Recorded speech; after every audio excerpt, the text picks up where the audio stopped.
On Hello. There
All right, good morning. We'll call this February 7th general law public hearing to order. Ask for the rankings if they have any comments. No, Senator, we're just happy to be. And Vice Chair. Okay, with that, we're all happy to be here and ready to get to work. So first on the up, I don't see Representative Turco. Let's go to Senator Fazio.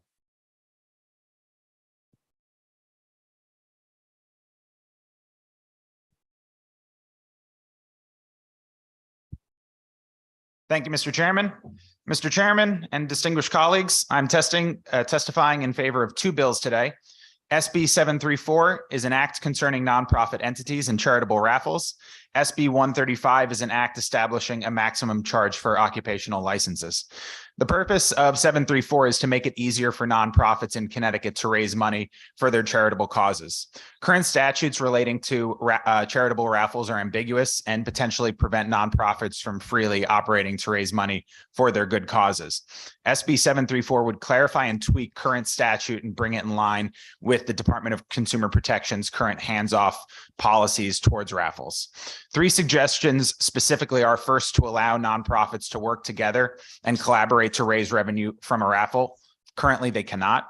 Second is to make charitable raffles legal as a rule, but give municipalities the option to explicitly prohibit them if they choose. Currently, it's the inverse.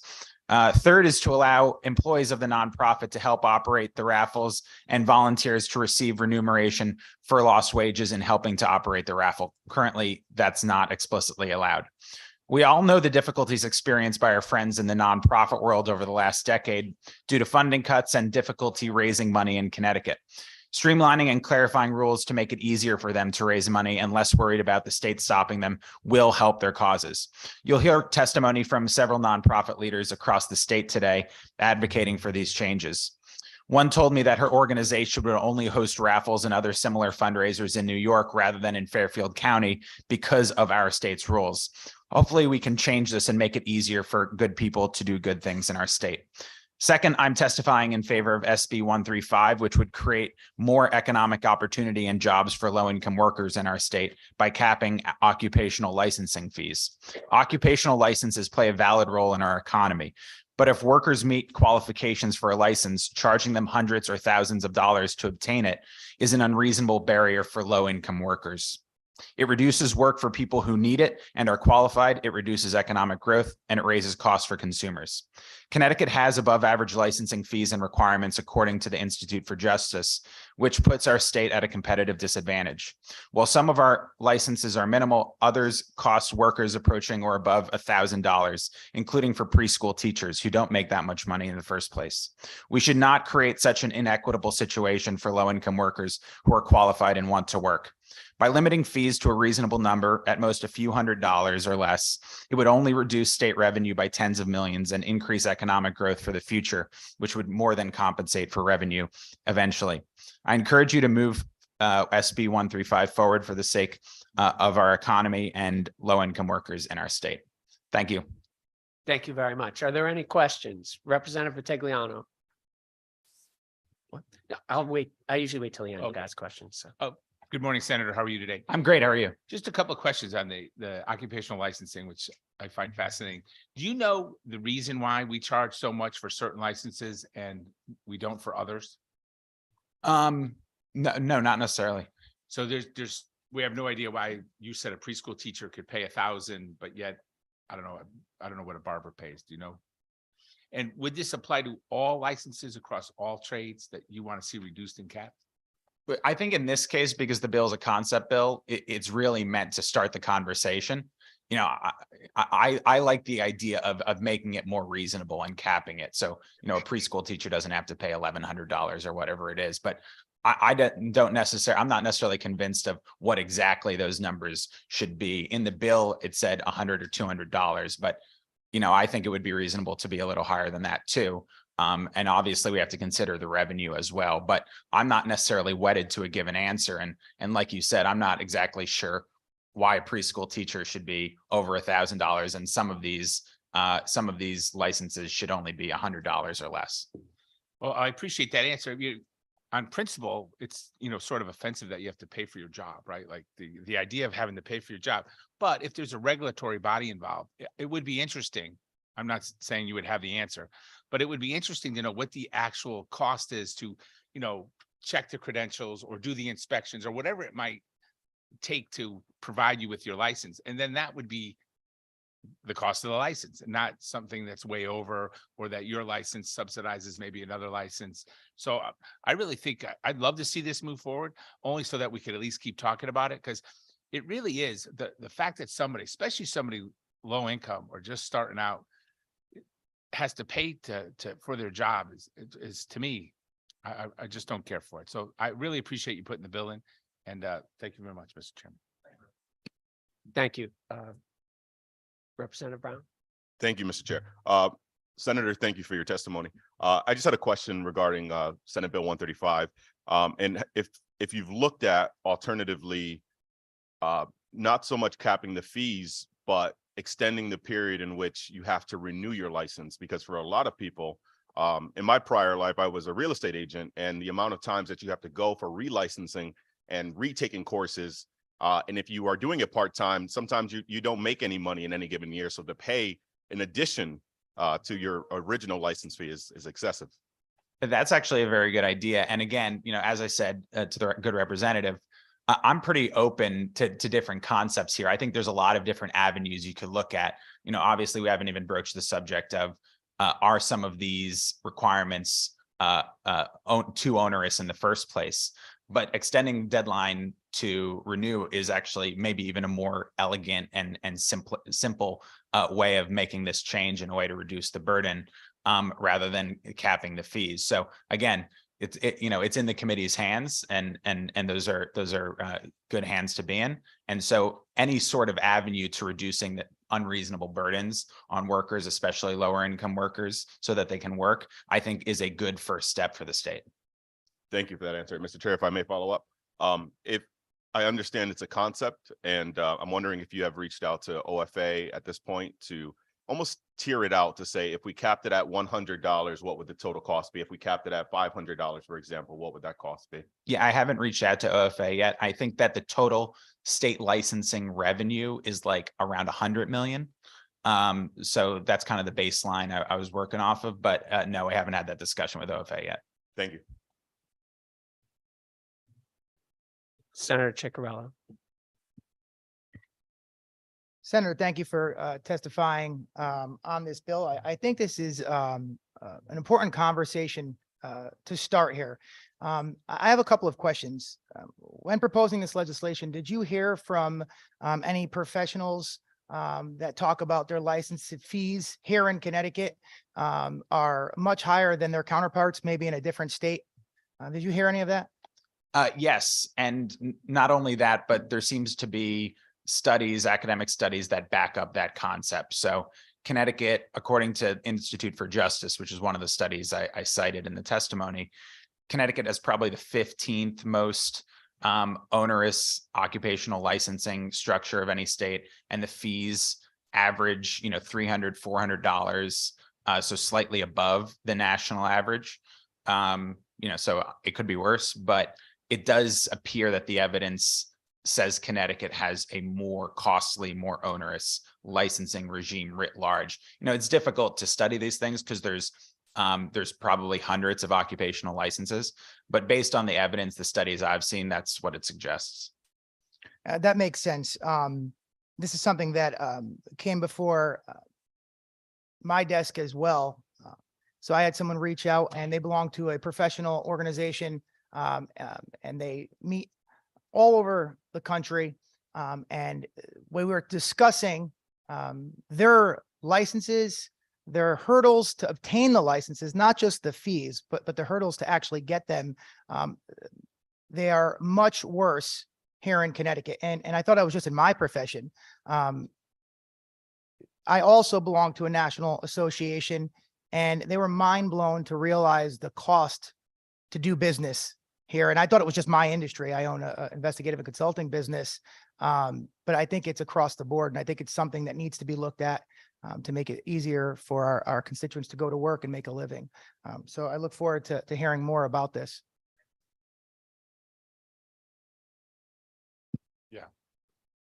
Representative Retigliano. Thank you for your indulgence, Mr. Chairman.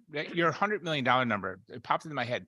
When you said that's the revenue on licenses, is that just occupational licenses or is that all licenses? So say the barber shop gets their license from the health department and then the barber needs a license. So is that money segregated? I think it's just for occupational licenses. Is from a Pioneer Institute study that looked at all states. And that's a think tank out of Massachusetts. So based on my memory, it is based on occupational licenses, but I'm not positive. Okay, thank you, Mr. Chairman. Thank you. Representative Fazzino. Thank you, Mr. Chair, and thank you, Senator Fazio, for your testimony this morning.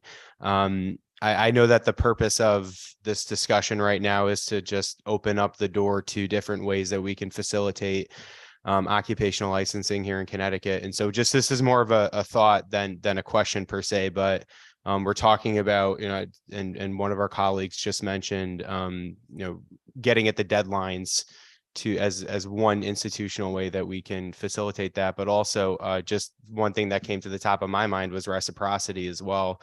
I know in the legal field, this is a very successful way of limiting the amount of time that and limiting mobility as an incentive for people to come here to Connecticut and practice the law. And I happened to just look off the top of my head since we were talking about real estate brokers.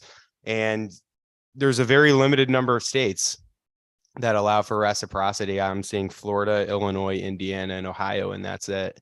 And so just an observation that I'm making, and I think that would be worth exploring further as well as another way of facilitating that.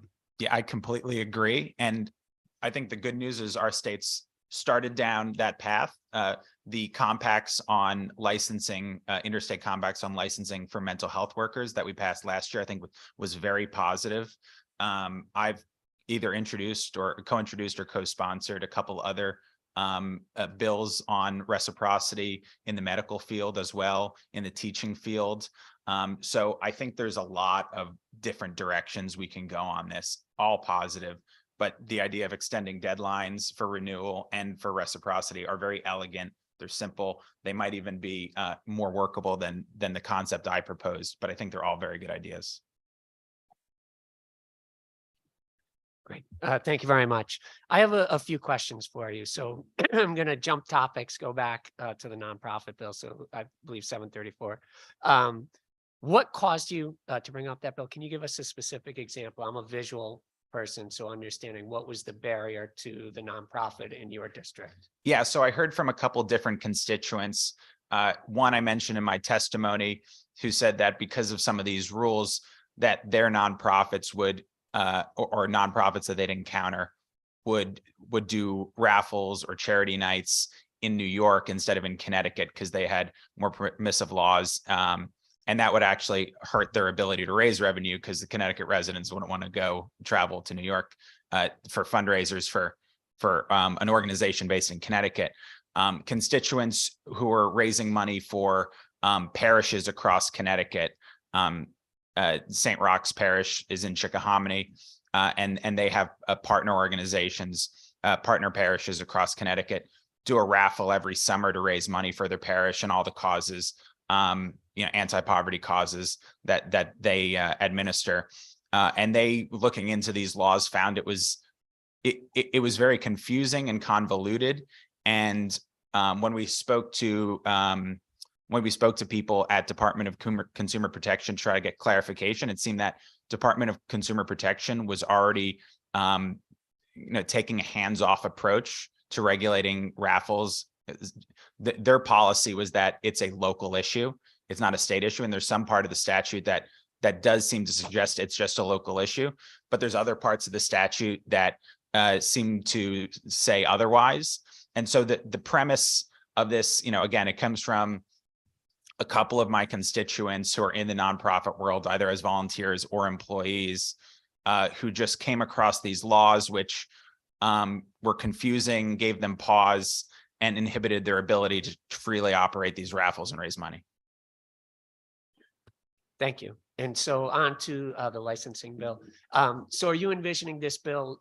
I mean, it solely would apply to the DCP licenses, because I know public health licenses, you Yeah. know, nurses, doctors, et cetera. So is that your intent, or could you speak to that? And then is your thought that it would just be that flat ceiling, or would it be based on only certain occupations that would have a ceiling? Yeah, first And of all, I understand that it's just proposed bill, so I'm just trying to flesh it out. yeah, I think DCP makes more sense here. I'd rather see progress than change the world necessarily. I think capping it at a rate beyond which it becomes unreasonable is simple. It's an elegant way to do it. You know, I'm open to alternatives, but you know, I'm not wedded to the number. But I think the idea of, you know, having to pay, as Representative Rutigliano said, having to pay to work when you're qualified and you want to work above a certain point becomes a little unreasonable. I get the idea that we want to help fund the bureaucracies operating, but I think the concept that our bureaucracies, our administration across government is funded by a general fund, and that imposing too high a cost on workers actually shrinks our economy, shrinks mobility, shrinks opportunity, is what's behind the idea of capping it beyond a certain point. Okay. All right, thank you. And I guess not pushback, but just something for consideration is that it does take more work to regulate, you know, some of the licenses where they're sending in, if they have continuing education credits, they have to be verified, whereas some are just, it's a registration more so than a license, right? That you're registering in order to work. So I think that's, again, there are points we just have to work through. Yeah. Not Very say good that point. it's the reason. So thank you. Thank you, Mr. Chair. Thank you. Thank you. Next, Representative Turco.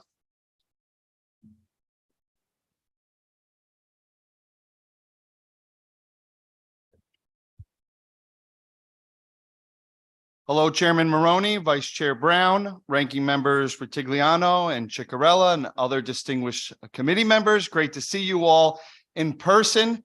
Wow, this feels really great being able to testify in person again, and having so many friends in the room as well. Great to see you all.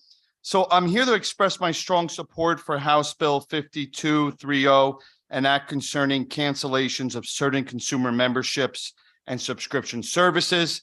And I thank you all for giving this bill a public hearing and your consideration. And I've submitted written testimony. So what I'll do is try to summarize. I had constituents tell me about this problem, and then I experienced it myself. So I said, oh, I got to propose a bill. And basically what this legislation is saying is if a business, subscription service, membership, doing business here in Connecticut allows someone to easily subscribe or sign up online through a website or through a mobile application, that they then need to allow you to easily cancel online through a website or a mobile application. So what happens is businesses, memberships, services have made it very easy for people, sometimes just a click of one or two button, Apple Pay, quickly take your money, sign you up for something, some reoccurring monthly expense, but then you go and decide you want to cancel. Within your terms of agreement, you know, you have a subscription where you can cancel anytime or cancel after a year. You want to just easily cancel, and you go back onto that mobile app or you go to that website and you're scrambling looking for the cancel button. You can't find it. Eventually you figure out how you cancel, and it says, you get a pop-up. This is what happened to me for a Connecticut digital newspaper company that I was subscribed to. And eventually I found out I had a call on a phone. Now, some people have told me they don't even have the option to call. They have to go to an in-person site, or they have to print forms, fill them out, and mail them, and then wait till hopefully somebody gets it, opens it, and allows you to cancel. So what happened to me is I called. I got transferred a few times. I was on hold for an hour.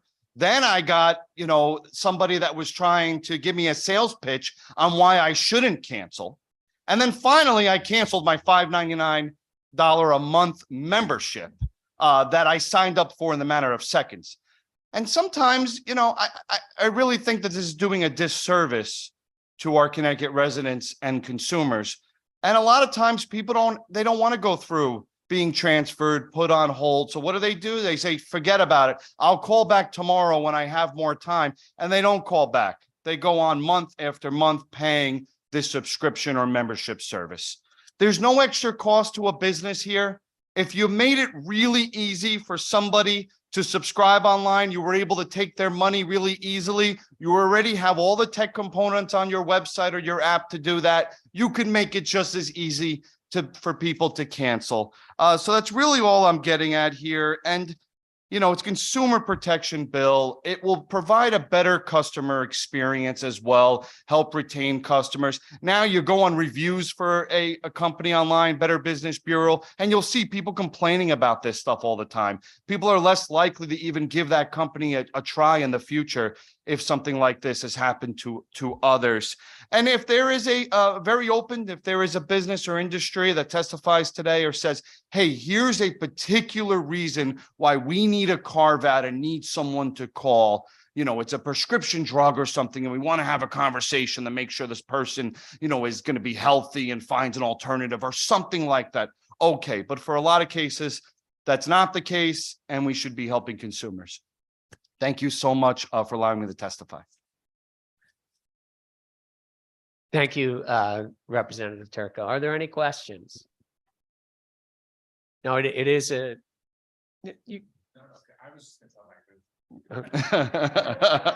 For the record. Thank you, Representative Tigliano. And for the first time ever.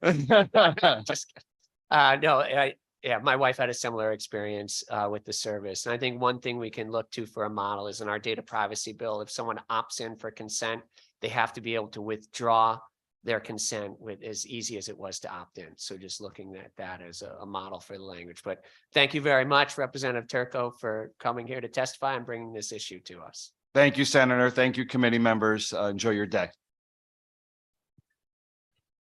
Next, Representative Smith.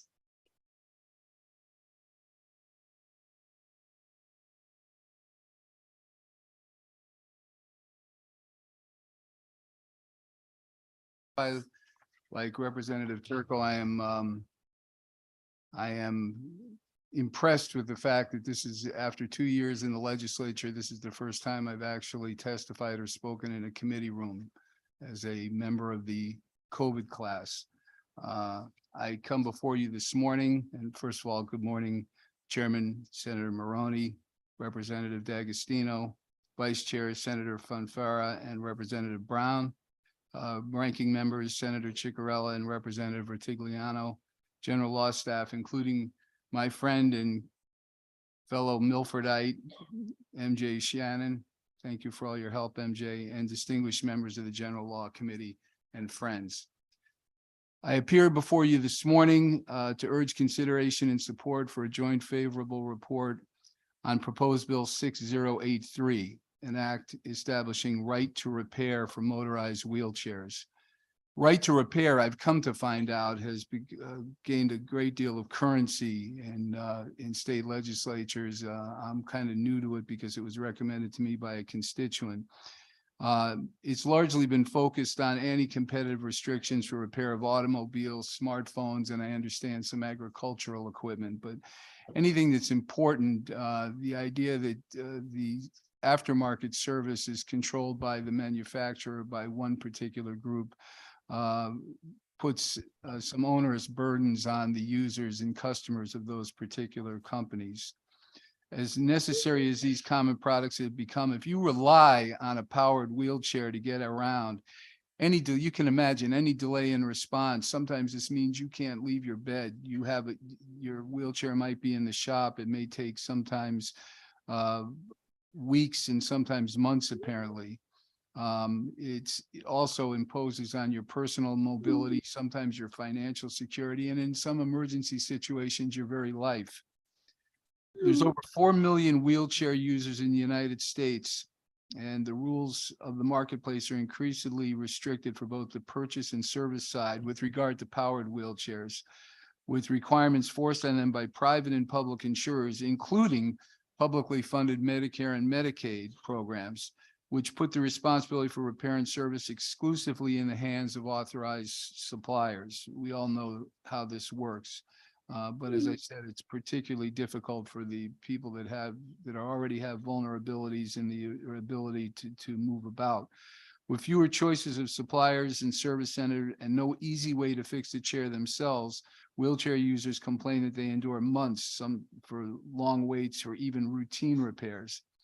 This bill and this campaign would provide wheelchair owners and independent repair shops with the parts, the embedded software, firmware, tools, and documentation that would allow them to perform diagnostic maintenance and full repair service in an open market that affords real choice and price competition for consumers.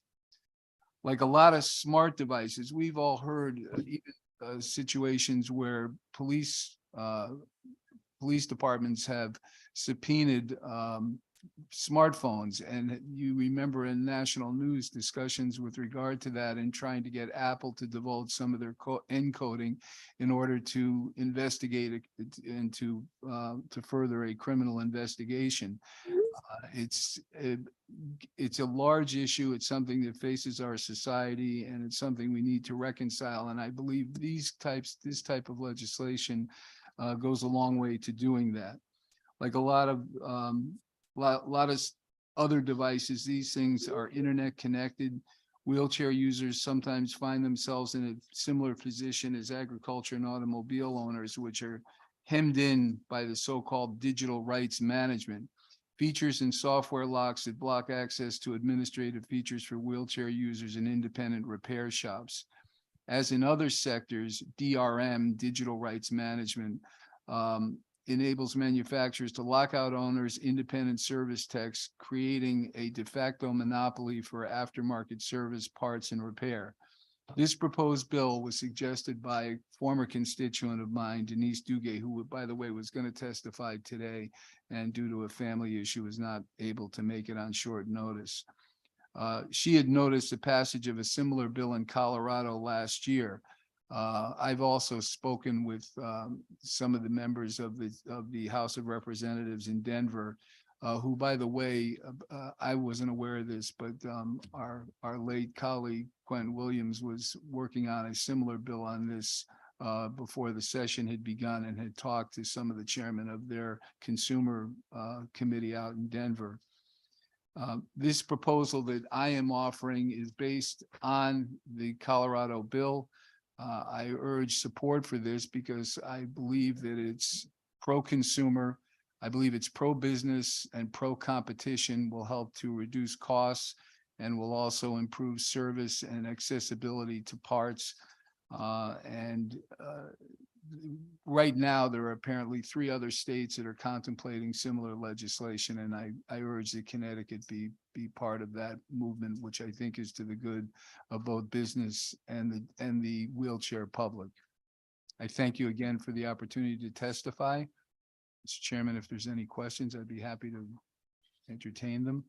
I believe Representative Retigliano has a few questions, followed by Senator Ciccarella. I just have a couple, and excuse my ignorance, so I'm just going to ask super basic questions.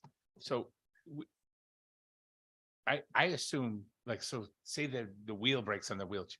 Are you saying that you have to go to a specific person to get that fixed, or it voids? Is this just a warranty issue where the warranty is voided if somebody works on their own chair? Yeah, like a lot of manufacturers, Representative, the control of any warranty, like if you buy an electric toothbrush and you decide to fix it yourself and it doesn't work, you go back to the manufacturer. They say, well, you voided the warranty because you were supposed to send it to us and or an authorized service center. And it kind of controls the aftermarket. In some cases, obviously, replacement of a wheel is more of a mechanical thing, not involving software or sophisticated digital equipment. But the same situation exists no matter what.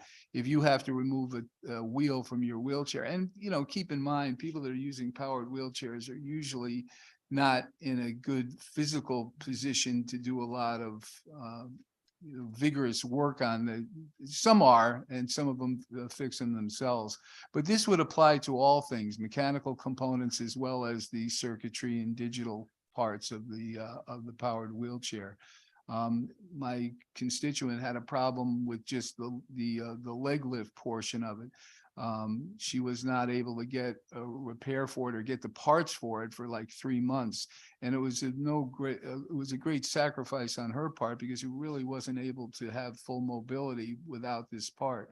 So it applies to all parts. We didn't get into it in the bill, but that will be fleshed out. But any part that would be brought into a service center, what we're trying to do is make it available for independent repairs, including the users themselves, to do the repairs themselves. If they're mechanically inclined, maybe they can replace the wheel. So when you said that, make it available. So if that person wants to just go get their chair fixed and it's not an authorized dealer, they don't care. Is the wheelchair manufacturer the one who controls the parts? They don't even have access to parts. Sometimes that's the case, and that's probably the most egregious of the difficulties they have, is that sometimes it's just getting those parts. There's a number of theories on this in the literature I've read, but it does seem to be a way of controlling the aftermarket and making those parts available only through authorized dealers or people associated with that manufacturer. Thank you. I'm going to let Senator Ciccarella take over. He has some further questions. I was just trying to get a general understanding of what you're asking, because it seems reasonable, but then again, I don't, you know. Thank you. Senator Ciccarella. Just a couple of questions to Yep. follow up, just to get a better understanding of this. Right now, if a chair is broke, and there's maybe a manufacturer that makes the part, no law stops them from buying the part, maybe from an Amazon or online, and then trying to put it in now, correct? Correct. Okay. And part of this legislation is to address manufacturers not releasing certain parts for the wheelchairs? Releasing them in a timely manner. What we find, and the body of evidence on this, is through some, I suppose, current difficulties with supply chain, things coming from the pandemic. There may be reasons that these things were not serviced or parts made available expeditiously, but it seems to still go on. It's certainly in my contacts with people in Colorado. No, there's nothing to prevent you from buying parts yourself, but these are rather unique and very specialized pieces of equipment. And a lot of times, even the wheel or something has a particular design function that is not interchangeable between different manufacturers.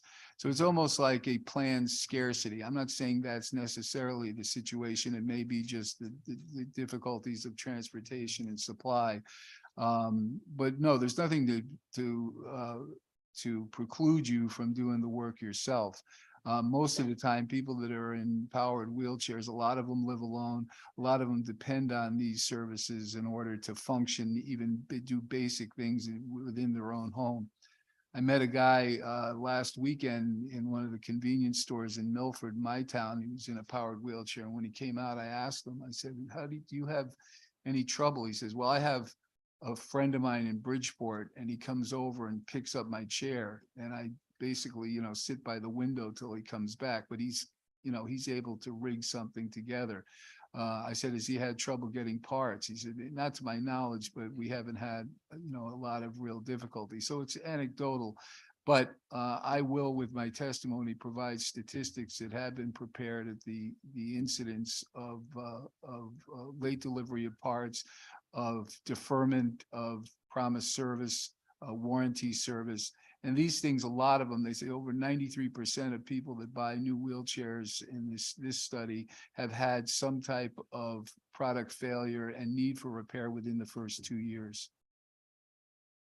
They're using it all the time. Got it. And if it's under warranty, the manufacturer should be responsible to fix it. I'm sure that's a law now on the books, that if it is in fact under warranty, the manufacturer has to fix that. Is that correct? That's the presumption. This doesn't vacate any responsibility that the manufacturer has presented for purchase. Say, well, I'm selling you this wheelchair with a 2-year warranty. The problem they have is it's not necessarily the warranty who's going to pay for it. It's when are we going to get the parts and who's going to come and fix it? Because sometimes they tell you it could be 4 or 6 weeks. This is more about making them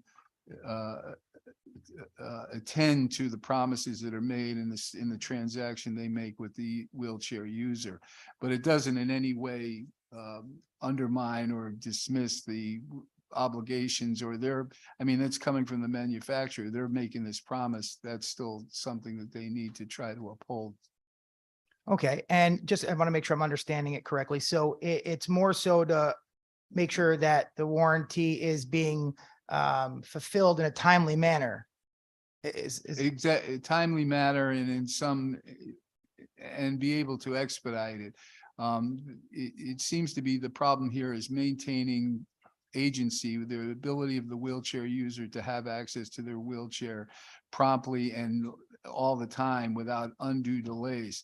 Perhaps if something only took a day or so, it wouldn't be so bad, but some of the reports in the field testimony I've received are sometimes things that take 2-3 months to get a part, or 2-3 months to get their wheelchair back from the shop. And this is, as you can imagine, Senator, a rather specialized segment of the population and more vulnerable in many ways than the rest of us for if we had a problem with our car or our cell phone. Yes, no, that's something that we should probably pay attention to. I misunderstood. I thought this was someone being able to repair it themselves and have access to, you talked about computers or parts. And I just wanted to touch on that, but it doesn't seem like that's what this is about. It's about making sure that the wheelchair is fixed in a timely manner to address the needs of somebody that would be using this wheelchair. Right, and the availability of parts to do that repair. Yeah, this has nothing to do with the warranty. I mean, the warranty still is in force. I would expect the manufacturer to still honor all of the stipulations of that.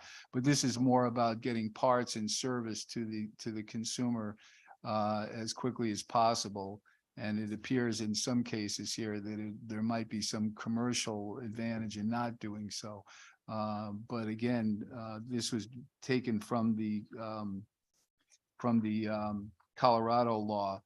And by the way, I didn't mention this, but in our proposed bill language, it said, you might say, well, what is the penalty for not doing this? The bill as is written now is that they need to provide software, firmware, tools, and technical documentation, and a inability or refusal to do so constitutes an unfair or deceptive act or practice within the meaning of the Connecticut Unfair Trade Practices Act. So it's really simply putting you on alert or putting you within that listing under unfair trade practices and whatever statutorily goes along with that. It's obviously something that the manufacturers would be alert to. And apparently in Colorado, where this has just come into effect this year, they've had some very good success in moving a lot of these cases along where they might not ordinarily have done so. Okay, and so the legislation that's before us now is going to mandate that a manufacturer of one of these would have to provide the end user with the tools, software to maintenance the wheelchair. Exactly. Okay, so I guess I was on the right track at first. Yeah. So I just have, I think that it's important that the people that need the wheelchairs have access in a timely manner. But I just see an issue with proprietary softwares and intellectual property being an issue, being able to provide somebody with the tools to fix something and the computers. I could see that be very costly for, a manufacturer of something to provide all the tools and the equipment to diagnose a problem and maybe reprogram it. So we're in this, it's going to mandate the manufacturer has to provide said parts and tools so someone could do this themselves. Yeah, I want to hasten to mention that I certainly don't diminish and consider it very significant that the idea the manufacturer has to be very wary or has to also be considerate of their own intellectual property. And the idea of this is not to undermine or in any way disrupt the importance of their whatever their patent is, whatever the nature of their product is. The last section of the proposed act says no such manufacturer shall be required to divulge any trade secret to an owner or independent repairer. Well, we say that, but if you read the rest of the bill, it also talks about providing software, firmware, and so forth, and it would seem to kind of contradict that. I'm told, however, that that's not necessarily the case, and there would be, as we flesh this out, recourse for manufacturers to object to that, or perhaps provide pre-programmed equipment.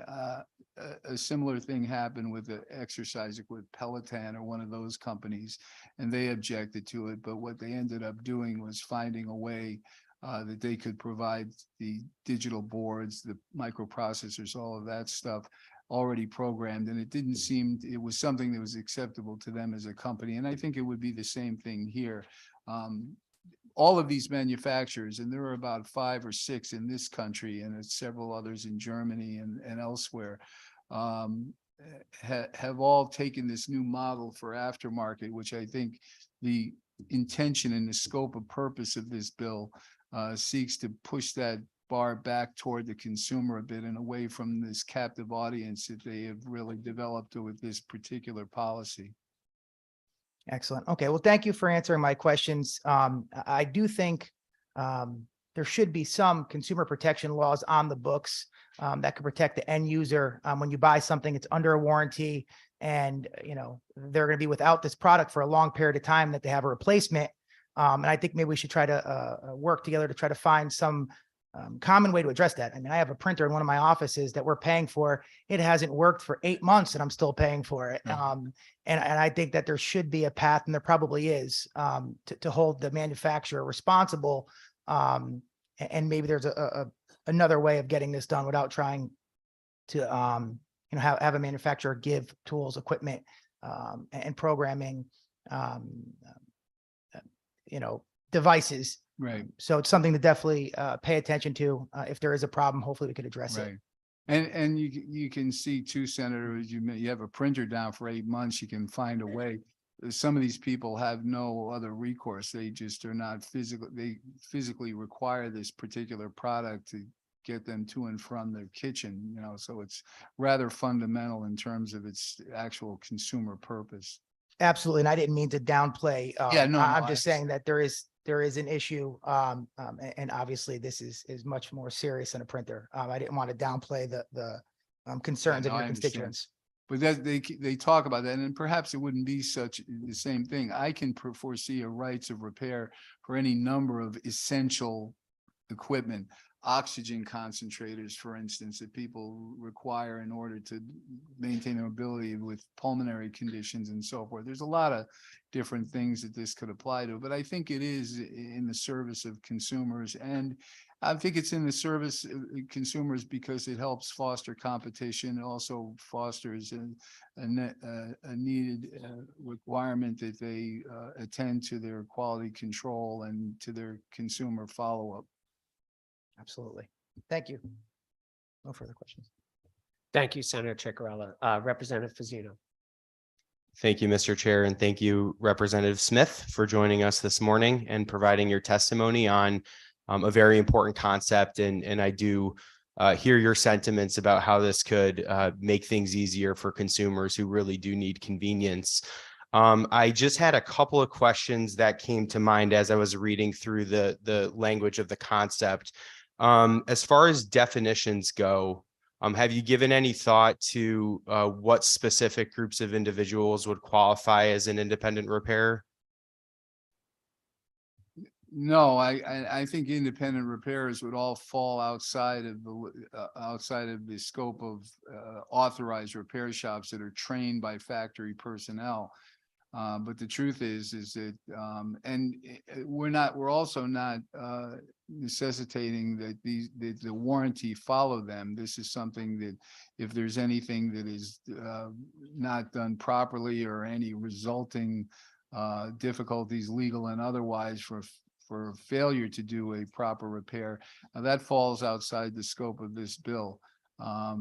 We're not going to dictate to the manufacturer who the authorized repair is. In fact, this law doesn't necessarily negate the need for that. It just allows a consumer, if they get the Acme wheelchair company on the phone, they tell them it's going to take 3 weeks for me to come pick up your chair, and you can call, Harry, the wheelchair repair guy in his garage, and he's able to come and get it. We want Harry to have the same availability of parts and information. It's sometimes included when you buy something. I mean, most people throw it away, but there'll be schematics, repair information, parts, who to talk to, that sort of thing.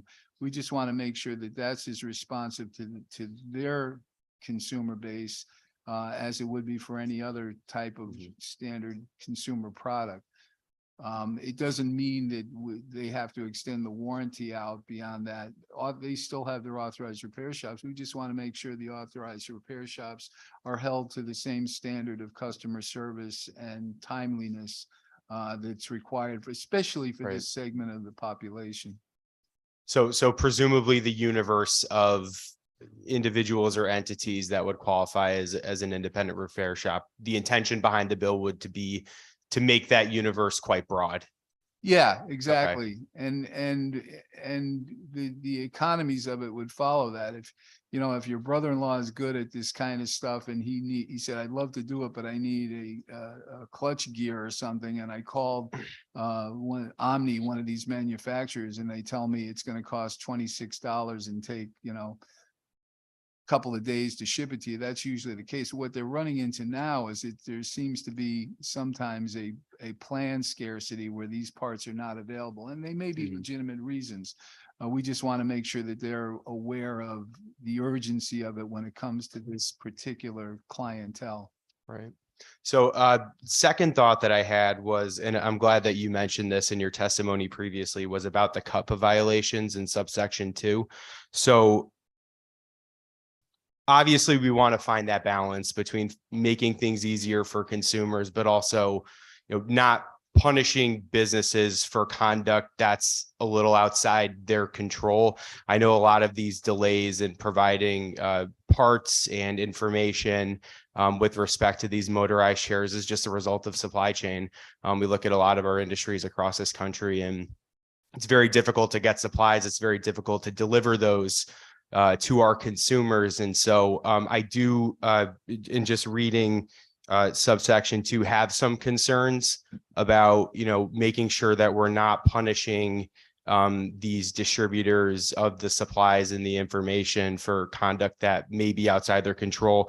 And CUPPA does open up a wide realm of possible legal implications, not only in terms of legal liability, but also in terms of damages. You could be on the hook for actual damages. You could also be on the hook for punitive damages, which can range from $5,000 to $25,000, depending on the extent of the violation. And you're also on the hook potentially for attorney's fees as well, which, as we know, in commercial litigation can run you a pretty extensive bill. I know that the general standard for CUPPA relates to immoral, oppressive, unethical, unscrupulous conduct. So that relates to conduct like misrepresentations, false or deceptive advertising, statutory theft could also fall within the universe of conduct that would be subject to a CUPPA violation. So I do have concerns that this conduct, while we could define it as within the universe of CUPPA liable conduct, doesn't quite rise to that level of unscrupulous and immoral. So I'm curious as to, was that a concept that was developed separately? Was that incorporated in these types of bills in other states? Is this something that was in the Colorado statute that you relied upon? I guess I'm just asking where that came from. All of the inspiration for this bill proposal came from the bill recently passed in the Colorado General Assembly. The idea too was, I suppose, was based in a presumption that if these supply or otherwise product support services were delayed or withheld for whatever reason, there may be, and certainly coming out of COVID, there would certainly be an understanding and accommodation for that. This, however, follows what a lot of the literature on this seems to suggest is that there seems to be a tightening of the aftermarket response as a separate business model where they generate, not both in terms of price positioning and in terms of service, sometimes unnecessarily scarcities that inconvenience, at the very least, inconvenience some of their users.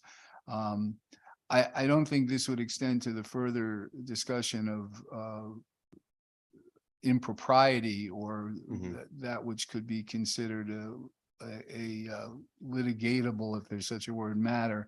That again doesn't fall in the scope of this because it just simply says it's considered by our state to be an unfair trade practice, and you've been cited for it.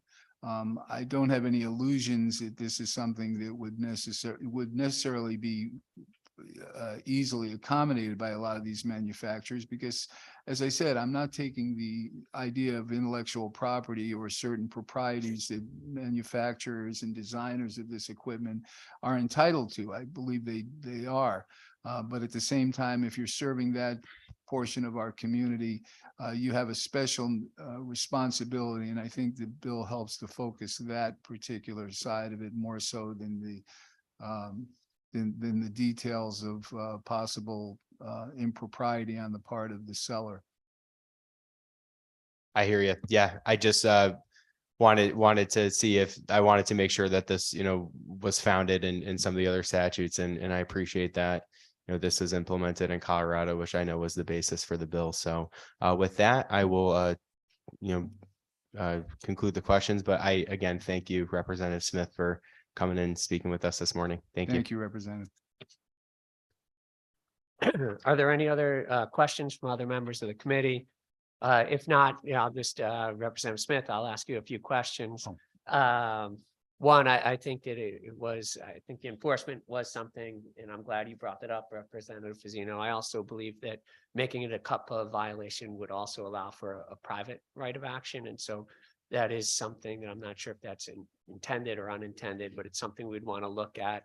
The other thing is, as we move through, do you know in Colorado if there was any consideration to what this would do to a warranty? Because I believe in some of the other bills I've seen, they've made it so that if you use an unauthorized dealer, it wouldn't void a warranty, because typically if you don't use an authorized dealer, it could void the warranty. Was there any consideration of that? I didn't ask that question, Senator, but I believe that from the start, the whole concept of warranty and the propriety of the warranty is still extant. It's not something that this bill, as I say anyway, undercuts or negates in any way. It's something that's something privately between the seller and the customer.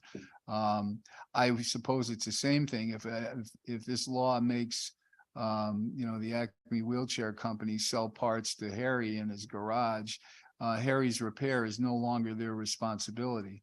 In fact, we say that in the original proposed bill, and the idea of this and the CULPA requirement came from LCO. It wasn't part of, obviously, it was something that they determined would be the appropriate and recourse in this particular matter.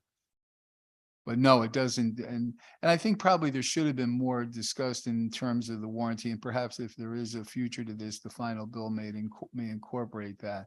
But this should have all really be directed toward those situations either before or after the warranty. The idea here is service and timeliness is the main thrust of this bill and what we try to accomplish. Great, thank you. And then, mentioning timeliness, another thing I would recommend as we work through, if this legislation is to progress, to consider we give the trade secret exemption, but if a manufacturer is utilizing that to not send you parts, there should be a timeline that they would need to notify you that would violate or cause them to divulge a trade secret. Right. So. Right. Yeah, as I said, this is it's certainly something I don't consider an insignificant matter, and I think I'd be interested to get more feedback from Colorado, who are just, frankly, just into this. This was enacted last year during their last session. It's come into force as of January 1st, so it's only been running out in Denver since the beginning of the year. But they have committed to provide any information as far as their success and failures in the development. And I think that we'll have more to report on this as the session progresses here. Thank you very much. All right. Thank you, Representative Smith. Thanks, Senator. Thank you. Committee. Next, Representative Morrow.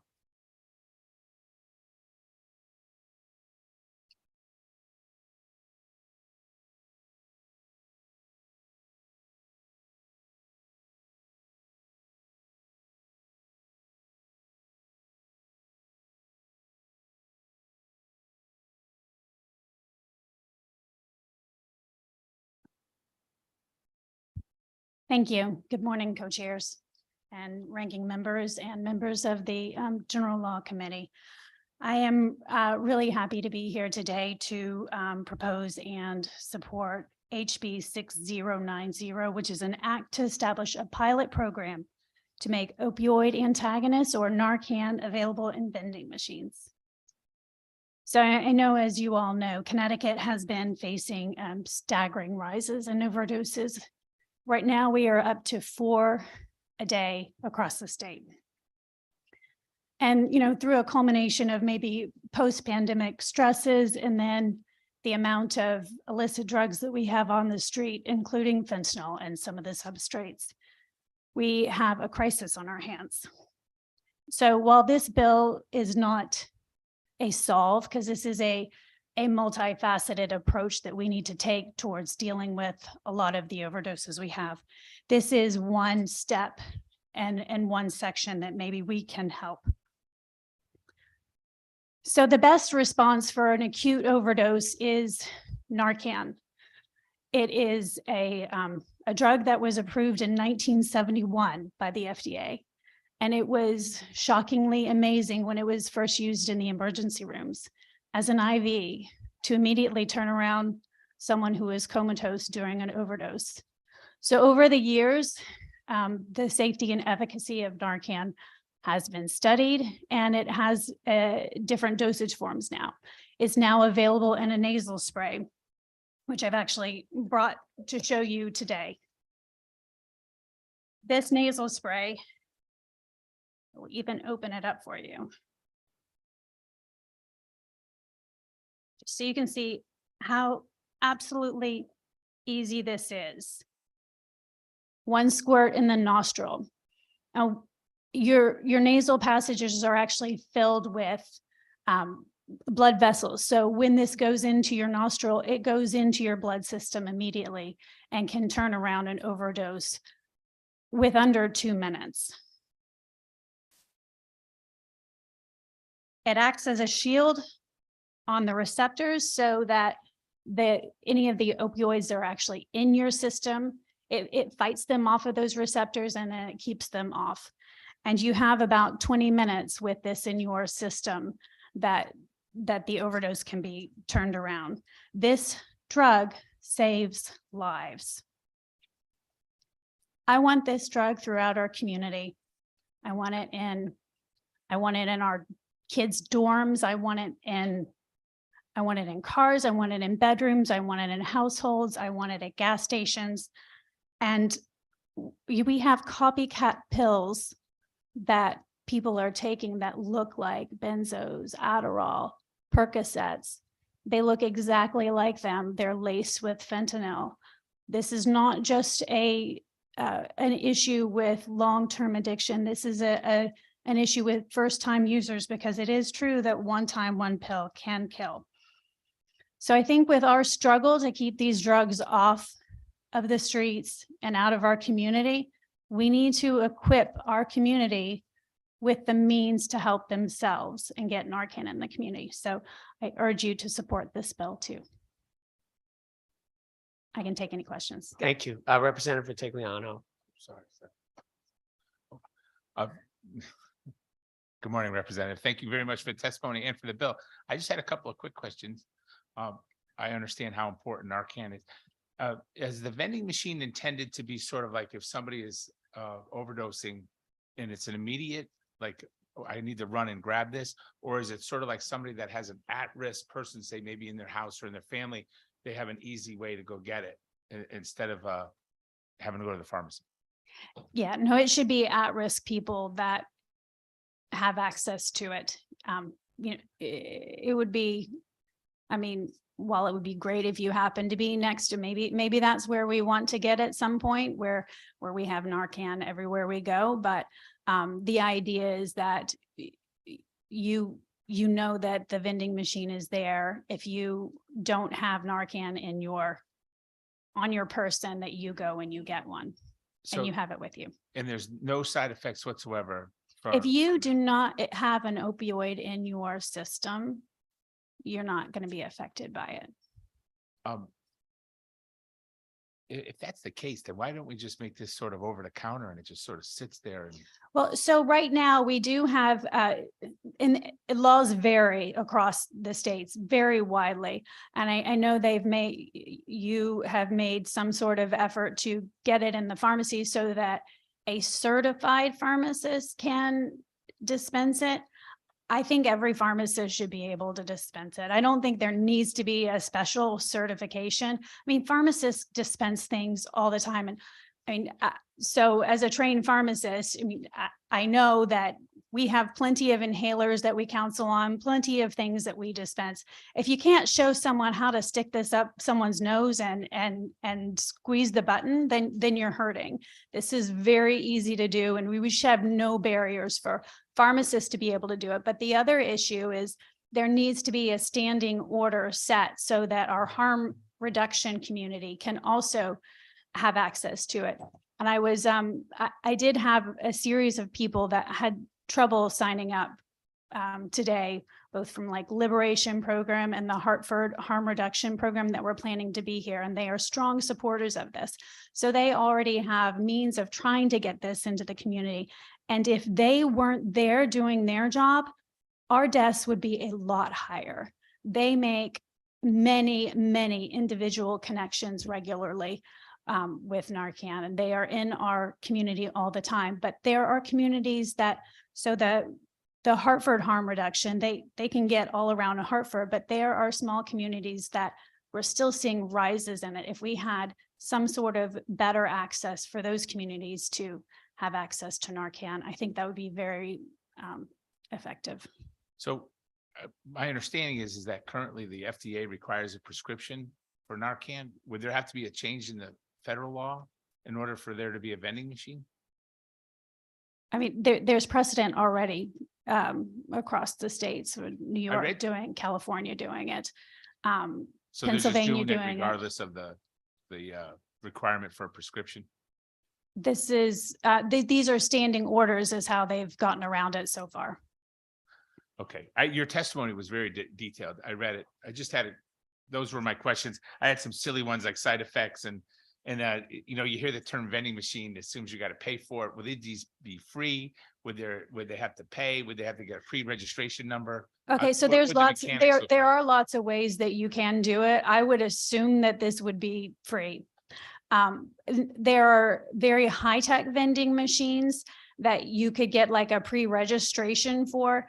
Those vending machines do have a high cost to them, and maybe would be more effective if you were doing something like a needle exchange. But for something like Narcan, there's no reason why you can't do a very simple snack machine and just get it into the community. You shouldn't need a pre-registration for it. And it's very easy to use. You can have the directions and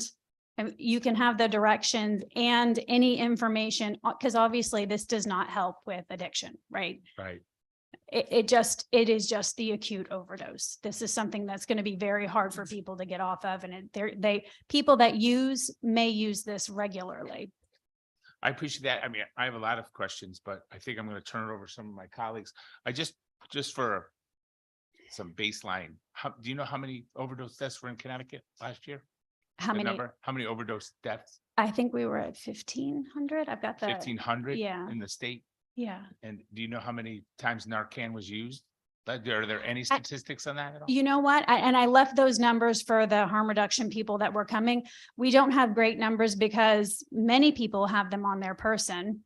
and use them and they don't report it. So there's a series of non-reporting of how many people it has saved versus how many have been dispensed. So a lot of it is anecdotal when you talk to like Liberation Program or, the groups that have mobile units that go out, they'll say, oh yes, this person came in and they said they used this last night. They need another one. And it's not just the person that uses, obviously, it's, the people around them that will have the Narcan to, Right. Well, I appreciate that 1,500 is a staggering number. The fact that we've all tried for so many years to try to do something about it, and it doesn't seem to be getting any better. I really appreciate you bringing this bill forward.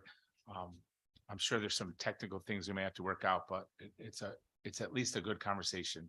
Thank you, and Representative. I think there are definitely kinks that may come along the way, and I'm sure we have unintended consequences that we want to avoid. But I would like to see it move forward too. Thank you. Thank you, Mr. Chairman. Thank you. Thank you. Senator Kissel, did you have? Representative Pizzuto. Thank you, Mr. Chairman. Welcome, Representative Marr. In my previous life, I was director of Waterbury Yukon campus in the middle of Waterbury and often dealt with fire departments and police departments, so forth, the health department. And they had put us through training with the health department. Once we were certified, we could give Narcan and we would actually have it because according to police and fire, not just in Waterbury, but somewhere is upwards of 3 to 6 a day just in the fire department. And that they were saving. And those, to your point, were recorded. Are you aware, are you in favor of letting the health departments, and I think Representative Ratigliano mentioned that, where we can get this thing out more easily than a vending machine, yeah. Anything you can do to get this more in the community is a great, anything you can do to support the harm reduction groups that are already in the community is great. But there are some communities that are further away from harm reduction areas that don't have as much access. Those are probably the communities we need to focus on. Sure. And repeat offenders, as a pharmacist, you probably see that quite often. I'm on a hospital board and whatever, they would come off their high and be back a few hours later. And again, Narcan would save them multiple times. Is there a point where that will stop working? Will they build a resistance to that? To the Narcan, not Yeah. that I'm aware of, no. Excellent. Thank you. Thank you, And Mr. yes, it doesn't cure addiction. This is a tough thing for many people going through, but we should look at those people as assets in our community and work hard to turn them around. Thank you. Thank you. Are there any other, thank you very much for bringing this bill to us. And I do want to say that our committee has done a lot of good work in this area, and actually DCP and Leslie and Rod have been doing a lot of good work with the harm reduction, with the vending machines for the dispensing of needles and exchanging of needles as a trial in New Haven. I would keep your eye out because when the DCP bill comes out, there will likely, this will likely be included, so that we would want you to look at those regulations. But we know that it is an emergency, right? As we know, and it impacts us all. 4 years ago, my uncle was addicted to opioids and he died, not from an overdose, but just this past November, another good friend of mine did overdose and die. So this is something, it's rampant, and that we need to do whatever we can to address it. So thank you. Thank you so much. To us.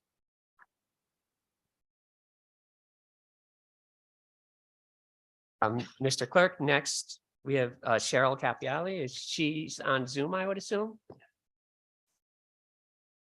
Coming to us live from the good town of Milford, Connecticut.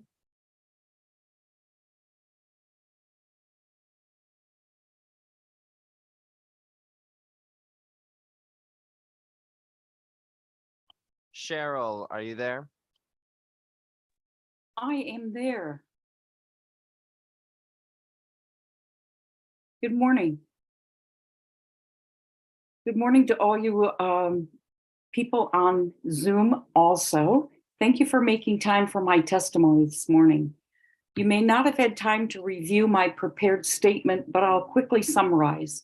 I'm on many boards of nonprofit organizations, both as an executive or active board member, or as some would say, I'm too active. I can say with certainty, though, that Collaboration is essential in our survival as nonprofits. Being prohibited to collaborate on a charitable raffle is counterproductive. I respectfully support proposed Bill 734 and embrace all affected charities and the citizens or programs they assist. Thank you very much for your consideration. Thanks, Cheryl. No one would say you're too active in Milford. Keep on volunteering. Thanks, Jane. Are there any questions? Okay, no, thank you very much. Thank you so much. Okay, Have a have a great great day. day. Mr. Clerk, next, I believe is Lisa McCabe. Lisa is also on Zoom. Great.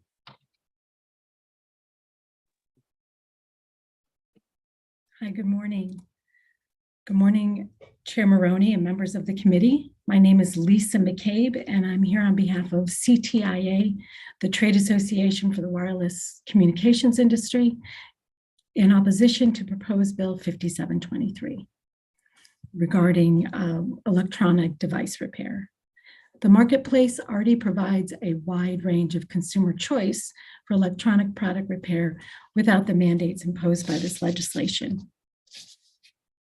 For example, manufacturers have relationships with authorized repair providers.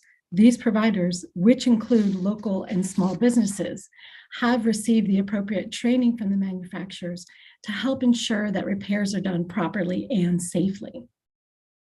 In addition to authorized repair providers, manufacturers offer walk-in repair options at retail, as well as mail-in services. Insurance providers also offer repair options for consumers, which may even include a remote technician traveling to a consumer to perform a repair. Consumers can use independent repair providers today, although manufacturers cannot guarantee the quality assurance of independent repair providers.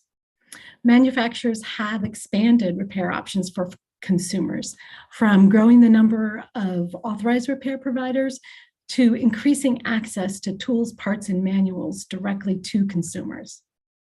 To further address repair in the marketplace, CTIA launched 2 programs, one for technicians and one for retailers. And these programs educate and test wireless repair technicians on industry recognized standards.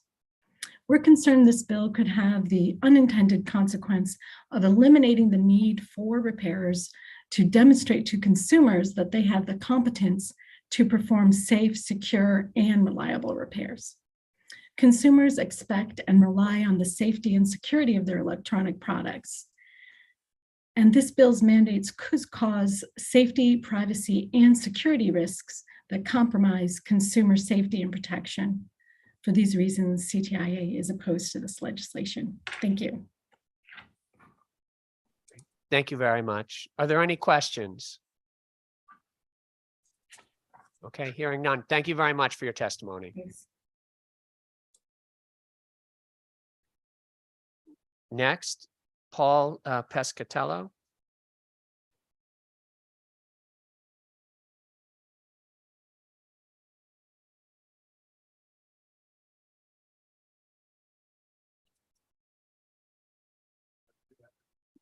Would you mind just pushing the button? Thank you. There we go. Yeah, good afternoon. Thank you for this opportunity to speak before you. Again, my name is Paul Pescatello. I'm senior counsel and senior counsel at the CBIA and also executive director of the CBIA's Bioscience Growth Council. I'm here today to speak in opposition to 2 bills. The first, HB 5727, an act concerning prescription drug costs. I should say that before I get started, the Bioscience Growth Council, it's all about growing the bioscience sector, the life sciences sector in Connecticut. It includes startup, emerging biotechs, established biopharmaceutical companies, medical device, IT and data analytics companies, hospital technology transfer offices, and life science research organizations. I'm in opposition to 5727 because 5727 would bar drug manufacturers from selling prescription drugs at a price that exceeds the drug's reference price. For the purpose of this testimony, It's my understanding that reference price in HB 5727 refers to the concept of setting or linking a drug's price to the price stated to be the drug's benchmark in another country, or a price which is the average of the prices of the drug as sold in a group of countries. It's a laudable goal to reduce the cost of healthcare, including costs associated with prescription drugs. Unfortunately, reference pricing is not the answer. HB 5727 essentially imports a mechanism of price controls of foreign countries. In the process, it would stifle innovation, delay, perhaps permanently, the introduction of new therapies and cures, create a shortage of critical medicines, and delay treatment for patients. An academic, private sector, or government-sponsored study demonstrating the effectiveness of price controls does not exist. When tried, all price controls have done is ratchet up the misery of empty store shelves and metastasizing inflation. Applied to medicines, they would translate into shortages and slow or non-existent introduction of new cutting-edge cures and therapies. I would also say that 5727's fundamental flaw is how it would undermine Connecticut's greatest competitive advantage, innovation. To bring a new cure or safe and effective treatment to pharmacy shelves takes $2.7 billion and about a decade. If biopharma innovators can't recoup that huge investment, they will pivot to other products where they can.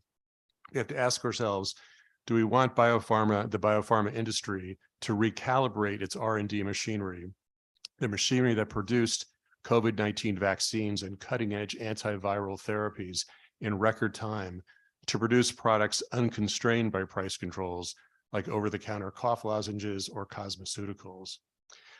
Medicine innovation is, as well, the way out of, not the cause of, healthcare cost inflation. This might seem ironic, but as high as the cost of medicines sometimes seem, the medicines are far less costly than the surgeries, hospitalizations, and long-term care they replace. The goal of reducing healthcare costs is laudable, as I've said, and is shared by the Bioscience Growth Council. The emphasis should be, however, on the reduction of healthcare costs. Only part of the cost of healthcare is prescription medicines. Other cost drivers include hospital care, physician services, and insurance premiums.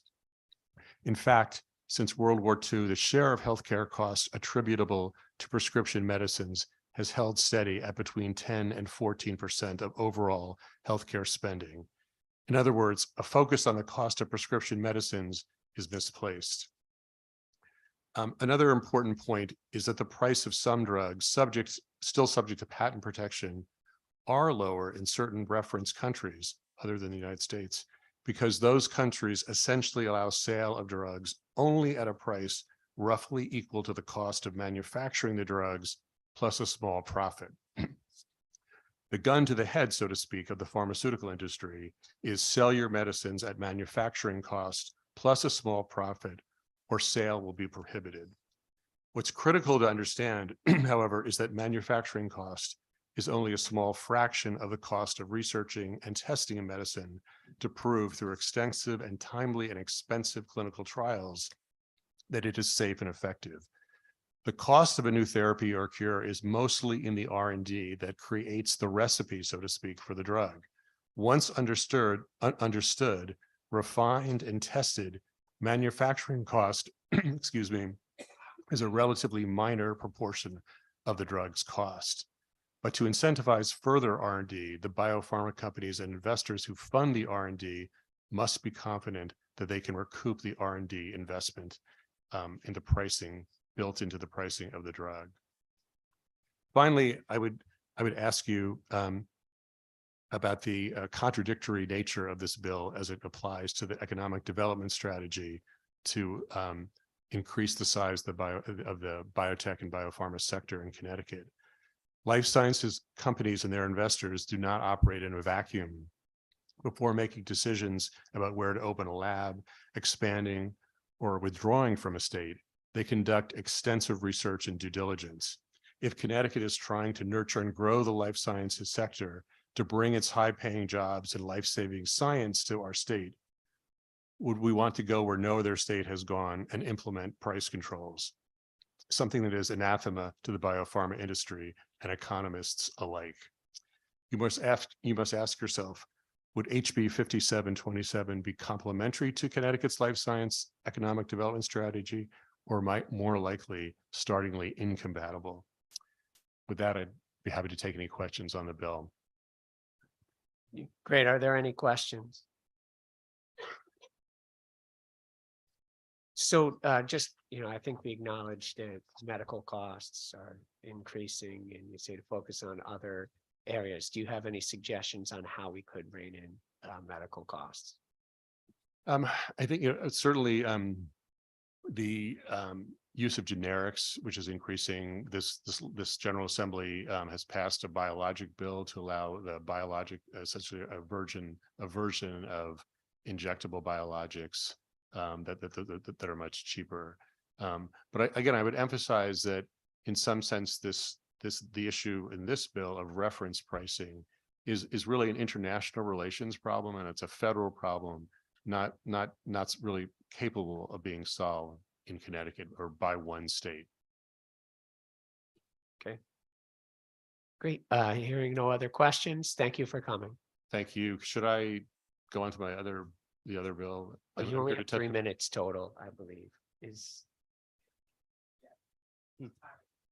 Did he have uses 3? Or all right. You could summarize your other quickly. So this is on the bill 5723, and Act concerning repair of electronic devices, and its really deleterious effect on medical device repair.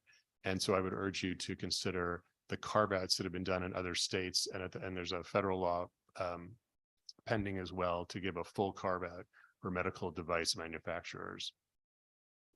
My testimony is also before you. And you submitted written testimony for that. Okay, great. Thank you very much. Thank you. Next, Wayne Pesci. And just a reminder that our clerk is timing and there's a 3-minute limit for testimony.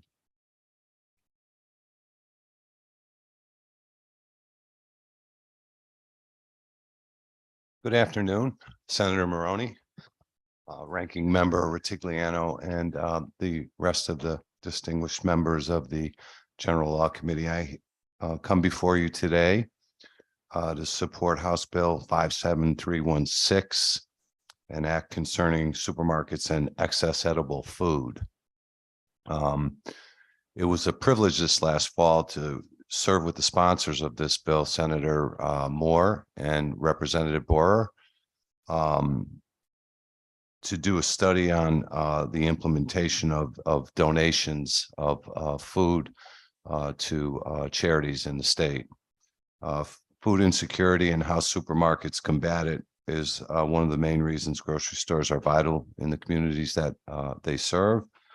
And today, every reputable food retailer in the state has a donation policy. While much has been done to ensure that families have access to food, more can always be accomplished. The resiliency and effectiveness of an established private and public partnership is at the heart of the matter. And I think a lot of what was happening on the task force is that we realized that we have a rather extensive partner with Food Share, which has been combined with the food bank to cover all 7 counties in the state. There are gaps in our ability to service some of these hyper local entities that are out there doing amazing work to help feed people who need food. So I think that's where we leaned in and dug in with the task force to try and help close some of those gaps, obviously, and to try and come up with some solutions outside of the existing framework to get some of these local agencies, some of the gun directed at them, so to speak, as far as the donations go, and help them figure out a way to access some of the food that is available that they don't have access to. So I commend Representative Borer and Senator Moore for their efforts in this front. It's critically important that we figure out a way to get some of these local agencies the resources that they need to serve our communities. So I thank you for your time. And if you have any questions, I'm certainly willing to discuss. Thank you, Mr. Pesh. Are there any questions from members of the committee? No. Well, I have a couple comments. I wanted to thank you guys for coming to the table and being really supportive of this legislation. The Food Association's been great. We found out a lot that you guys already donate a ton. It's just, and the bill we passed out of the House last year, I thought was pretty good. It's a may, not a shall. It's still voluntary. Really, I thought the whole purpose of the bill was to sort of remove the liabilities from the supermarkets for donating, encouraging, listen, if the food's close to the date, at least we could donate it, but we don't suffer any consequences if the nonprofit uses it, right? Is that really what at its core what the bill is about? Well, initially that was job one, was to just try to, eliminate liability, right? But I think some of what we found out through the task force is there are lots of entities out there that nobody even really knows about doing God's work, right? They're feeding people in their communities, and how do we connect those gaps of the resources that are available to those folks and those agencies so that they can do those works, specifically Bridgeport. And I know Representative Brown is not here right now, but I'd certainly like to chat with him a little bit about that. But also Haven's Harvest in New Haven. What we're finding is just like the delivery, the last mile is the most difficult. And that's what those folks are running into. And how do we help them, right? So how do we lean in? We are giving, but how do we redirect it so that these other agencies that are out there doing this work, we can help them there? But is it safe to say that at its core, you would still like your member supermarkets to donate whoever they choose or whoever they have a relationship to? Yes. Like, you're not advocating that they be forced to distribute to a certain entity in a certain town? No, not at all. I mean, I think we're doing a lot of the heavy lifting already. I think 70% of the food that goes into the state's food bank, comes from our members already, and more than half of the financial resources that go to them as well.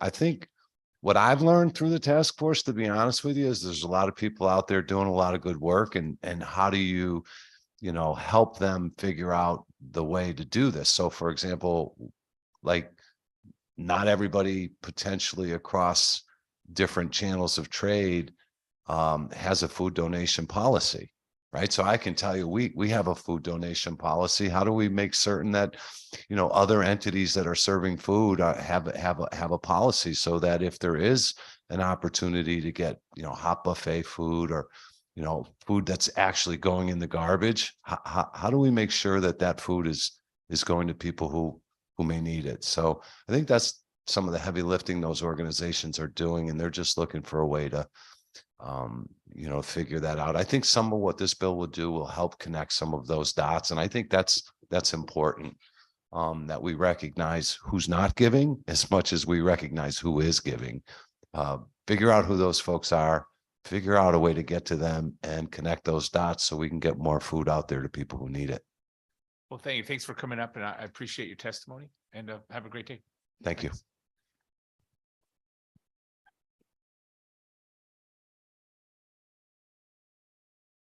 All right. MJ, next we have Dan McInerney.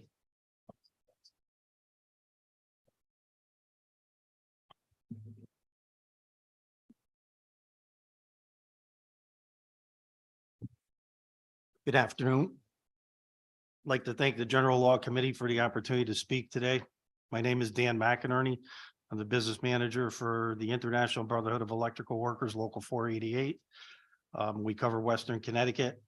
I would also, prior to that, from 1992 until 2010, I was an electrical inspector for the city of Bridgeport. I'm here today in support of House Bill 6085, which I would like to thank on behalf of the IBW to Ranking Member Ritigliano for bringing this bill forward and for the committee to consider this issue. The bill addresses a major issue that we have a concern with as far as the licensure exemption for solar voltaic installations. The bill acknowledges the fact that large-scale solar projects need licensed journeymen and women and registered apprentices to work on these projects. Back in 2007, the legislature passed PA 07-242, an omnibus energy bill, which created the licensure exemption for work performed on photovoltaic installations, allowing any employee or any contractor employed by or under the direction of a properly licensed solar contractor performing limited work to hoisting, placement, and anchoring of solar collectors to do this work without a license. The handling of photovoltaic modules, in our opinion, is very poor practice for the uneducated. The minute that the module is exposed to light, it is creating electricity and should only be installed by the trained journey person or an apprentice working under their supervision. There are already 4 licenses that cover the solar photovoltaic systems. They're the E1 Unlimited Electrical Contractor, the E2 Unlimited Electrical Journey Person, the PV1, which is a limited solar contractor, and the PV2, which is a limited solar journey person. Both the PV and the E license have approved apprenticeship programs. Unfortunately, many of the companies doing this work circumvent the requirement due to the lack of enforcement to the license requirements. And we feel that the workers in this industry are not necessarily getting what most people think is a pathway to a good paying job. In 2007, most of the solar work was based on smaller scale residential work. And over time, it has become much more complicated and much greater in size, much greater than 1 megawatt, with increased voltages to 1,000 volts. In fact, in 2014, the National Fire Protection Association, who writes the National Electric Code, they changed the standard for electrical installations and rewrote the code from the standard for over 600 volts to 1,000 volts to address this change.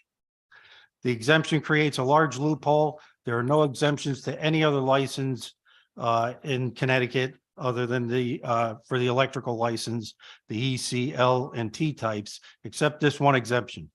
I will say, as an inspector, they're doing my inspections on solar installations, I probably had a better than 50 to 75% first time fail rate. And I was always a proponent of it should be done by licensed individuals because they have already been trained and they're already understand what they need to do. We would certainly encourage and be eager to assist the legislature in an effort to promote career paths in this sector of work. It can provide a decent living for people, and it should be that way, especially with all the infrastructure money coming out and all the green energy. I'd be happy to answer any questions that you have at this time. Thank you. Thanks. Are there any questions on the committee? Representative Acker. Thank you, Mr. McKinney, for being here. Thank you for, obviously inspector's job. Boy, they would love to have you back right now. Boy, we in dire need of those. I'm going to start off. Can you explain a little bit about if you don't mind, a couple, crib notes on this, the standard installation of a project this size, just the racking, the placement of the panels, things like that, if you don't mind, for the diligence of the people in the audience and so the overall scope of the work. Sure.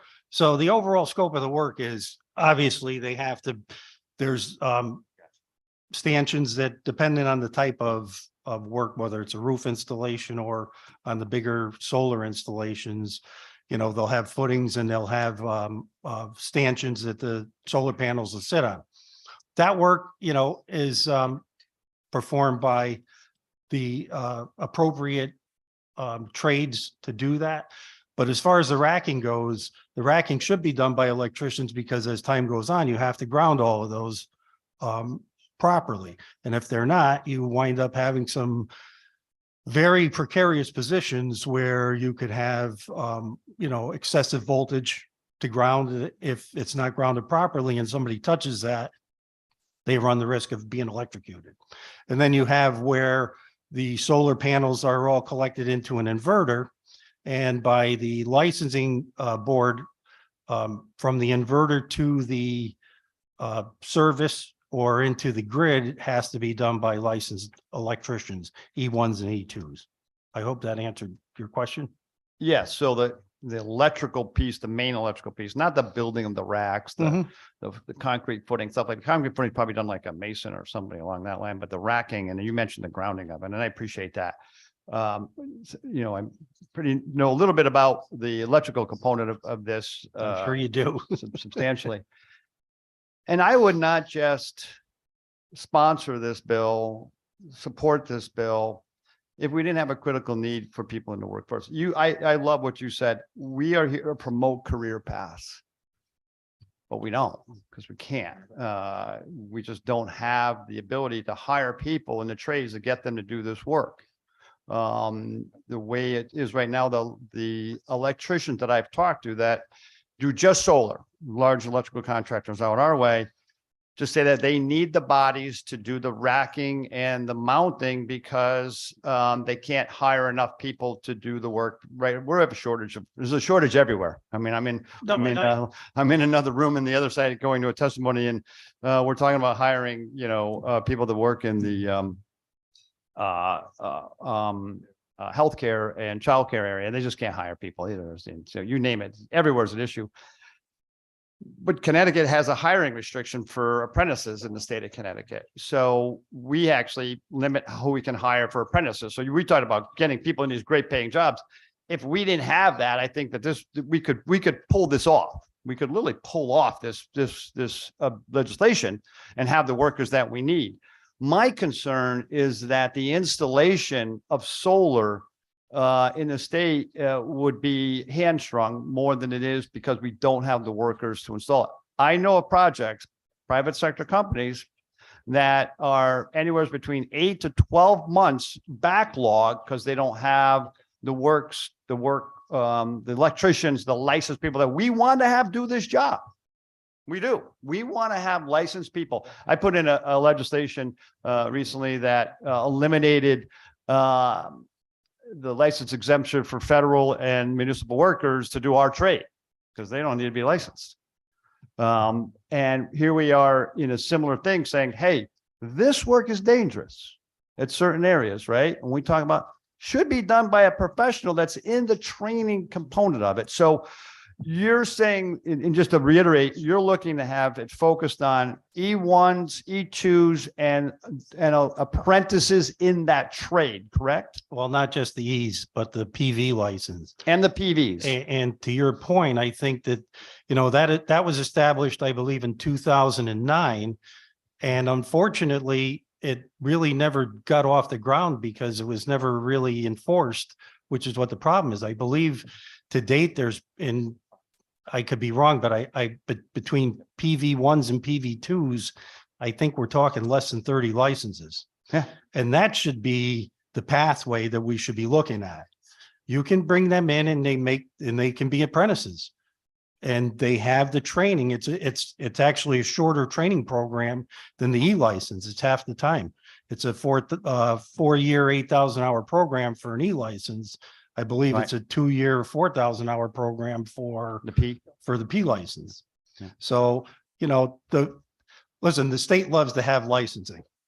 So, they do, but then they don't. Maker In this committee, they don't, but they do. And except this one, we don't allow apprentices to get into the trade. So if we did that, I would be touting this legislation and others that really support green technology, whether it, so I'll continue to listen to the dialogue, but, we have a laudable goal, unobtainable by the workforce that we have in the state of Connecticut, unfortunately. So, but thank you for being here. And I appreciate that. The one thing I would like to say, if it's all right,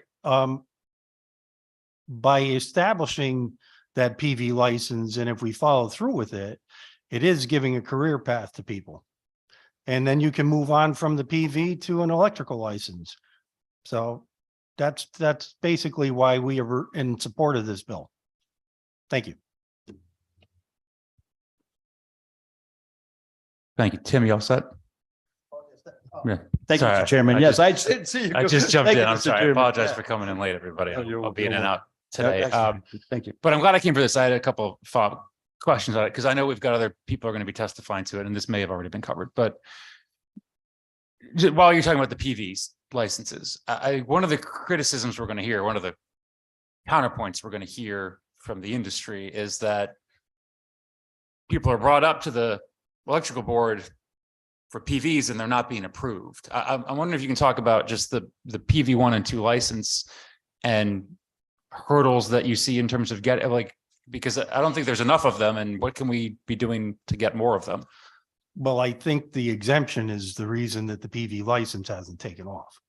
Because it's easier to just have laborers, or whatever you want to call them, even day workers. And it's not a sustainable job, and unfortunately, we don't have the numbers to go by from private industry that have installers that are just installing the solar panels, but it's not a career path to the middle class. Whereas if you have the license in place and we enforce that license, it gives you a career path. The PV license. Yes, absolutely. Right. Yeah. And quite honestly, I don't know of any situation where anyone that applies for the apprenticeship program to the PV license is going to get denied. All right. All right. I'm interested to hear later testimony about this because I've heard conflicting things about people being brought forward for the licenses and being denied by the board. And I would think that the only reason that would happen is they might be coming from out of state and they do not have the same type of training program, which could be one of the reasons why they get denied. But if you're in the state, if you're a state resident and you apply for the program, you're not going to be denied. Yeah, I mean, I think I'd like to see a little bit more flexibility on the trade side in terms of things like that. I mean, we want to make sure we consider all the sides here. And I mean, I get that, installing foundations and whatever in the deep south is different from up here, although this past week aside, you wouldn't know it from the temperature these days. I don't know enough about the PV license, but I'd be interested to know that if there are different issues in other states, okay, that's one thing. But if there's commonality in terms of what we're asking with this limited PV 1 and 2 to do, maybe we can make it a little easier for people to actually get those licenses if we're going to commensurately get rid of an exemption. Right. No, and I can appreciate what you're saying. Yeah. One of the things that I think you need to, not saying that you need to realize, but that most people don't realize is that each state has their own individual requirements for licensing. And Connecticut is one of the more stringent ones. And if someone comes before the licensing board that doesn't have the required hours, that would be the reason for a denial.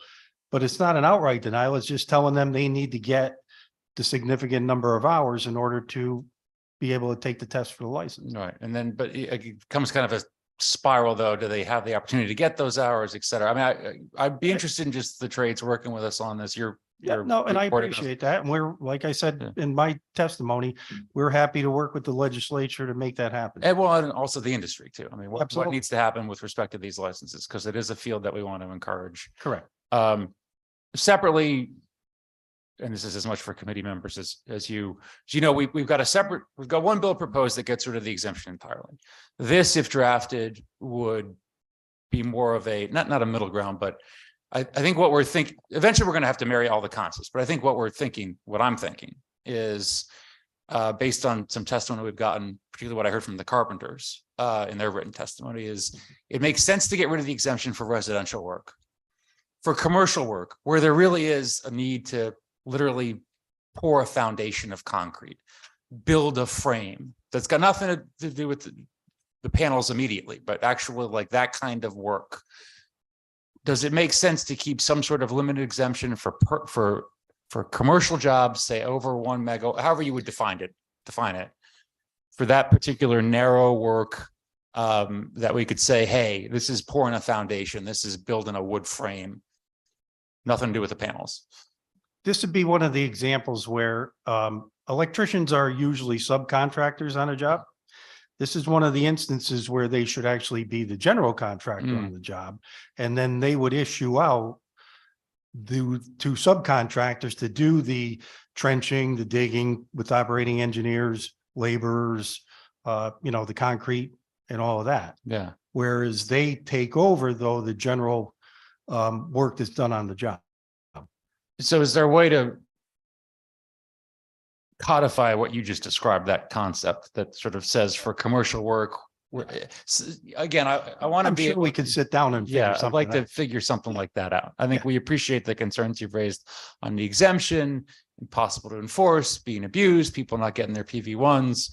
I'm sensitive to the other concerns that are raised in terms of, hey, if you just get rid of it blanket, which we propose to do, and we may still do, I don't know, you then all of a sudden, what, I need a PV1 and PV2 to pour concrete? That, right? That's not really what we're trying to say. Exactly. Right. Exactly. So how can we come up with some language that balances that? I think everybody's in agreement for residential work, and maybe we pick a megawatt. I don't know if you have to tell me.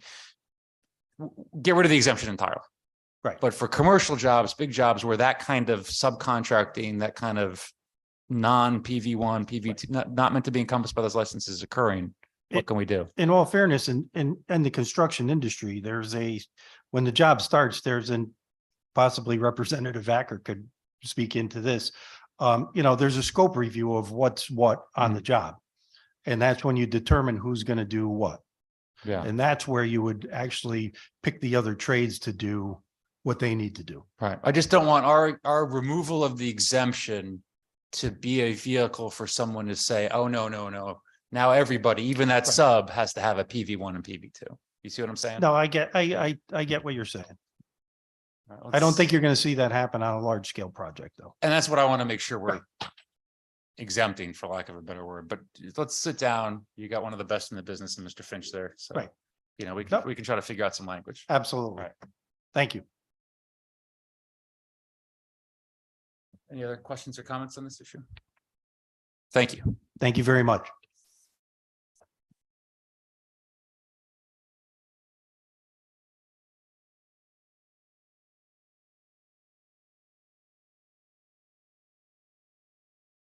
Up next over Zoom, we have Emily Epstein. Good afternoon, Chair Maroney, Chair D'Agostino, and members of the committee. For the record, my name is Emily Epstein. I'm a proud resident of Connecticut and the General Counsel for Vivid Seats. We're an online ticket resale marketplace that utilizes our tech platform to connect fans of live events seamlessly with ticket sellers. I very much appreciate the opportunity to provide our perspective on how best to protect ticket purchasers in Connecticut. Vivid Seats offers award-winning customer service and the leading loyalty program in the industry, rewarding every purchase. We provide fans with a secure, safe, and convenient place to buy and sell tickets to a wide variety of events. When fans buy tickets on Vivid Seats, they do so with peace of mind. Every ticket we sell is backed by our 100% buyer guarantee, a promise that the fan will receive valid tickets delivered on time and as described, or else they get their money back. While text for SB 392 is not available, the published description requires that ticketing marketplaces make clear pricing disclosures prior to ticket purchase. Our website includes transparent price disclosure prior to purchase, and we support codifying this requirement. We believe consumers should have the essential facts necessary to understand their purchase. To that end, we think the General Assembly should examine the role that ticket holdbacks play in generating high ticket prices. The term holdback is shorthand for the initial ticket seller's practice of restricting the number of tickets available at an on sale without disclosing how many tickets are available for purchase. Holdbacks create the illusion of scarcity and can deceive fans into paying more than they otherwise would have had they understood actual availability. To accurately evaluate price, fans should know how many tickets are being held back and when more may be made available. After all, how can a buyer evaluate whether a price is fair unless they can properly understand availability? The General Assembly should end the practice of creating false sellouts by requiring that venues disclose if holdbacks are being used. We're concerned that other issues raised in the proposed bill may have unintended consequences. The bill proposes banning non-physical delivery fees, but ticket marketplaces support electronic delivery with tech investments and customer service. Even electronic delivery has costs for marketplaces, and we should be permitted to recoup these costs. The bill requires resale marketplaces to disclose the original price of tickets that are being resold. However, the concept of face value is challenging in today's ticket market. While face value used to be static, the industry today uses dynamic or market-based pricing for primary ticket sales. This means that the face value fluctuates to reflect demand. Like airline tickets, this may result in two tickets next to each other being sold at varying prices by the original seller. A requirement to disclose face value inflicts costs on resale marketplaces while not providing useful information to the consumer. We appreciate the General Assembly's leadership role in protecting competition and ticketing and look forward to working with the sponsor to find the best solutions for fans. Thank you, and I'm happy to answer any questions you may have. Thank you. Questions from committee members in person or online? Thank you. Thank you very much. Thank you.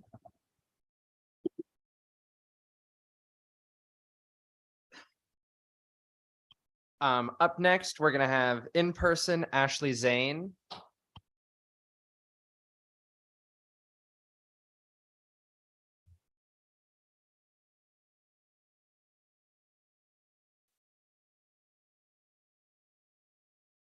Good afternoon, Chairs Maroney and D'Agostino, ranking members Ciccarella and Rotigliano, and distinguished members of the committee.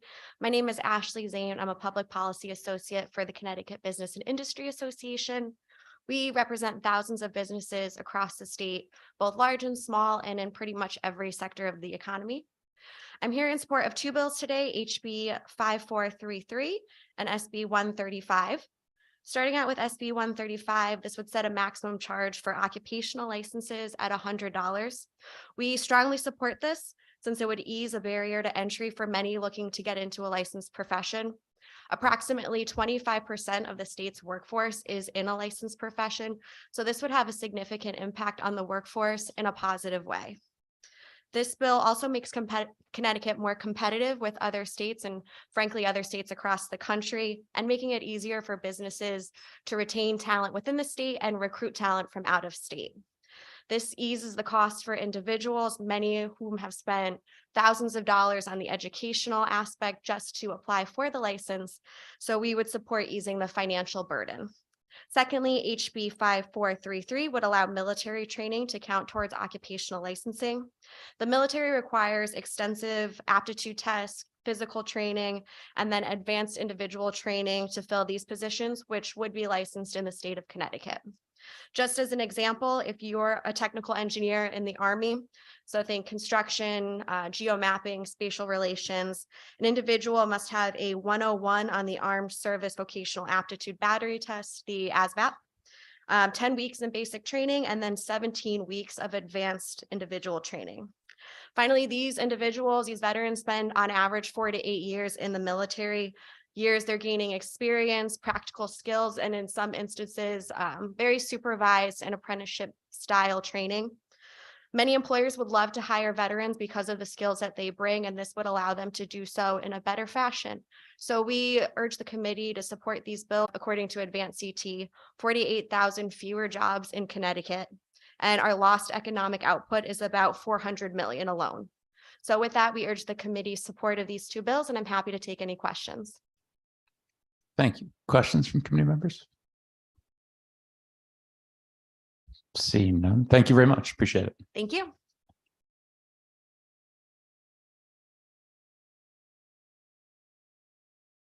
Up next, I have Michael McConaughey.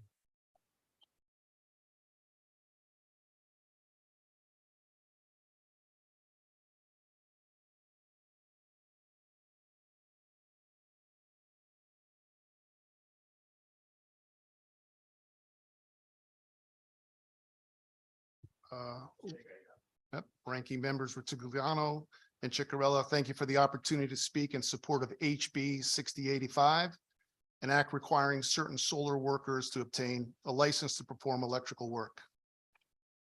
My name is Michael McConey, and I'm the Executive Director of the Connecticut chapter of the National Electrical Contractors Association. NECA is the voice of the electrical construction industry that brings power, light, and communication technology to buildings and communities throughout Connecticut. NECA contractors are the technical professionals responsible for Connecticut's most innovative and safest construction. Our firms employ skilled journey persons and apprentices of the International Brotherhood of Electrical Workers.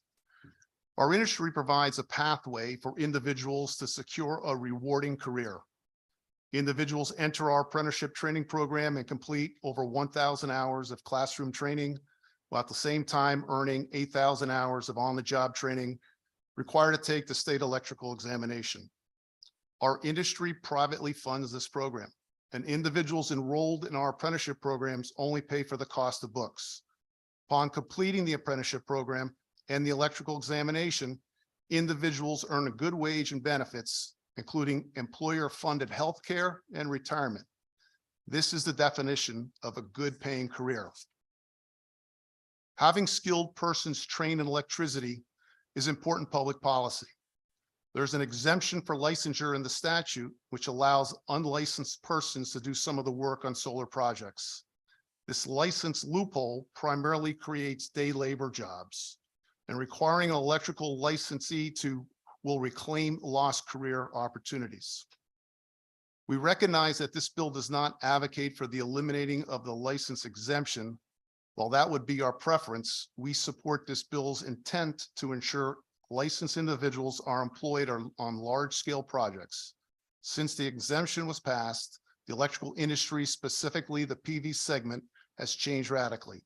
Solar arrays are larger, more complex, and produce a much higher electric voltage. Can you imagine untrained workers handling 1,000 volts of electricity? That's a possibility without passage of this bill. Electricians must be highly skilled as their jobs become more complex. Licensed electricians receive in-class continuing education as well as on-the-job training. Unlicensed workers attempting to do the job of an electrician receive no such training. Connecticut has long held that the electricity from all sources requires the electrician to carry the appropriate electrical license. And electricity generated by a PV panel is no different from all other electricity and should therefore require licensing. NECA employers only employ E2 licensed journey persons and registered apprentices to perform all PV installations. However, it is difficult to compete when competing firms utilize unqualified and or temporary workers. How does an untrained day labor equate to a well-trained career? How can public safety be ensured when untrained, unlicensed individuals perform projects? The surrounding New England states all require electrical licenses to perform PV installations, and they've completed more projects than we have in the state. I urge the committee to take the next steps towards expanding good paying careers in the PV industry by acknowledging that a licensed electrician and an indentured apprentice should perform all the work. Thank you for your time and consideration of today's requests. Thank you. Questions from committee members? Great, thank you. I think we're getting this issue. So just for those who are looking to speak on it, maybe want to leave early. I think we're getting it. I think we're almost there for a solution. Don't screw it up. Next, MJ. Next up online, we have Greg Blaska.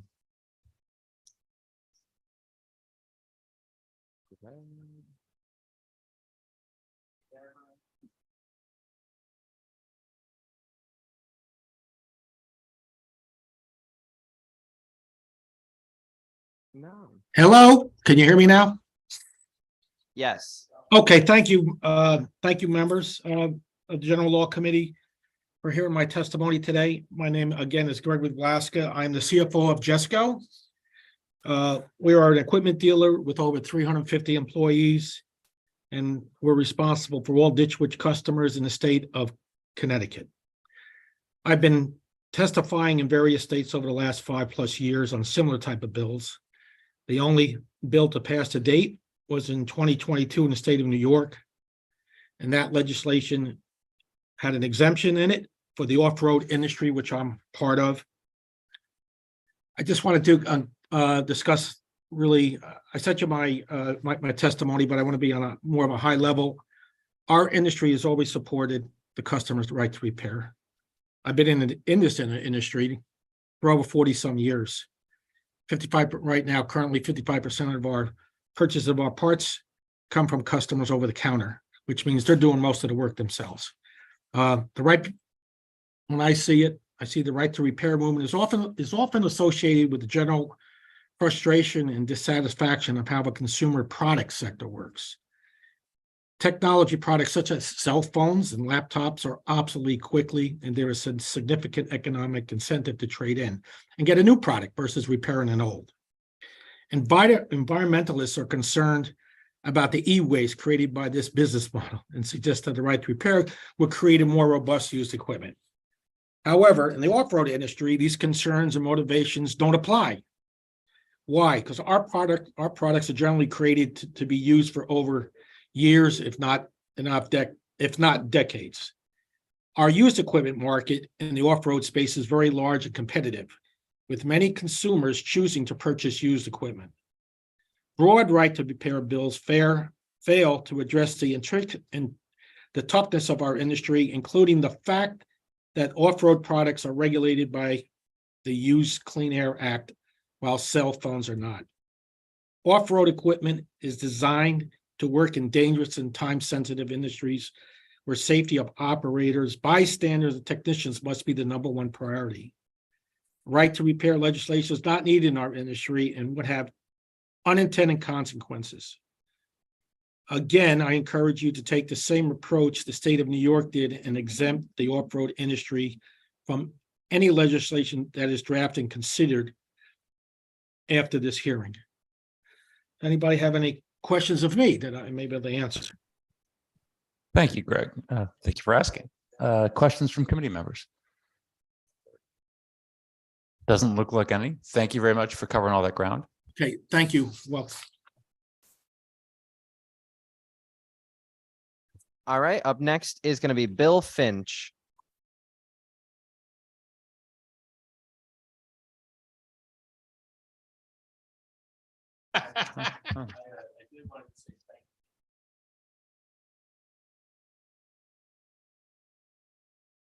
Testify before general law. So I wasn't going to just walk out without saying thank you for raising this bill. Senator Kissel, it's always good to see you. And welcome to the Senate, Senator Ciccarella. It's a great place. I did think I made a mistake when I was here in 2007 by voting for this bill. I will plead ignorance. I didn't know this exemption was in the bill at the time, as I've confessed and done my mea culpas.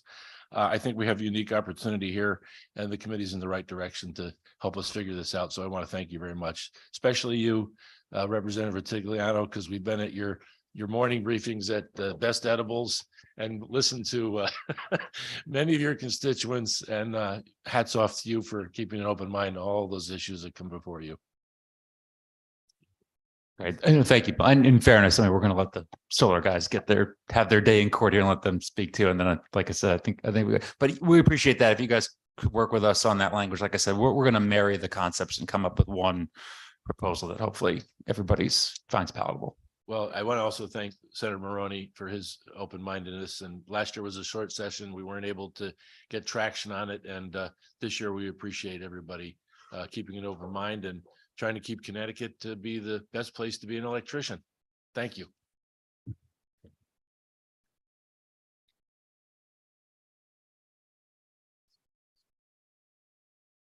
Up next on Zoom, we have John Keene.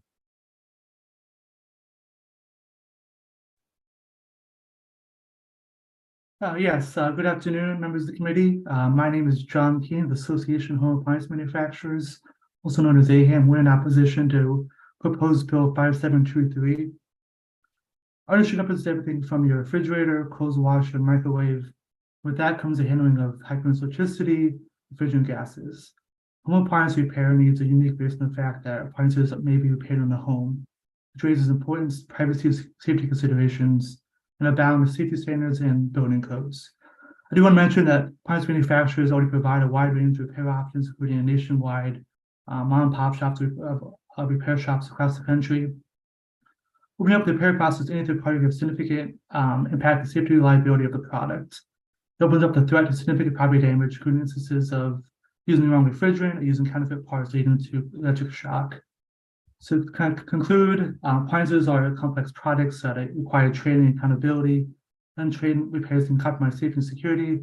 That's why no state has enacted legislation to cover appliances. With that, I ask you to oppose 5723. Thank you.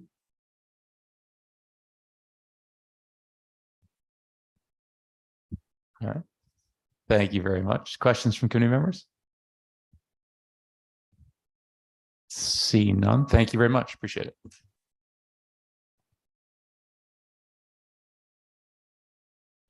So up next, we're gonna have Paul, Mike, and Kyle from the Connecticut Solar and Storage Association.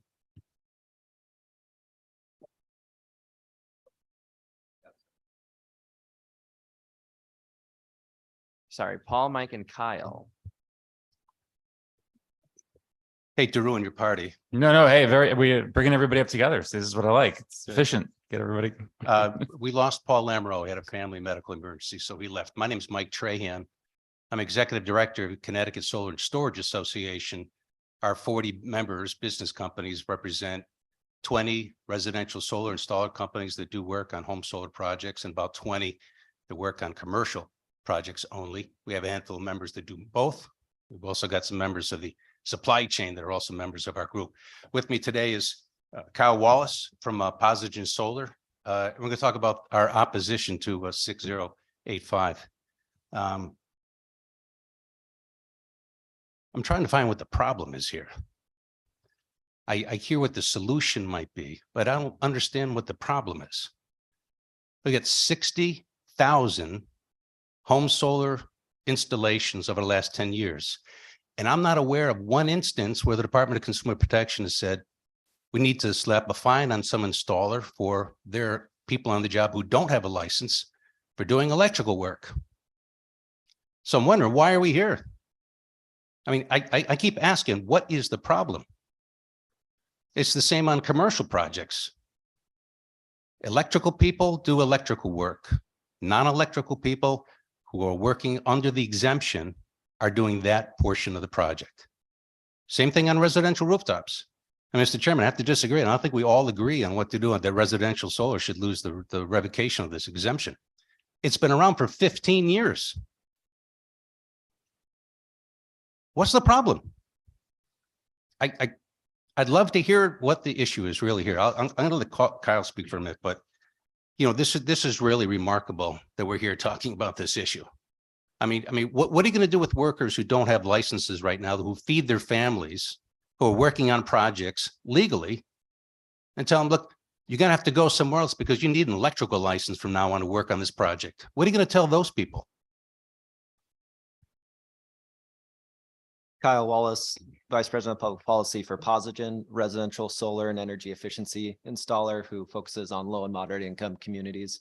And, you know, I think, you know, I agree. We believe the residential exemption in particular, I can't speak for the commercial projects. We believe the residential exemption is critical. I mean, just to explain a little bit of how those installations go, you'll typically have a couple of installers who handle all of the non-electrical work. They're unpackaging the panels, they're preparing the site, they're measuring where on the roof these are going to go. They're doing all the non-electrical tasks associated with lifting and getting those panels up there. It is the electricians, the licensed electricians on those jobs that are doing all the wiring, the conduit, dealing with the inverter, connecting to the home's electrical system. So that's how the exemption's working in practice for the residential sector. If you remove that exemption, what are those installers going to do? They're not qualified necessarily to be electricians, and now they don't have the ability to continue to do what they have been potentially doing for years.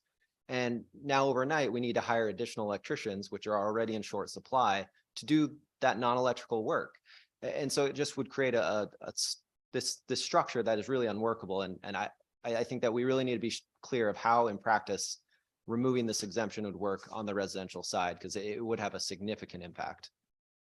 Can you guys talk about the PV 1 and 2? So the same question I asked the electrical union, you know, because that I think was meant to capture a lot of that non-electrical work, or at least panel related work that wasn't plugging the solar panels into the actual distribution. So the availability of PV1s and PV2s, what you're seeing in terms of the hurdles on the PV1s and PV2s, and what, from your perspective, we can do to get more PV1s and PV2s. Well, the PV1 license came into effect better than 10 years ago. It was an effort by the legislature to add vigor to solar installations in the state of Connecticut. There wasn't a lot of interest on the part of electricians to climb a rooftop that's pitched like that when it's 10 degrees outside. Couldn't find them. So it was Pat Widlitz, Representative Pat Widlitz, who was the chairman of the finance committee at the time. She came up, she worked with one of her constituents, and I included her testimony from a bill like 10 years ago on the back of mine. They came up with this PV1 license, which at the time allowed the PV1 license holder to do the whole job, bumper to bumper. That was her interpretation. That was the DCP's interpretation. That was the Electrical Work Exam Board's understanding at the time. You could do the entire job. You didn't need an E1 or E license to do the work. That was the agreement.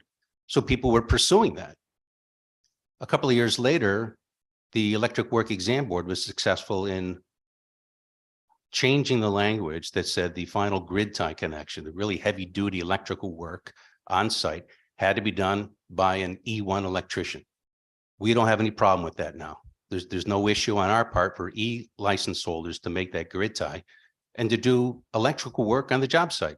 They've been working side by side with non-licensed non-licensed workers for many, many years. So the interest in pursuing the PV1, PV2 just isn't there, because in terms of installers, from an installer perspective, you don't need them for the work. You hire E1s, you bring in E2s when you need them, and the majority of the job is done by unlicensed workers. I'm talking about a worker that puts a solar panel over his shoulder, climbs a ladder, drops it on the rooftop, bolts racking to the rooftop, places that panel into the racking, and connects those click and play non-connected wires together, and then does it again. That's the unlicensed portion of the work. It's heavy work, but some people make a career out of it. Some people may not think that that's a career, but these people like doing it, and they've been doing it for many years, and they're well paid. So, like I say, we've done this almost 60,000 times. There are no instances of people taking electric panels and electrocuting themselves. There are no instances of installers having people with no electrical experience doing electrical work. I'm not saying it hasn't happened in the past. I haven't been on every 60,000 job site. Does it happen? It might happen. I think it probably happens in all sorts of licensed trades where people are abusing the license. And if that's the case and DCP can document it, we're all for applying whatever punitive action the DCP has for taking against electric license holders. But I'll tell you, if you're an electrician and you've got a license and that's your job, and you know that your license is probably going to get revoked, or you're going to be suspended or fined or whatever, because you let somebody walk around and do electrical work who's not supposed to. So how can we take the folks you just described, you're doing that sort of all that work other than plugging into the panel, and get them to have the blessing of the PV1 and PV2? Is there a grandfathering concept we can consider, a sort of ease of application, reduced your waive fees? I mean, I think we're kind of all saying the same thing. It's almost really just a matter of nomenclature at this point. The point is, we want those folks who are doing the work you just described to be PV1s and PV2s. I understand from a practical standpoint what you're saying as to why they're not getting it, because of what we added on the E side. But you've got these PV1s and PV2s. We've got people doing the PV1 and PV2 work. Let's just get them that license. Yeah. We're talking about installing panels. We're not manufacturing panels. This is in terms of training required. I mean, these are people who work hard, talking about roofers, carpenters, who are on the job site every day doing this kind of work. It's their prerogative whether they want to pursue a PV1 or PV2. I don't know why the state has to tell them you need this. What business is it of the state to tell a guy? Well, we decide what's our business, Mike. And so if we decide we want those people to have a PV1 and PV2, what I'm asking you is there a way We can, from your perspective, what's the easiest way to get those people the blessing that they need? What's the holdup from the PV1 and PV2 that you're seeing? How can we smooth that out? I'll have to give it some thought, but I don't understand what the benefit is. What's the benefit? We get your policy argument. I'm asking you to No, come it's up- not a policy argument. I'm wondering, what is the benefit of a non-licensed worker who works legally under your exemption right now and has been doing so for 15 years? What benefit is to him if he doesn't want to pursue a PV1 or PV2? I think it's a benefit. What we're debating, the reason we have that license in the first place is we do think there's a benefit to having folks who are focused on that particular field, solar. I mean, otherwise, what you should be saying is just get rid of the PV1 and PV2, right? I mean, that's the logical next extension of the argument you're making. So we got to figure out what we want to do here, right? And if we're going to keep the PV1 and PV2, and we got people who are essentially doing the work that fits within the PV1 or PV2 or could fit within it, I want to see if we can get everybody there on that solution of the PV1 and PV2. And to maybe just stress that, the PV1 and PV2 is able to cover some of the electrical work associated with the install. You still can't do the final grid tie. And so that's, I think, where that scope of the license has fallen historically. It hasn't really been meant to capture the installers who are just hoisting the panels, putting them in place. And so whether or not those installers would be able to qualify for a PV license, I think that would be a matter of, have they taken the right courses, the educational requirements, apprenticeships, those type of, training measures that would allow them to qualify for a PV2 license. I don't know that that would be the case for a lot of them. And so, we'd have to look at how can they actually get the PV2 license. That is a conversation that could happen. Because if there is a way where installers have a pathway, current installers, because the last thing we want to do is go back to our installers and say, We don't want to land anybody off. But Yeah. I get that. But I for the same token, maybe there's a way to expand the PV1 to encompass what you're describing on the residential work, a PV2 with the additional electronic, et cetera. Yeah, and I think one of the things is I don't know that we necessarily want those installers to be doing the electrical work. We're fine with the licensed electricians doing that. Oh, yeah. And if we allow them to get the PV license, now we're telling them they can do that electrical piece. And I don't know if that's actually the right way to go about that. I think leaving that all to the electrician is potentially a better solution. I mean, I understand what you're getting at, but yeah. I would just mention too that since the day one when this program started, residential solar systems are inspected electric 3 times. The utility, Eversource or UI, depending what territory you're in, sends someone to the job site and make sure the electrical work is done correctly. The Connecticut Green Bank sends an individual, or from the beginning, sent an individual to the job site to look at it, inspect it, to make sure the electrical work was done right.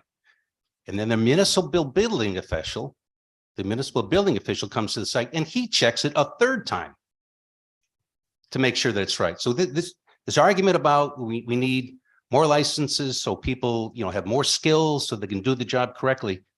Again, 60,000 home solar systems installed almost under the license exemption that exists today. Look, Mr. Chairman, we're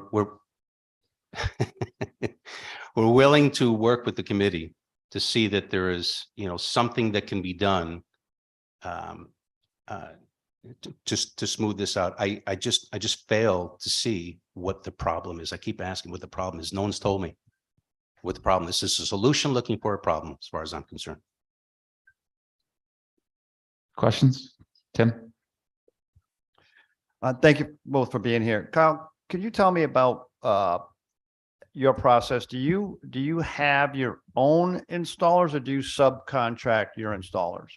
We do some of both. We have in-house teams that, with our master electrician, our journeyman electricians, and a couple of installers. And then we do also subcontract out to other companies to help meet the demand.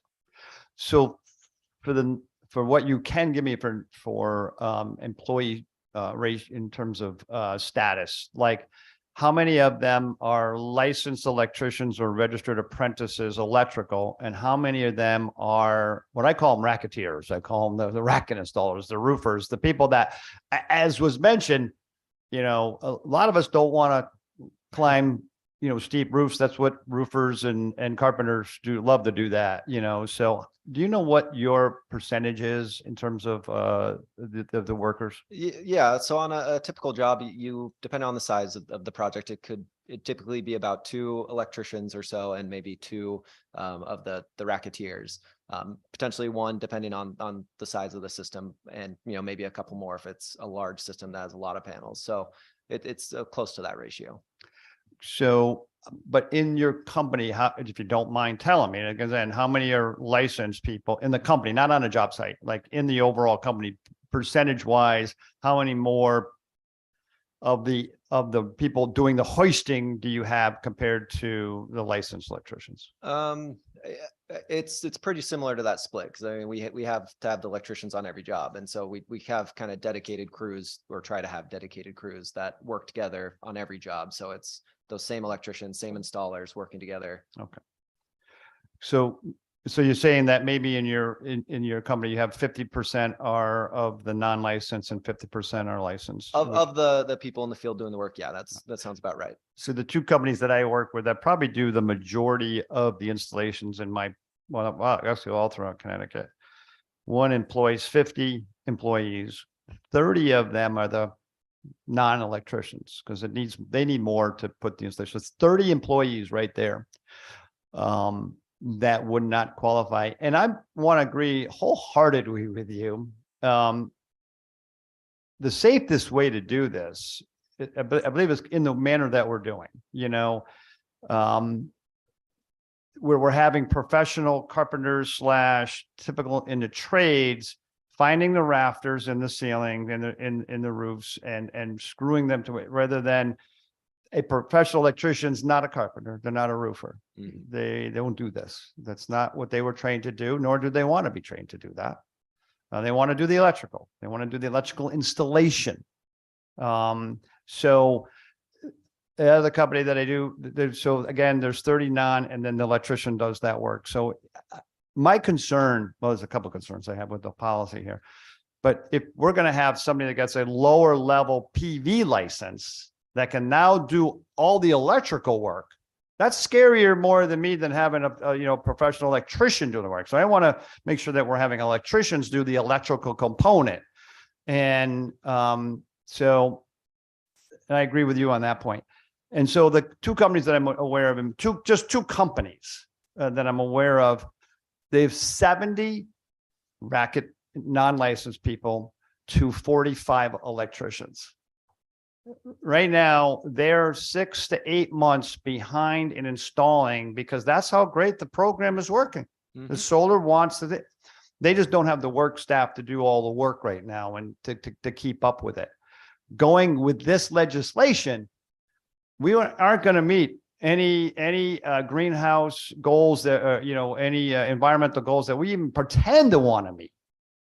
And so if we had the workforce to do the work, I'd be all for it. But I think that's the key point is we don't have the workforce that would be eligible for these licenses right away to be able to make this change and still be able to have the same number of companies and installations going on in the state. I mean, solar installer is a fast growing job across the US. The Bureau of Labor Statistics says it'll have a higher demand, of a 27% higher demand over the next decade. And we today are barely able to keep up with the installer piece, and we're behind on the electrician piece. And if now we need to use fully licensed electricians for everyone on our job site, I mean, it's going to cut the productivity in half. I don't know how we would be able to keep up. And then, like you mentioned, there's a lot of installations going on with the high electric rates. This is one of the options people have to actually address that. And it would just be, I think, a very inopportune time to make such a drastic change that would essentially cripple the industry and create an artificial labor shortage. And then a final follow-up, you said, and then the issue with electricians, what is that? Oh, just the electrician shortage generally. I mean, I think I have not met a solar company that has enough electricians or has as many as they would like. And that is the gating factor of how many installations we can do, is how many electricians we can hire. Yeah, I've been screaming at that for decades. Yeah. Decades. So thank you, Mr. Thank you. Other questions for committee members? So we're looking at the definition of PV1 license, which Dave, what's it say? What's your 2 years solar journey person equivalent experience or training. 2 year solar journey person or equivalent experience or training. And it allows for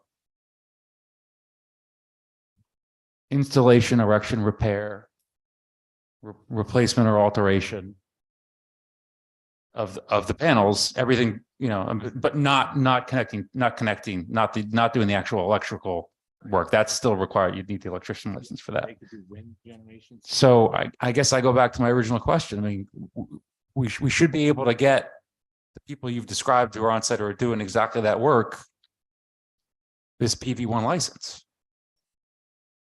Shouldn't we? Well, you have to have the PV2 license for the 2 years, I think is what that is. That's the PV1 description we're reading. Well, PV2 to is get something. the PV1, you have to have the PV2 for 2 years. Yeah. You have to be an ST2 Tim. journey person. Go ahead, Tim. I don't know what to, so I believe the PV1, so you still need the electrician to do the install. I don't think the electricians of the IBEW or NECAP are, this is what the direction they want, by the way, but that's just my. No, we're not, nobody's talking about taking the electrician out of the picture of connecting the panels. We're talking about what was described here. Taking the panel up to the roof, putting it on some customer's residential roof. Right, and it just, I think what was brought at 60,000 have been installed without that license. Why do you want to license a carpenter to be a PV installer? I guess I go the other way around. We've got the PV1 and PV2 license. These folks are doing the work that's described in the PV1 and PV2 license. Why don't they have the PV1 or PV2 license? Because they're doing roofing work and carpentry work. They're doing the erection or installation of work related to photoelectric panels, which is what the license is described as. That's what the PV2 license is described as. Yeah. Yes. So, But what I'm telling you, Mr. Chairman, is that those individuals are not doing electrical work. there's no electrical work described in that PV1 or PV2 license. I'm not talking about the electrical work. I don't know why we're missing each other here. Well, the PV, it's the photovoltaic electric license, sub-license, limited license. Erection, installation, what's the language, Dave? On PV1. Installation, erection, repair, replacement, or maintenance of the panels. Separately, there's the requirement that to actually do the electrical work, you need the electrician's license. Nobody's talking about touching that. But the work you're describing that's being done right now unlicensed appears to be within the description of the PV1. So let's get those guys licensed as PV1s. If we were confident that they would be able to qualify and get those licenses approved, then I think this would be less of an issue. So that's my question. What do we need to do to make sure those guys can get their PV1s? What's the holdup? What's the hurdle? Well, first of all, so the PV1 license is senior to the PV2. Yes. Okay. Or Just- PV2 then. Just to be clear. Yeah. Thank you. And do you want to share? The PV1 says the requirements to qualify are an examination shall be 2 years, a solar journey person, which is basically a PV2, or equivalent experience and training. So their work experience qualifies as a, no? They don't do the electrical install. No, They're not talking about not talking about electrical. electrical stuff. Both of these licenses exclusively state you can't do the electrical install. Yeah, they're separate and apart from that. Like the PV2 is limited to.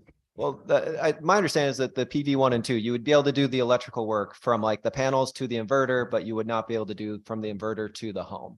And so it's a limited subset. All right, so if we need to expand the PV1 and PV2 and the solar journey person license to encompass the work that you're talking about, we can do that and make sure these guys can get a PV2, for example.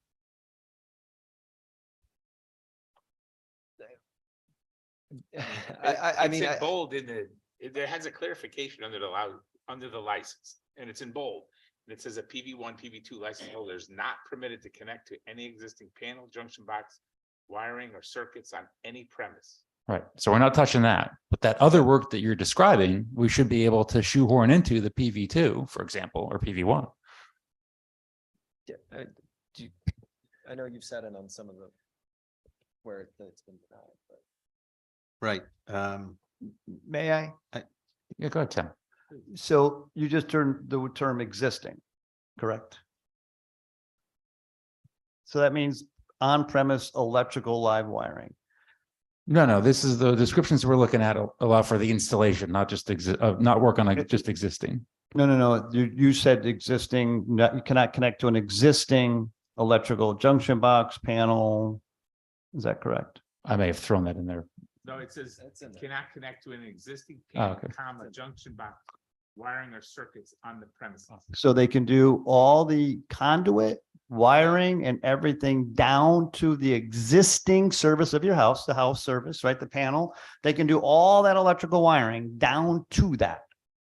And then leave it at that location where then an electrician comes in and does the tie-in, because Eversource lost their mind over this. They're like, you're having them tie into our stuff. No. And UI. And so that's why they pulled that piece out. So they're doing all the wiring, all the racking, all everything. So, and then there's just the electrician does the tie-in. What we're saying is that it's probably an unsafer route to go to do that. That's all. And so that when they're doing all the work mentioned except the final tie-in at the meter, that's what was originally done by. Well, this is all kind of my point. I mean, I don't.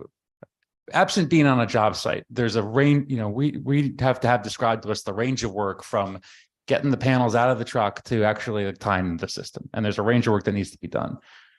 Working backwards from the panel, I understand the need for the electrician to tie into the panel. The question is, who's doing all the work leading up to that point? And there's everything you just described, taking the wire and getting it down there. Okay, PV1 and PV2 can do that by virtue of these licenses. And all I'm saying is, why doesn't the rest of the work fit into, it looks like it fits into those descriptions. And I, from a policy standpoint on residential work, like the idea of knowing that there's a license that I can fall back to. No offense, I know there's a company we can fall back to, but there's a license we can fall back to if the customer's roof gets destroyed or the tying isn't done right or the panel's not hammered into the right joist on the roof or whatever. And there's a license I can pull for that PV1 or PV2 that encompasses that. I think that's the idea of what this is meant to encompass. And so I want to hear what the issue is with getting those guys who are doing some of this work now, those solar journey person license, PV1, PV2. Well, and it's that today, all of that electrical work leading up to the panels, all of it that's existing or new is being done by our electricians. Like that's all of that's being done. We don't necessarily want our installers to be doing all of that work that would be allowed under a PV license. And so that's where I think the concern is, if there was a separate license that was just for the hoisting of panels and the placement and all of that, that was non-electrical, and it was simpler to get and to be able to license those individuals, that's one thing. But I mean, we're talking about essentially a subclass of an electrical license and trying to fit in installers who don't necessarily have those skills. And I think that's where our heartburn comes in. Okay, I got you. I mean, flip side of the question, are these installers that you're talking about licensed carpenters? No. Are they carpenters? No. Okay, so they're trained on the specific skills needed for the solar all right. installation. Yep. That raises a concern in my mind, right? I mean, either I want to know I want to know a trained carpenters doing that work, or a PV1, or because otherwise your argument is get rid of the PV1 and PV2.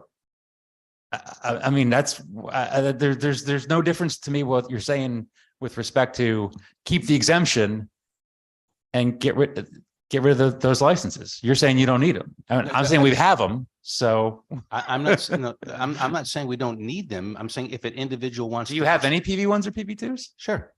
We do employ a PV2 that he was a journey person electrician in Puerto Rico and is now living in doing work. Yeah. All right. So but if an individual wants to pursue that license, he should be free to do that.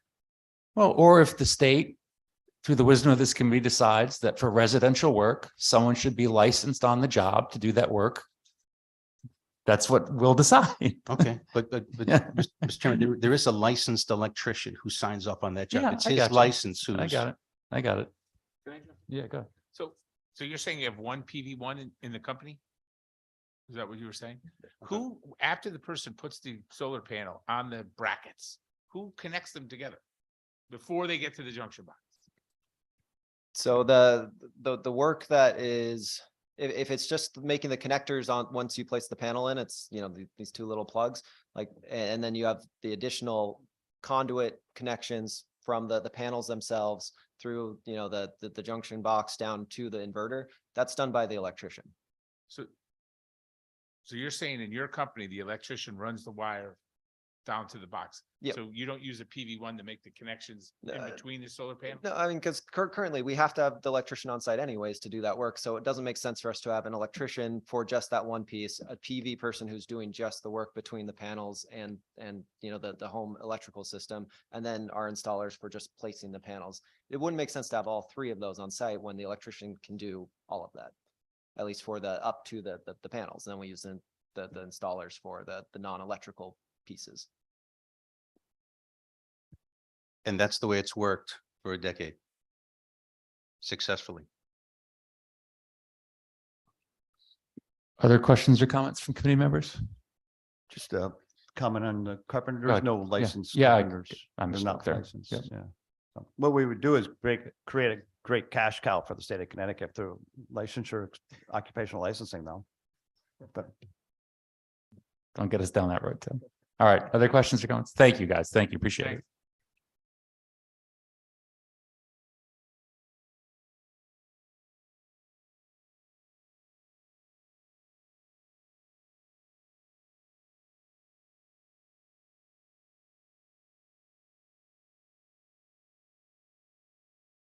Up next online, we have Ashley Van Meter. Hi there. Can you hear me? Yes. Thank you. My name is Ashley Van Meter. I am from the Association for Accessible Medicines. We represent the generic and biosimilar industries.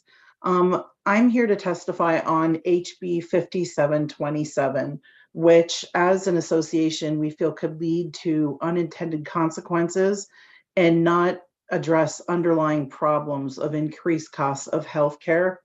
Currently, generics last year saved Connecticut $3.7 billion, and also biosimilars saved as well, and continue to save over the last decade every we've seen the first introduction. We've seen increased savings on some of the most expensive drugs there are. Currently, out of every script, we have 90% are generics with only 20% of the cost. Our concern with this is we don't feel that reference pricing is going to necessarily cure the problems that we see with the increased costs in healthcare. First of all, there are some unintended consequences for generics and biosimilars in particular with this type of proposal.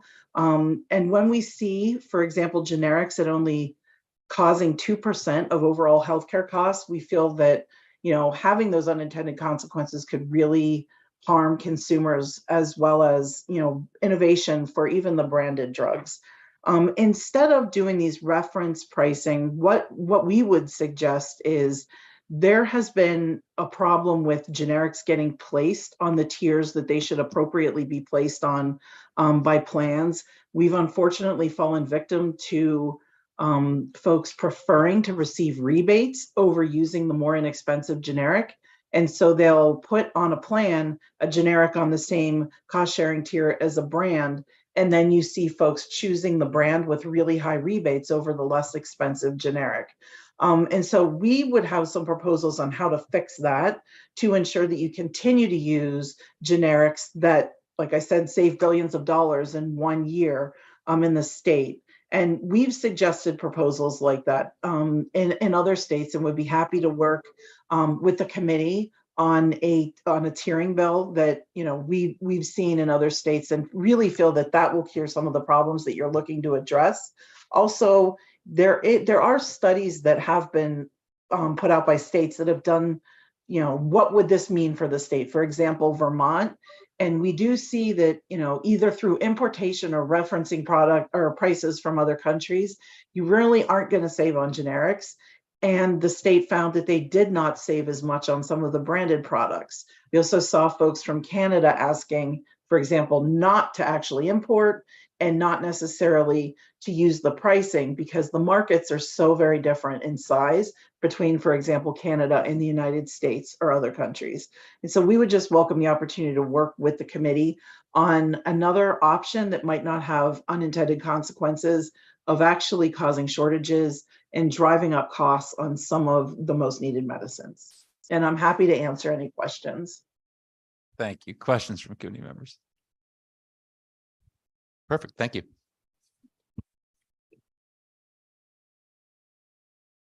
All righty. So entering next into the Zoom is going to be Catherine Hamilton.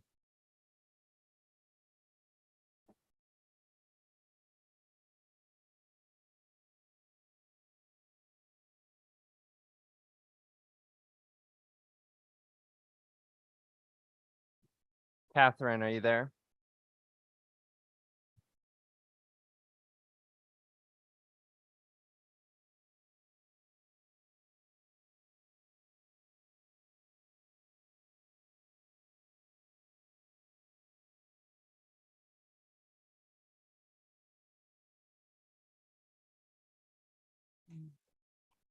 Okay, can you hear me now? Yes, we can. Thank you. So good afternoon. I appreciate the opportunity to be here testifying before your committee. My name is Kathy Hamilton. I'm the president and CEO of the Home Medical Equipment and Services Association, also known as HOMES, which is an association that's been operating for 35 years in New England. I'm speaking today in opposition of HB 6083, the right to repair for motorized wheelchairs. We respectfully are asking that this bill not move forward and instead are hoping to offer a proposal that will help resolve some issues.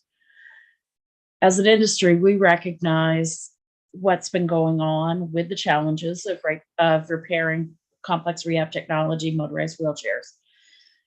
And as alluded earlier during the conversation today, supply chain has been a big part of that. That slowed down repairs immeasurably.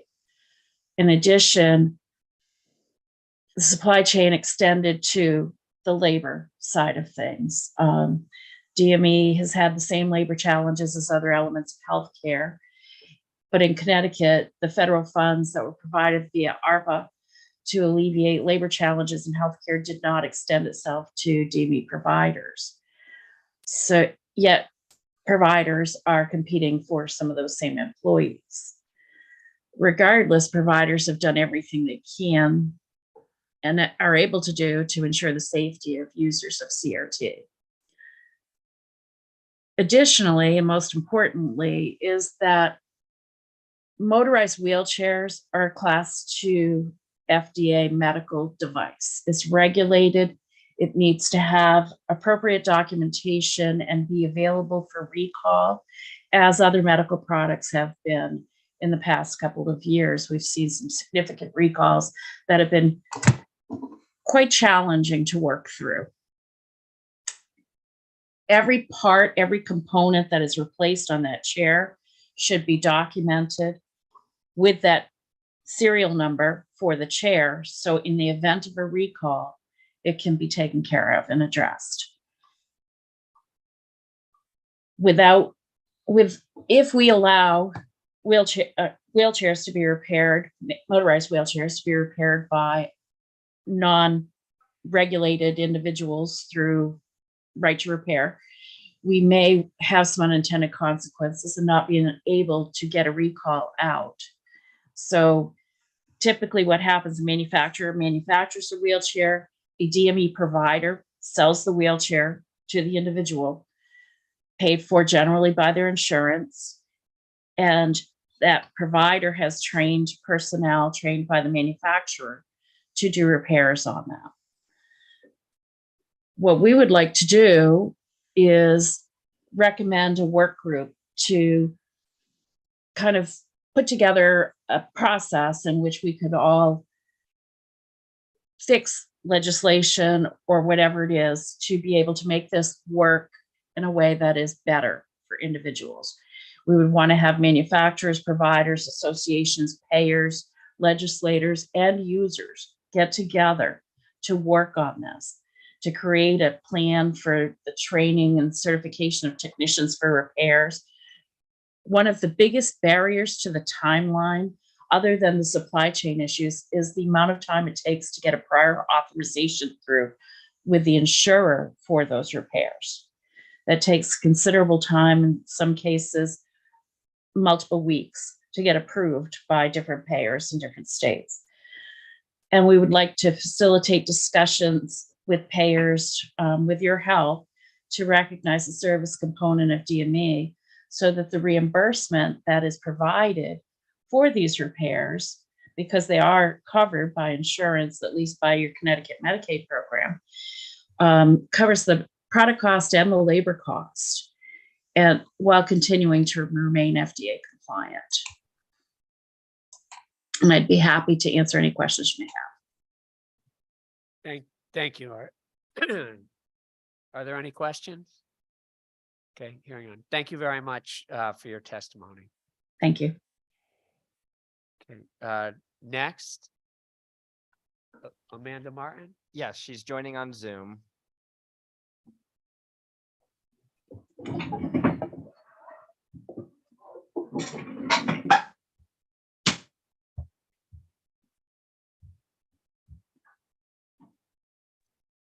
Good afternoon, Chair Maroney and members of the committee.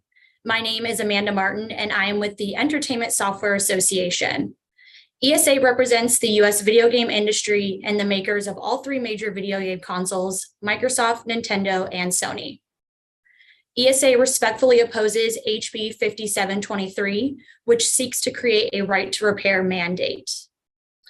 A right to repair mandate poses a high risk to video game creators and other copyright owners who rely upon the secure media ecosystem of the game console to safeguard their copyrighted works against sophisticated piracy efforts.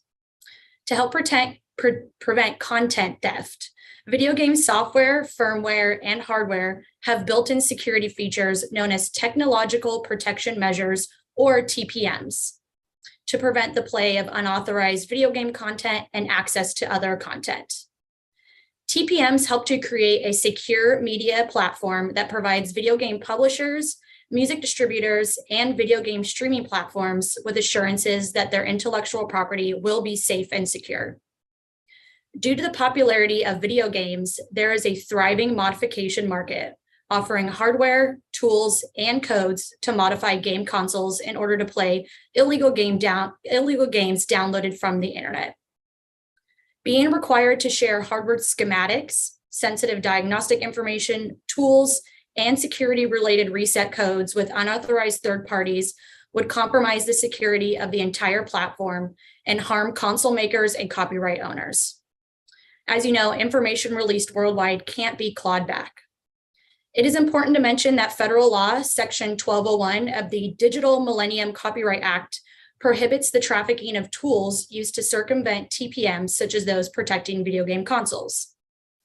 In its most recent 3-year review, the US Copyright Office again recognized games as highly expressive works, extolled the unique nature of video game consoles, and repeatedly stressed the importance of TPMs to the video game industry. This decision demonstrates the Copyright Office's continued acknowledgement that access controls on video game consoles uniquely serve the important purpose of preventing copyright infringement, stating, and I quote, "Limiting console repair in this manner appropriately balances the specific adverse effects experienced by users against the video game industry's legitimate concerns over links between console circumvention and piracy.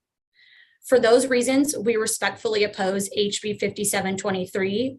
Thank you for your time today, and I'm happy to answer any questions." Great. Thank you very much. Are there any questions from the committee? Senator Kissel? I just had a question. What is firmware? I sort of have an idea of software and hardware, but I don't know what firmware is. So firmware, it's just all tied up in the console.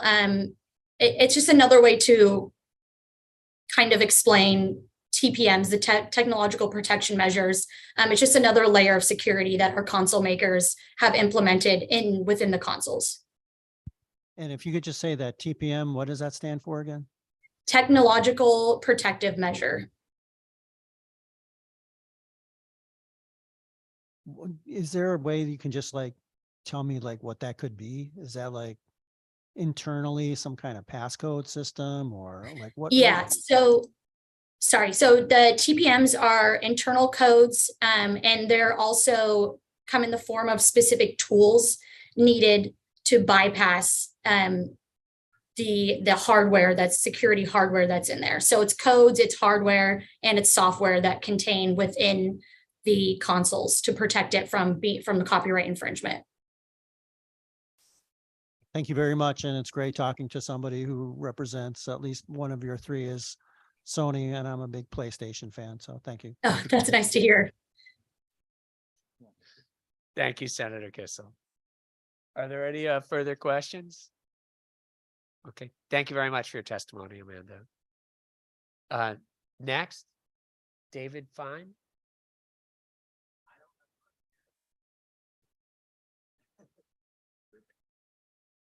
Okay, next, Fred Camillo.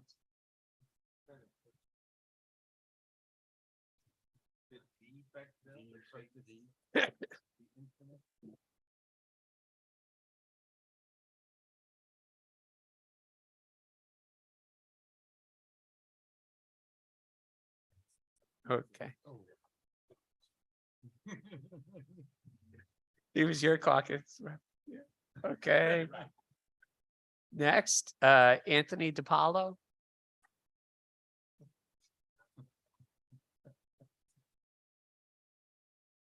Next, Douglas Hanson.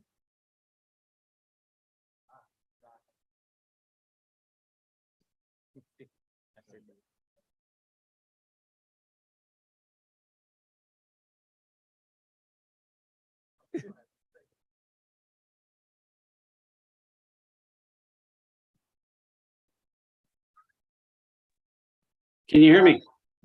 Yes, we can hear you. Please proceed with your testimony. Okay. Thank you for this opportunity to speak. I'm Doug Hanson, president of the W.I. Clark Company. We are an authorized dealer of John Deere construction equipment, and I am here opposing proposed bill 5763 for electronic device repair. As equipment gets more sophisticated, our manufacturers are using more electronic devices in our equipment, and that equipment might fall under this bill. The serious concern we have is twofold: safety and emissions. Our manufacturers spend a large sum of money in their R&D to make the equipment productive, but also safe in its operations. We do understand how people might want an independent operator to fix or change a stereo or computer or other consumer device if, when modified, it does not endanger the owner or other people or property. I want to state up front that repairs of construction equipment is not exclusively in the hands of dealers.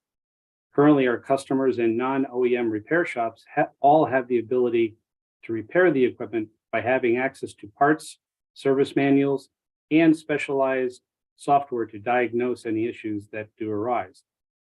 And similar to Mr. Blaska's testimony before, 60% of our parts sales are to customers or repair shops. Where we feel this bill goes too far is to allow operators access to modify the engine or other ways that the equipment operates. As an authorized dealer with factory-trained technicians for our Deere products, we have absolutely zero desire to be able to change, and we cannot currently modify the way the manufacturer designed the machine to operate. You may not be familiar with the way construction equipment is controlled, but as an analogy, consider what would happen if a repairer works on your car and inadvertently changes the code that controls your directional blinkers to blink the opposite way. If you would go to turn left, all the drivers and pedestrians around you would think you're turning right. Think how dangerous that would be. If an operational characteristics are changed by a repairer, does that liability get shifted to that repairer, who may not be economically responsible to those who might be injured? Also, how would you know if a machine was modified and might be dangerous if you were buying a used one. On the emissions front, the machines are designed with very detailed parameters, and small changes can have negative effects on the cleanliness of the exhaust. We are all concerned about how a bill could be drafted that could allow or encourage changing emissions that might be a violation of the Clean Air Act. If there's a desire for this bill to proceed, we would respectfully request a carve out for the construction equipment and or other equipment where safe operation is critical in its original design. Available for any questions anybody has.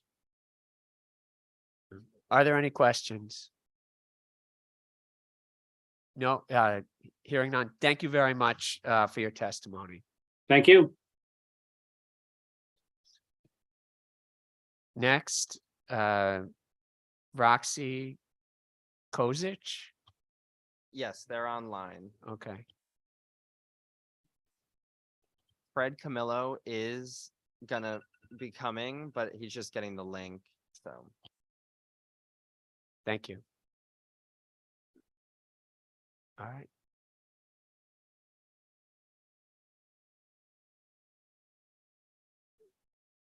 Mr. Clerk, is Roxy? Yes, Roxy is there. Can you hear us? Hi, yes. Please proceed with your testimony. Thank you. Great, thank you. Good afternoon, Chairman Maroney, Chairman D'Agostino, and members of the committee. My name is Roxy Kozitsky, and I'm testifying today on behalf of the Advanced Medical Technology Association, AdvaMed, Medical Device Manufacturers Association, MDMA, and Medical Imaging and Technology Alliance, MITA.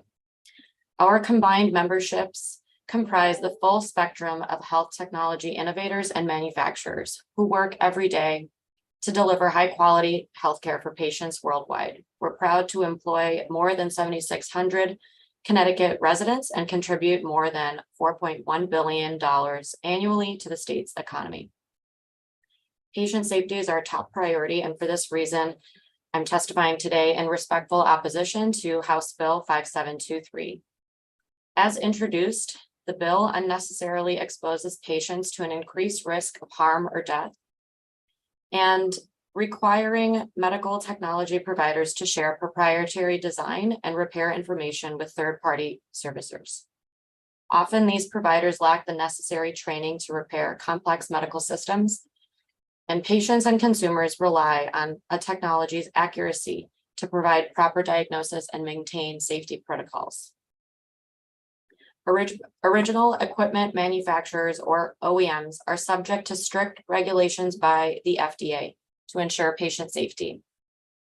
These regulations protect the safety and efficacy of medical devices and include registration with the FDA, implementation of quality and safety controls, proper training, and qualification of replacement parts. Independent third-party service providers who are not authorized are not held to the same standards. A 2018 report by the FDA found more than 4,300 adverse events, including 294 serious injuries and 40 deaths from devices repaired by unauthorized third-party providers. These numbers were obtained despite unauthorized third parties not being required to report these adverse events. These complex issues are accounted for in federal legislation known as the Fair Repair Act, a right to repair bill that provides a full exemption for medical device manufacturers. Similar exemptions are provided in bills currently introduced in Minnesota, Washington, and Illinois, and recently enacted first repair law in New York. Legislative proposals that attempt to impose right to repair on medical devices are towing a dangerous line with patient safety and erode the standards already in place that protect the quality, effectiveness, and innovation that patients rely on when they go to their doctor.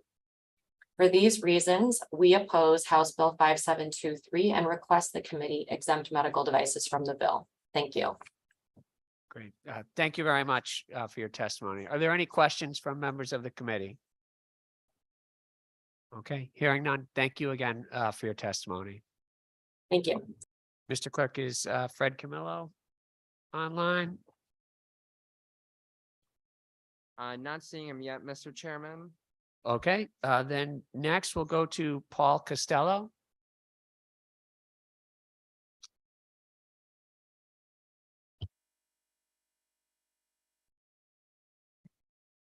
Good afternoon. Chairman D'Agostino, Chairman Maroney, ranking members, Ratigliano and Chicarello, thank you for the opportunity to speak today in support of HB 6085 and Act requiring certain solar workers to obtain a license. I'm not going to take a lot of time. You have my testimony. I'd be more than glad, though. First of all, I would like to disclose I'm not speaking on behalf of the Electrical Examining Board, State of Connecticut Apprenticeship Council, nor the Codes and Standards for Committee for the State of Connecticut, which I do sit on all of those. So I'd be more than glad to answer any of the questions that you had with the previous speaker, because he did leave a lot of questions to be answered. Again, it's not a new concept. To answer, first of all, they were referenced in the PV 1s and 2s. They are electricians. They are limited license electricians, just like we have an L license, an L5 and 6. That's a limited license to perform a certain portion of the electrical work, being limited to low voltage, 25 amps, 25 volts or less, 5 amps, or security work primarily. And that's what the PV license does. It does allow them to do all the work basically that they were describing, including the mounting, the racking, the wiring of the modules. When they were talking click and play, that's outside of the exemption. That's beyond the scope of the exemption. That's covered under the PV 1 and 2. The PV 2 is the journey person's license. That's all that is required. If an individual wants to become a contractor, they move further to get the PV 1. Now they can employ apprentices and journey persons to perform that work. So just to make it clear that they are electricians. So all that work that was described does come under the licensing. What the exemption talks about is being able to just do the racking and the mounting. And I disagree with one of the speakers when he says that he has the crews there. So if I understand him correctly, he said he has licensed electricians. It doesn't matter E or PV, they could do that. And then if they have people that are unlicensed, well, why not register them into the apprenticeship program? We have a pathway for career growth. An hour ago, I spoke in front of higher ed on a similar bill for solar work to train installers. It's not rocket science. This is there. We developed that. I was part of this sub work group for the Connecticut Department of Labor, as well as one of the speakers that sat on that committee. We did not write the exemption in there. There's 700 hours dedicated to training an individual in the racking and the mounting of the modules. So the work practices are currently there for that category of license. So I don't see where the problem is. You know, they had mentioned that they had licensed people on site. Well, all they have to do is register them to an apprenticeship program. The pathway for apprenticeship, when the license first started back in 2007, there were approximately 9 PV contract or PV 1s and 2s, the combination of the two. Currently, there's 21. There's been no growth. We see 1 or 2 licenses issued each year. For every one of those licenses that's issued, we see one that maybe either advances to an E category. So now they expand the work that they could do. Or in a lot of cases, licenses were held by out-of-state license holders. When Connecticut adopted a continuing education requirement, we saw a lot of those licenses lapse because they didn't want to do the 7 hours continuing education because they weren't really working in this state. They held the licenses, they came here, they did, but they ended up forfeiting those licenses. With the apprenticeship program, currently there's 12 registered apprentices. There's about 12 to 15 different sponsors for the PV apprenticeship. Currently, there's only 2 sponsors that employ apprentices. One has 10, the second one has 2. Contractors that spoke today didn't have any registered apprentices under the PV. I don't know if they have them under the E. That would be a different subject. So there is a pathway. I think that, I mean, look, you just put your finger on the problem, right? We've gone from 9 to 21 in this amount of time for PVs. I get it, but you know, you're doing this, they're doing that when it comes to the lack of PVs, right? I mean, both sides are blaming the other. I'm not interested in solving that right now. I am interested in solving the issue of if we were to make it clear that you need a license to be on that residential job site. You know, we don't want anybody to get laid off. Absolutely. Right. I'm interested in that racking and mounting that you're talking about. And to your point, I totally agree. So now by allowing that person to give them further education through the apprenticeship program, that same person that's currently doing the racking and the mounting of the modules, now they could advance to do more of the system. They could do the entire system. They're not limited. And that's what we've got the PV1 and PV2 for. Is there an objection to a PV3 that's limited to racking and mounting photoelectric cells or something like that? So if somebody doesn't want to end up having an electrician's license, Okay. but we as a state say, we want, for residential jobs, we want licensed solar technicians on the job. And I appreciate there's these different, we've heard about the different layers of work. So it seems to me that racking and mounting is maybe where there's a bit of a disconnect, and somebody could start at a new PV3 and decide if they want to go all the way up to an electrician's license. And again, it's my opinion, I think they would just be adding another layer, another obstacle. By having them as an apprentice, they could do that. If that apprentice decides to pursue it further, then they obtain their PV2. So there is a path there now. That same installer that's only doing that limited work, that would be the apprentice doing that work. How long can somebody stay an apprentice though? That program is a 4,000-hour program. So basically 2 years. And again, that's if they work steady 2,000 hours a year. But let's say they don't want to continue on from the apprenticeship to the PV1. They want to just keep doing the racking and mounting. Then again, they also have to meet the classroom requirements. So if they don't continue with their classroom hours, they're just going to continue doing that portion of it. They wouldn't be able to test for the PV2 unless they have a combination of both the related instructions, the 288 hours, and the 4,000. I mean, I don't want to come up with a solution that it's sort of just an end around of everything, right? I mean, that's why and again, tell me why I'm wrong to have like a PV3 that has more of a limited scope, that maybe is less electrical and more of the foundational work for photoelectric cells, and then you can go to PV1 or PV2. I think, the part of the problem is, and again, looking at the solar installations on the residential roof, and I think it was Representative Retigliano that mentioned in question who's making those physical connections. So it's not uncommon because I've had contractors that literally had to stand over by a PV installer that was laying the module down. Before they could lay the next one, they had to connect the last two. It just doesn't work.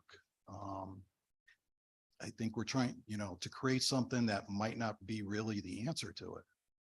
Well, help me with, I'm not getting what I need from any of you guys. I mean, this is just me. From a policy perspective, I think it makes sense on because we get a lot of complaints about residential work on the solar side, a lot. Everything from the contracts to the work that's being done on people's roof is being done. Well, we get a lot of complaints. So from a policy perspective, to me, it makes sense to have on the residential side, licensed people on the job. Totally agree. That said, I'm sensitive to the idea of if we were to just sort of put that on tomorrow, we got a bunch of people out of work. So I'm trying to figure out a way to say, okay, these people who are doing racking and mounting, right? The people who are doing connections and things, I'm a layman, I don't know, but it seems to me that the folks who are doing the connections and that sort of thing, certainly to the panel, electrical license. On the roof, the wiring, PV1, PV2. Or a registered apprentice. Okay, all right. So the registered apprentice, fine. Help me understand what happens with a registered apprentice who doesn't want to work on to become a PV1 or PV2. Can they remain an apprentice indefinitely? The duration, honestly, I can't answer that question. There have been apprentices that I've seen license applications when we review the applications that have been apprentices for 15 years or longer over the years, and finally are pursuing to get their E2 license. Your position would be they should all register as apprentices. They can decide later if they want to do PV1 or PV2, but use the mechanisms that exist. Right. Okay. And at least then they're getting the proper training. It would be an opportunity for individuals. I don't see why someone wouldn't want to advance. Other questions? Real quick. Hi, good afternoon. Thank you. Will their past work, if they could prove that they've worked at a place for a few years, when you go for a licensing board, do you take that into account? So they don't have to start over. Correct. That is taken into consideration. So what the licensing board would do is they would request an application. On that application, they would have to list all their previous experience. It would get reviewed, and then if anything is lacking, then they're given the opportunity to pick up whatever it may be. And typically it's more with the classroom training, make up those classes and then sit for the exam and the application has been approved. But yes, and that's how really the PV started. The individuals that first started in the industry were grandfathered to take the exams. Okay, thank you. Thank you. Sorry, other questions? Thank you.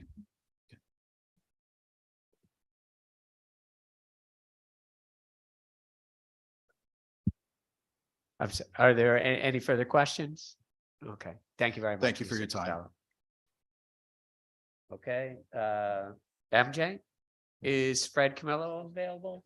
We have a couple people must be new to Zoom, so they're working it out. We're gonna keep moving along. Mr. Okay, Chairman. great.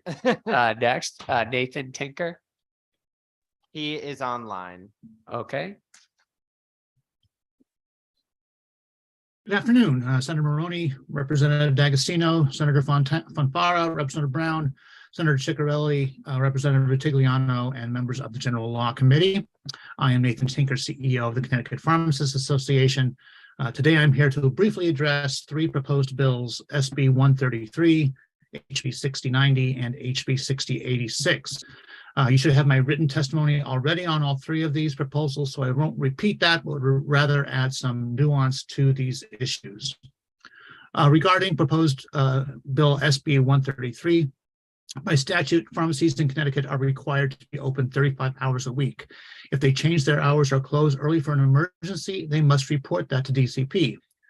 Unannounced closures occur only in emergency situations, which by definition are emergencies and can't be controlled, making it impossible to proactively communicate with patients. When emergency closures do happen, though, the majority of retail chains already have system capabilities to transfer unfilled or already filled prescriptions to other pharmacies in their network. And if for some reason a prescription cannot be transferred to another store within the network, any pharmacy can follow up directly with the prescriber or provider to fill a prescription. There are some limitations, of course, for unprocessed controlled substance prescriptions, which the law allows to be transferred via electronic prescribing or ERX systems, but that capability is not yet available from the ERX system providers themselves. Finally, as DCP says in its own written testimony on this subject today, there are already state statutes and regulations to address these situations, and so we oppose this bill. Regarding proposed Bill HB 6090, making naloxone as broadly available as possible and ensuring easy access to affordable forms of it is critical to help keep our population safe. The addition of vending machines to the anti-opioid arsenal in combination with the current ability for pharmacists to prescribe it and educate patients will further decrease the stigma surrounding naloxone, and we fully support this proposal. And regarding proposed bill HB 6086, we believe that providing pharmacists a pathway to professional rehabilitation outside of the courts or other public disciplinary action can improve patient safety. And we understand that to support pharmacists, the Haven program will require additional financial support, but this cost should be commensurate with what other disciplines are currently assessed. The fee proposal that has been put forward to us comprises a fee of $5 per year for individual pharmacists and an additional $50 per site per year fee for pharmacies and other relevant entities. None of the other professions covered by this program pay a similar per site fee. The CPA urges DCP to allocate any additional fees to Haven out of the significant annual licensing fees increase that pharmacists received last year. We are certainly open to further conversations on this important issue, but want to be sure that pharmacists are treated in the same manner as the other professions in the program. Thank you. thank you very much. Are there any questions? Mr. Chairman. Okay, Representative Vitigliano. Thank you. I just feel compelled to say that Haven bill that's on there for pharmacists is really just, it's just a vehicle for people to keep negotiating. None of those proposals will go forward unless everybody comes to the table and agrees. And that's been the point since it's really last year's language or the original language. It's not really fully developed language, but we thought it was important to at least have something of that. If everybody can come to the table, then at least there's a vehicle for them. So I don't want you to have much concern over that one. the chairman and I think it's an important public policy issue, but it has to be settled amongst the interested parties.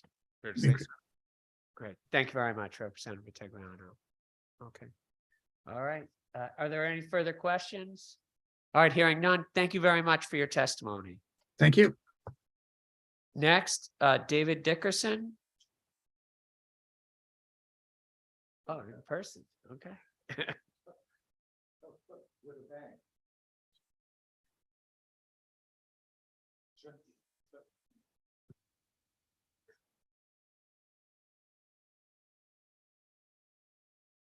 Good afternoon. I'm David Dickerson. I work for the National Marine Manufacturers Association, and I'm here for two reasons. One is the Lemon Law Bill, HB 5430, as well as Right to Repair, HB 5723. So, Co-Chairs Maroney, Citarella, Representative D'Agostino, Representative Ritigliano, and members of the committee, thank you very much for this opportunity to testify. The National Marine Manufacturers Association represents the builders of boats, engines, and trailers, all recreational products, and we make about 80% of the products that are sold in the United States for recreational boating. I am here really to talk quite a bit about lemon law, but I wanted to touch on Right to Repair to say that, like some of the other testifiers, our products are sold over the counter to consumers. You can come in, and if you wanted to build an engine by buying them part by part, you could do so. The place we have to draw the line is to access to the emissions controls through the software and codes. That's something that is a restriction put on us by the EPA, by regulation, and also by federal statute. So that's where our line has to end. You can do just about anything else, but you just can't get into that, and we're concerned about that bill. But now moving over to the Lemon Law Bill, boats are not cars. There's much fewer of them. Only about 1,000 boats were sold in the state of Connecticut in 2021. They also are not ever to come with a, stem to stern type of a warranty or guarantees for every product that is on them. And the reason for that is that just like a house, a boat is made up of components. It has it has the refrigerator, the toilet, it has electrical systems, it has anything you want to do on it, comes really almost off the shelf. The manufacturer builds the hull, they have the engine, and then all the other components that might go along with it are bought through a third party in most instances. So our concern with the Lemon Law Bill is that it would put an undue amount of liability on one manufacturer for many different products, which have different standards, which have different warranties, different warranty lengths, and what is covered by the warranty. So it's a complicated situation that we don't think will easily fit within a one-size-fits-all type of a lemon law, and certainly not one that would be based on what is done with cars. Overall, we have come a long way. I started working at NMMA in 2021, or no, yeah, it's been 20 years, so 2001. And in those times, we have recognized that the consumer wants a Lexus type experience.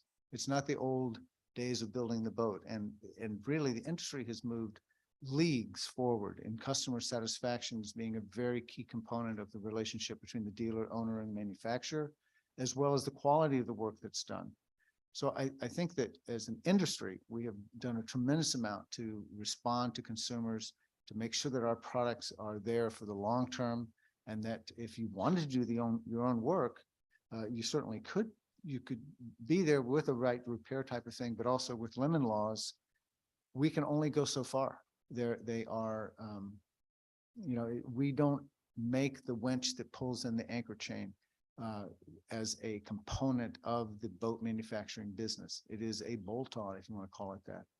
So our concern is that in trying to address the ability of a consumer to find redress, that you'll be trying to use a law that is really made for a product of which millions are made in a year, and that have a bumper to bumper type of a warranty, to one for which there are 1,000 sold in a year and is really assembled rather than manufactured. So that is our primary concern, is to make sure that there's an understanding that lemon laws don't really fit the type of product that a boat is. I'd be happy to answer any questions you may have, but that's really our primary concern. Are there any questions from members of the committee? Okay, hearing none. Thank you very much for your Thank you. testimony. Okay, next, Brendan Brown.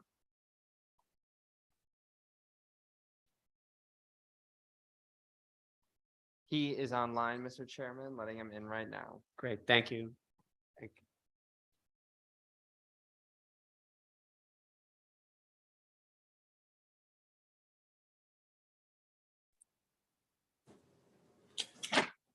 Thank you, Mr. Chairman. Can you hear me okay? Yes, we can hear you. Please proceed. Okay. I'd like to thank the committee for allowing me to testify today. My name is Brendan Brown, and I'm writing this letter in support of proposed bill 5175, an act concerning paid solicitors of charitable funds and charitable organizations, specifically the reporting requirements of a charitable organization. I've been a volunteer firefighter and emergency medical technician with the Middlebury Volunteer Fire Department for close to 30 years. For the past 9 years, I've served as the treasurer of the Middlebury Volunteer Fire Department Incorporated. The MVFD Inc. is an all-volunteer nonprofit organization that provides fire protection and emergency medical services to the town of Middlebury, Connecticut. We have been operating as a 501c3 since 1978. For our fiscal year that ended at 10/31/21, our IRS Form 990 gross receipts went over the $500,000 threshold that will require us to submit an audit prepared by an independent certified public accountant. We've always been close to that threshold, but this is the first time we ever surpassed it. And the reason had to do with a change we made to 2 of our investment accounts. The MVFD EMS operation is entirely self-funded. We have one investment portfolio to help us fund a replacement ambulance when needed. We also have an additional fund to be used in the event of a line of duty death of one of our members to support the family of that member. During that year, we made some changes to our brokerage firm that managed these investments. The old investments were moved to a new brokerage firm. They made some changes, and nobody realized that the IRS Form 990 would count the gross selling price of these investments as gross receipts. This triggered us to require an advanced level of audit, and it is a significant financial and resource burden on our public safety operation. Based on the costs, our cost estimates and our previous fiscal year revenue, an audit of this level would consume almost 80% of net revenue put aside for our replacement vehicle and other operationals. This is the immediate issue. In the future, and as more and more financial and staffing challenges affect EMS systems, it becomes a larger population.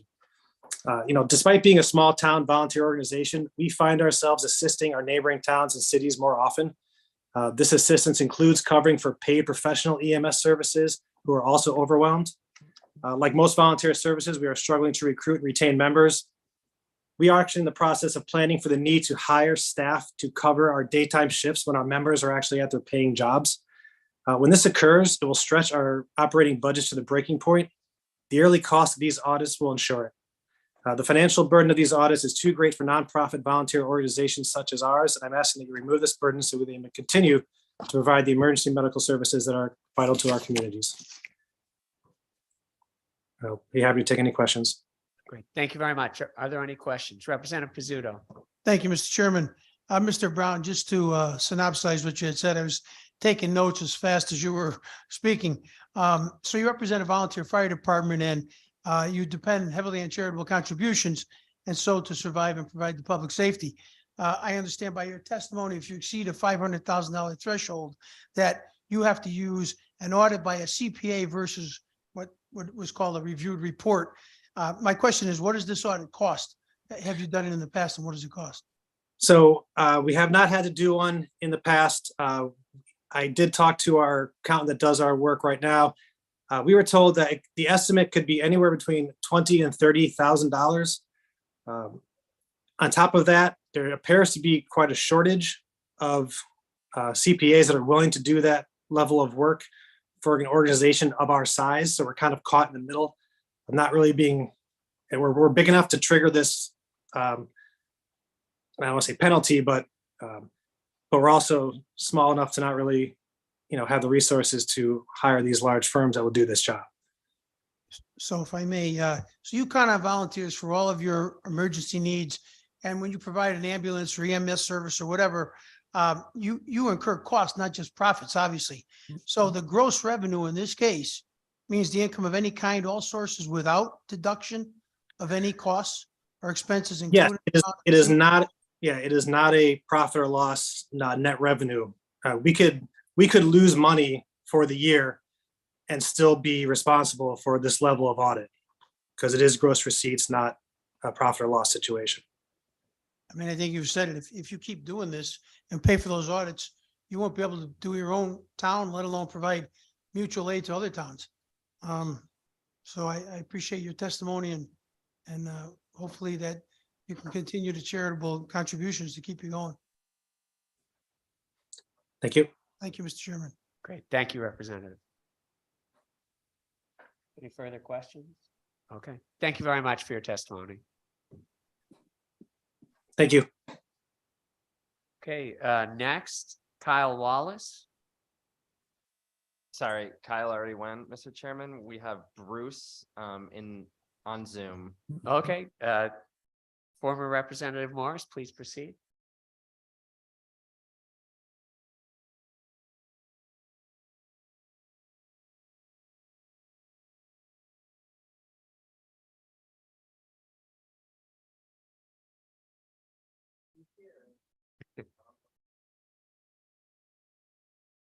Bruce.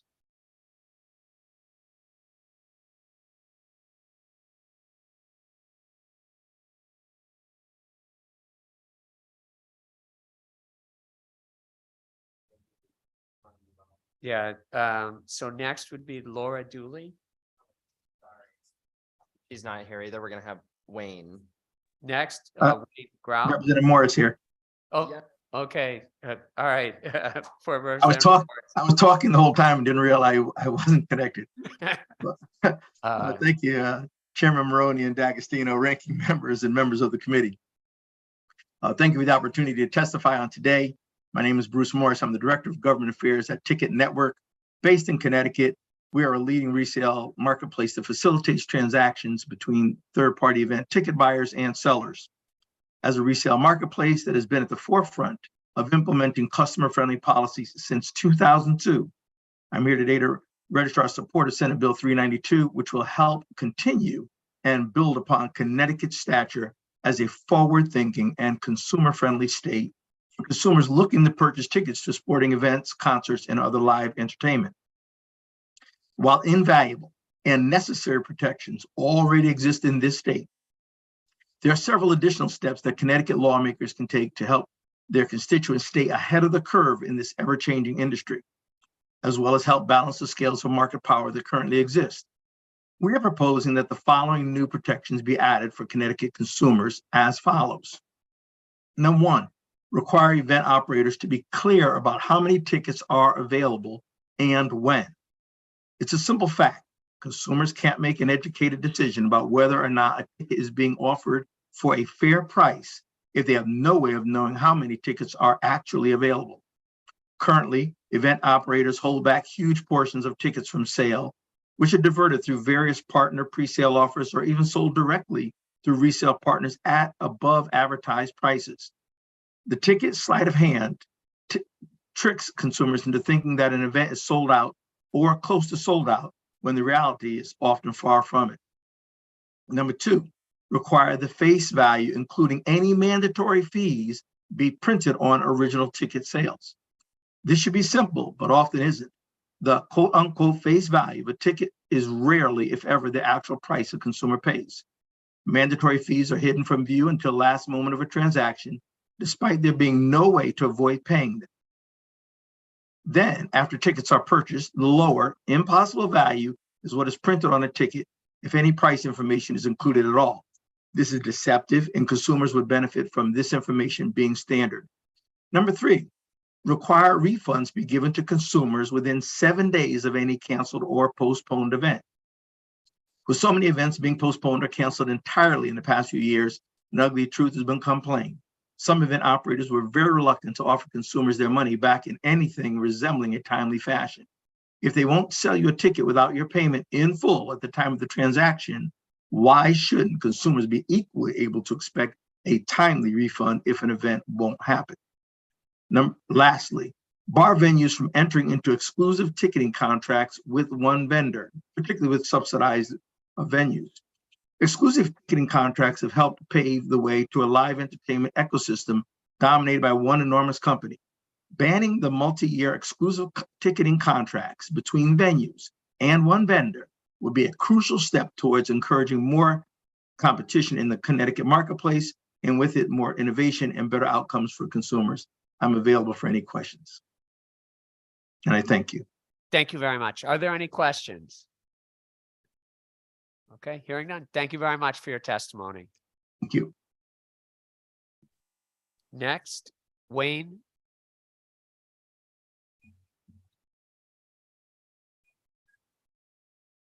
Sorry, Wayne, are you there? Yes, sir. Can you hear me, Mr. Chairman? Yes, we can. Please proceed with your testimony. Thank you. Thank you, sir. Thank you, Mr. Chairman, and all distinguished members of the General Law Committee. I am testifying in opposition of HB 6083. My name is Wayne Grau. I am the Executive Director for the National Coalition for Assistive and Rehab Technology.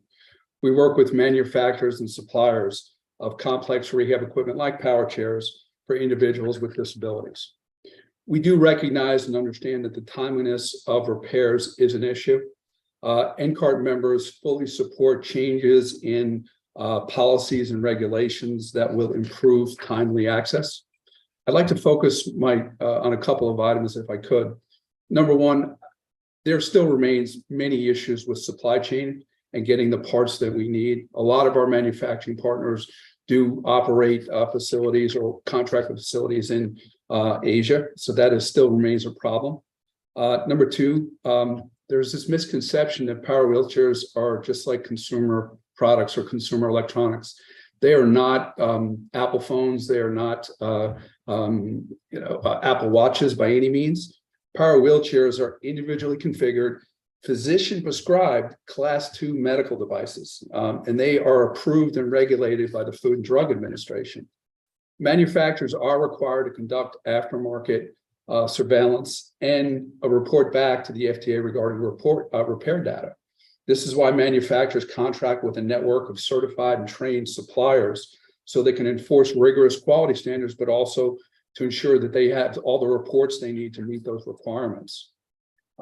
Manufacturers will simply be unable to track and report these repair issues back to the FDA if consumers were doing their own repairs. Number three, consumers who utilize complex rehab equipment are almost exclusively covered by insurance. There are a lot of burdensome and time-consuming requirements from those insurance companies or the payers. Many insurance companies require prior authorization for repairs. These same companies, these same insurance companies have previously approved this equipment to be delivered, so they know the patient has the equipment. And unfortunately, I'd like to tell you that our typical consumer will get better. So the need to go ahead and have prior authorization for repairs is duplicative, and it delays the repair process. This prior authorization process can take anywhere from 5 to 14 days. So you can imagine eliminating prior authorization would speed up the process for repairs. Number four, if the consumer were to fix this equipment, they would be ineligible to be reimbursed for their repairs. Federal, state, and commercial insurance plans typically will only pay for services provided by their enrolled suppliers who submit the appropriate medical documentation like the prior authorization for those repairs. Mr. Chairman, members of the committee, we would like to work with the committee and Representative Smith to develop a sensible plan that will fix this issue. However, HB 60803 will not fix the problem and may cause additional unforeseen problems. Thank you very much. Now, I'd be happy to answer any questions you may have. Great. Thank you very much for your testimony and for bringing us some other suggestions for speeding up the repair process. So, are there any questions? If not, again, thank you very much for your testimony. Thank you, sir. Next, Bryce Chinall.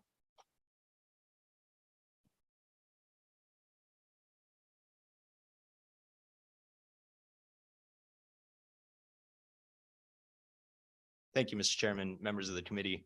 for the opportunity to testify before the General Law Committee in support of SB 135, an act establishing a maximum charge for occupational licenses, and HB 5433, an act concerning occupational licenses and veterans. My name is Bryce Chenault, although the pronunciation was just fine as well, Mr. Chair.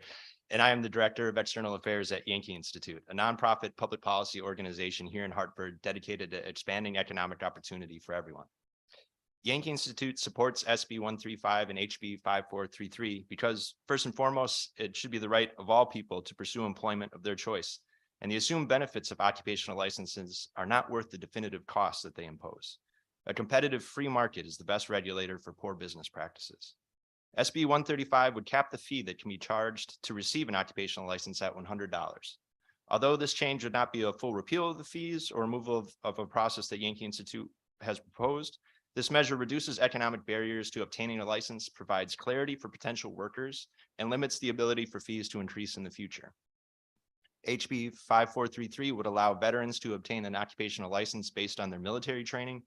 Although Yankee Institute would support expanding the benefit to all workers based on licensing requirements they have completed in other states, the proposed change would be a welcome reduction in the costs and constraints for veterans as they transition into life outside of their service for our country. As noted in a report by the White House Council of Economic Advisors in 2015, occupational licensing imposes significant costs on individuals seeking employment in regulated areas, increases costs on goods and services due to a reduction in market competition, and often fails to demonstrate the quality, health, and safety benefits that licensing proponents often claim. The Institute for Justice provides detailed analysis on occupational licensing across the country. In the latest edition of their License to Work report, published in November, Connecticut is ranked as the 15th most burdensome state for licensing in low-income occupations. Of the 102 occupations this report analyzes using federal wage data, Connecticut requires government permission to be employed in 65 of them, well above the national average. Connecticut has also above-average fees and days lost due to various requirements to enter these occupations. To provide a few examples of excessive requirements here in Connecticut, we have the highest in the nation fees to become a preschool teacher at $1,010. The longest time commitment in the nation to become a glazier at 1,825 days or 5 years. Amongst the highest exam requirements for occupations like bus driver, optician, and HVAC contractor. And we are the only state to require a license to be a forest worker. Furthermore, the amount of economic activity that is lost due to all the costs associated with occupational licensing in Connecticut is substantial. In 2018, IJ estimated that there would have been nearly 50,000 more people employed in Connecticut, and a conservative estimate of a $400 million increase in economic activity if these licenses were repealed. Occupational licensing is clearly increasing costs, decreasing economic opportunity, and reducing the tax base in Connecticut. Connecticut should look to continue to reduce occupational licensure burdens. SB 135 and HB 5433 are positive steps towards this goal. There are 19 states, including Vermont, New Hampshire, New Jersey, Pennsylvania, and Ohio, that have recently adopted universal recognition of occupational licenses from other states, and Connecticut could greatly benefit from following their lead. I'd much rather be state number 20 than state number 50 in that regard. Thank you. Great. Thank you. Are there questions? Representative Vitigliano. Thank you. And thank you for coming, Bryce. I appreciate it. I think this is part of a deeper conversation, one that we started years ago, then it sort of got off track. In general, I don't like the theory that somebody has to pay for their job. But I understand that there's certain professions where there's public safety involved that they should be licensed. I'm perfectly fine with plumbers, electricians, people that are doing things that need to be checked, and there has to be some education. It's, the barbers and there's other certain occupations that really drive me nuts. When they gave a stat before of 100 million in revenue that the state receives from licensing, the question I had was that just based on the occupational license, or does that include the business licenses that go along with it? That's it's a very good. I can't definitively answer that. I'd be happy to follow up on that. So it's a very good question, and I think the revenue effect of these two changes would be very marginal. Marginal. Yeah. So do you know what the average license costs? Yeah, the average license in Connecticut, I believe I have that. I know it's above the national average. Oh shoot. I can pull it up on my That's computer. fine. You could always email it to me. Sure. The other question is, so say you have like a location. I keep harping on barbershops. I don't know why, but I do. Right? Sure. Because I don't know. It's for something in my head, I feel like, but when they say that you want to reform the licensing for, say, that occupation, it's still, you're not calling for like the barbershop not to be licensed anymore. They still have to get some sort of health license or some sort of business license to operate that sort of facility. Am I correct in understanding that? Yeah, there are definitely other constraints and regulatory solutions to maybe to address some concern about a market failure. Public health inspections would be separate from something like this. I mean, I would take a page or advice from Milton Friedman on this subject. I would start at nothing, and then I would look to justify why you would include an occupational license on one before. I wouldn't assume that we ought to have one and then work from there. I'm so conflicted on this. It's just the thought of these entry level people sort of paying for their jobs and having to go through all this rigmarole to have a job that probably doesn't need a license. Really, it bothers me. And on the other issue of the veterans things, we're all sympathetic to our veterans. We all think that the work they performed in the military should be accountable. We got a letter testimony from the labor commissioner and says that there seems to be a process for this already in Connecticut. I didn't know if you were familiar with that, if it's true, and what your opinion on that was. Yeah, I only surface level of it. I understand that there was a task force. I believe it was 2013 was put together. In 2014, I believe they issued a report. So I know there has been a previous discussion on it. I don't know all the details of it, and why this change might be necessary on top of that to be inclusive of the intended change. But yeah, I'd be happy to do something to follow up on. I know we did. I didn't, if I'm not mistaken, because sometimes the years start running in together. We did it for truck drivers, right? Didn't we do it for truck drivers, that if somebody drove a truck in the military, all they had to do was come here and take the test, and they could get, it was in lieu of all the classes. They just had to take. I don't think anything has to do with veterans really is in lieu of a test. They'd still have to demonstrate some sort of knowledge of the license they're going for. Yeah. Correct? Yep. And I also, just if I was an employer, right, if I was looking to hire someone to perform a job, it's my reputation, it's my concern that I would provide adequate service to everyone that would work with me. So I think that in and of itself is something to be cognizant of, that this happens without further regulation or further consideration from the legislature or governing agencies and boards. Thank you. I really do look forward to continuing the conversation on licensure reform, and I appreciate you coming out. I really do. Yeah, I just pulled up on so this was the Institute for Justice for the average fees this is for the 102 occupations that they use for all they use median income levels throughout the country to make it as apples to apples as they possibly can. Our average fees just within those 102 occupations is $290. Yep. Thank you. Thank you, Mr. Chairman, for your time. Great. Thank you. Are there further questions? No. Thank you very much. I got a quick question. Senator Ciccarello. Thank you. Sorry. And thank you for sticking around and testifying before us. Regarding the veterans bill, basically taking the workforce experience or on the job experience while in the military and applying it towards the occupational license. I know that there was some proposed legislation last year in vets, and we were working on this, and it came to my attention that there is a process currently. I believe there's a person by the name of Paul in the Department of Labor. I believe he's also a veteran. Have you heard of anyone trying to get this done and then not having, I guess, an avenue to actually be heard? Or is there any challenges that you've heard from the process that is in place? And I think that may have stemmed from the task force that was put together in, I think it was 2013. Yeah. Have you heard anything? I'm trying to think of an example off the top. I am not aware of one. No. Okay. So I would be happy to look into that. Yeah, no. Okay. Because I do really want to continue to pay attention to this, because when we proposed this in vets last year, they said there was an avenue, and I'm still hearing that people are having a hard time being able to take their paperwork, whether it's their DD 214 or whatever other workforce experience credentials they have from the military, and get that to be used as that workforce experience for the hours needed before they could sit for the test. And I just don't know if there's a long line of people waiting to get that time to be heard, but it's something I definitely want to look into further, and maybe this could be that push in the right direction. Yeah. So I just want to ask that question. And I thank you for taking the time today. Yeah, thank you both for the questions. It's been a long day here. It's been great. Thank you very much.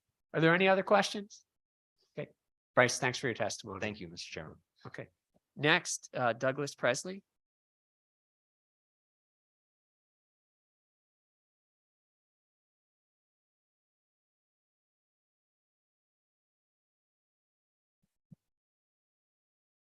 Chairman Maroney, Chairman D'Agostino, Ranking Member Ciccarella, Ranking Member Rutigliano, and members of the committee. Thank you for the opportunity to testify today. My name is Doug Presley. I'm a policy manager with Dandelion Energy. We're a residential geothermal heat pump installation company with over 400 customers in more than 110 towns and municipalities across the state. There are a number of bills on the agenda today that focus on removing barriers to occupational licensing, while also ensuring consumer protections through the licensing process. Dandelion would like to highlight a related proposal to also remove barriers for licensing for heat pump installations by establishing a dedicated heat pump installer license. This license would not require fossil fuel system experience while continuing to protect consumers through rigorous education and training requirements. I appreciate the committee's willingness to address this topic briefly today, and we expect some additional organizations will submit comments for the record. So heat pumps are a type of heating and cooling system, which is a critical solution to addressing climate change because they provide high efficiency heating and cooling without requiring fossil fuels. There's strong demand for heat pumps within Connecticut, but there's an urgent shortfall in the licensed workforce. There are over 350 companies that have registered to sponsor HVAC apprentice, and Connecticut will need to increase heat pump installations by a factor of 50 times to meet its climate goals.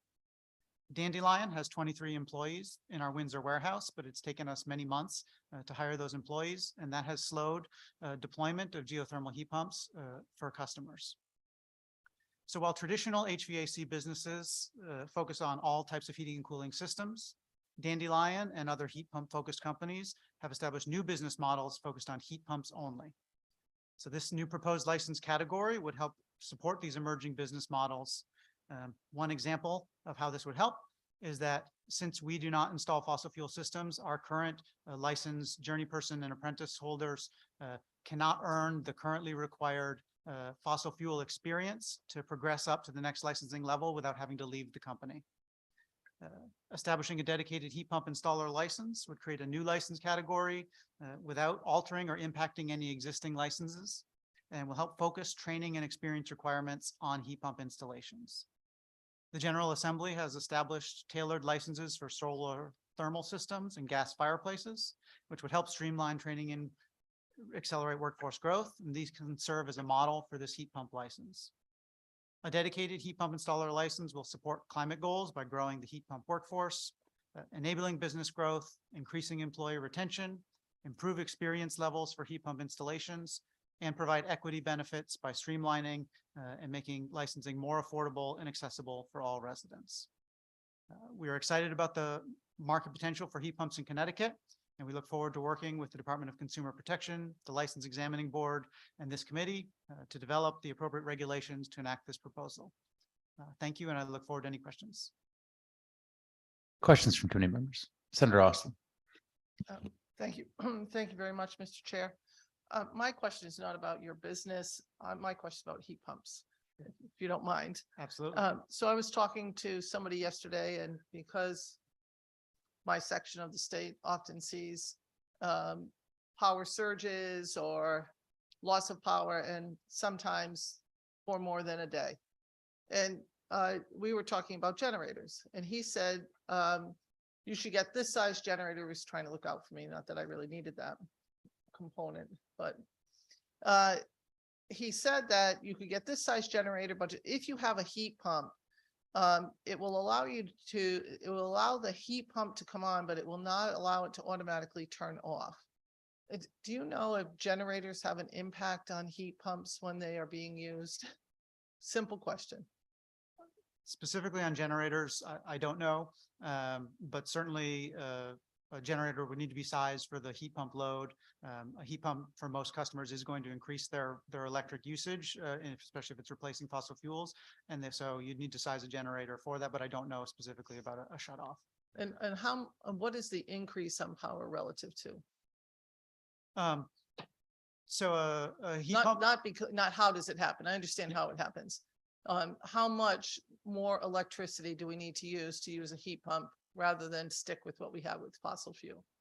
And there may be, I know there's pros to change, but So for a geothermal heat pump, Yep. our customers will typically see about a doubling of their electric bill, which will replace whatever, gas or oil bill that they've been paying. A air source heat pump, because they're not quite as efficient, will typically be higher than that increase. thank you very much. You answered my question. Thank you very much, Mr. Chair. Thank you. Representative Osborne. Thank you, Mr. Chair. And this is a question about HVAC licenses to begin with, because I can't claim to be familiar with them. But you're identifying one of the problems as somebody who works for you exclusively won't have the opportunity to get the additional experience they need to move up. But if they are working for you exclusively, they also, if they don't have the entire license, they won't have the opportunity to leave and go work for another type of company, correct? So for our current apprentices, we have 3 apprentices currently. They're only going to be gaining heat pump experience. Now, since they're still an apprentice, they could, if they left us to get the required experience to move up to the next level, they're still in that phase of their license where, that would be part of their flow, but they would have to leave our company to go do that and gain that fossil fuel experience with another company.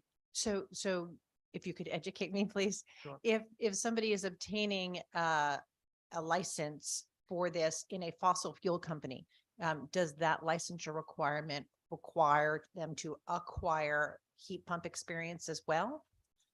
So there are a couple questions on the licensing exams that are focused on heat pumps. Today, from talking to some of the instructors, typically the balance is about 20 to 25 questions on fossil fuel systems and 2 to 5 questions on heat pumps. So the balance is really focused on fossil fuel systems. For a company like ours, that's really off balance if we're only installing heat pumps. So there are some heat pump requirements on current exams and experience requirements, but it's a much smaller proportion. So, and through you, Mr. Chair, if you have somebody with the current license come to you, do you have to perform additional training before they are qualified, in your opinion, to install heat pumps? So we do in-house training for all of our employees. A lot of that system-specific training for this particular geothermal heat pumps we install. So there's always going to be typically some level of additional system-specific training. But generally, the license holders that we get on board, we don't need any additional training because of deficiencies in heat pumps. Thank you very much. And thank you, Mr. Chair. Thank you, Representative. Senator Chicarella. Thank you. And thank you for testifying before us today. I do have some questions. I want to make sure I have a good understanding of the heat pumps and the industry, so I could really get a clear picture of what we have in front of us here today. You spoke of 2 different types of heat pumps. Can you explain the difference, the geothermal, and then the other one, I didn't catch what that one was. So 2 standard types of heat pumps is a air source heat pump, which pulls heat from the ambient air temperature, and then a geothermal or ground source heat pump, which are the types of systems we install. That involves a loop of pipe, which runs water and some antifreeze down into the ground, anywhere from 1 to 500 feet into the ground. And in doing so, it just draws heat from the ground or expels heat into the ground instead of into the air. So a typical air conditioner is much like a air source heat pump that can also run in reverse to both heat and cool. And you'd have the outside unit that spins and uses the air to push or pull in heat, whereas a ground source heat pump would do that with a pipe that goes into the ground. Excellent. And one is more efficient. You said one may have a need for more electricity. That would be the air source heat pump. Correct. So a air source heat pump is about a 200 to 300% efficiency in terms of energy in versus energy output. So that's still more efficient than any gas furnace or boiler, but about 200 to 300% efficiency. A geothermal heat pump, because of the constant temperature of the underground, is going to be anywhere from 400 to 500% efficient. And so you get a lot higher efficiency, and that lowers your overall electric load using geothermal heating. Understood, but it still will increase the amount of electricity when you use these compared to a different type of heat source, like a combustible heat source. You said it will increase that electricity use. Yes, sir. Correct. So it'll increase overall electric use. It will decrease overall energy usage, right? So you'd be replacing gas or oil with electricity, but the amount of gas or oil that you'd replace with that electricity would be a smaller amount of electricity than the gas or oil that you replace as far as overall thermal capacity. Got it. So then you were saying basically the thermal option is a little bit more efficient when it comes to the use of electricity. A heat pump overall, when you're comparing, a thermal unit to a thermal unit, is the most efficient, whether that's air source or ground source. But from a customer perspective, their electric bills will go up, and that does have, impacts with utilities and grid impacts as well. Excellent. Okay.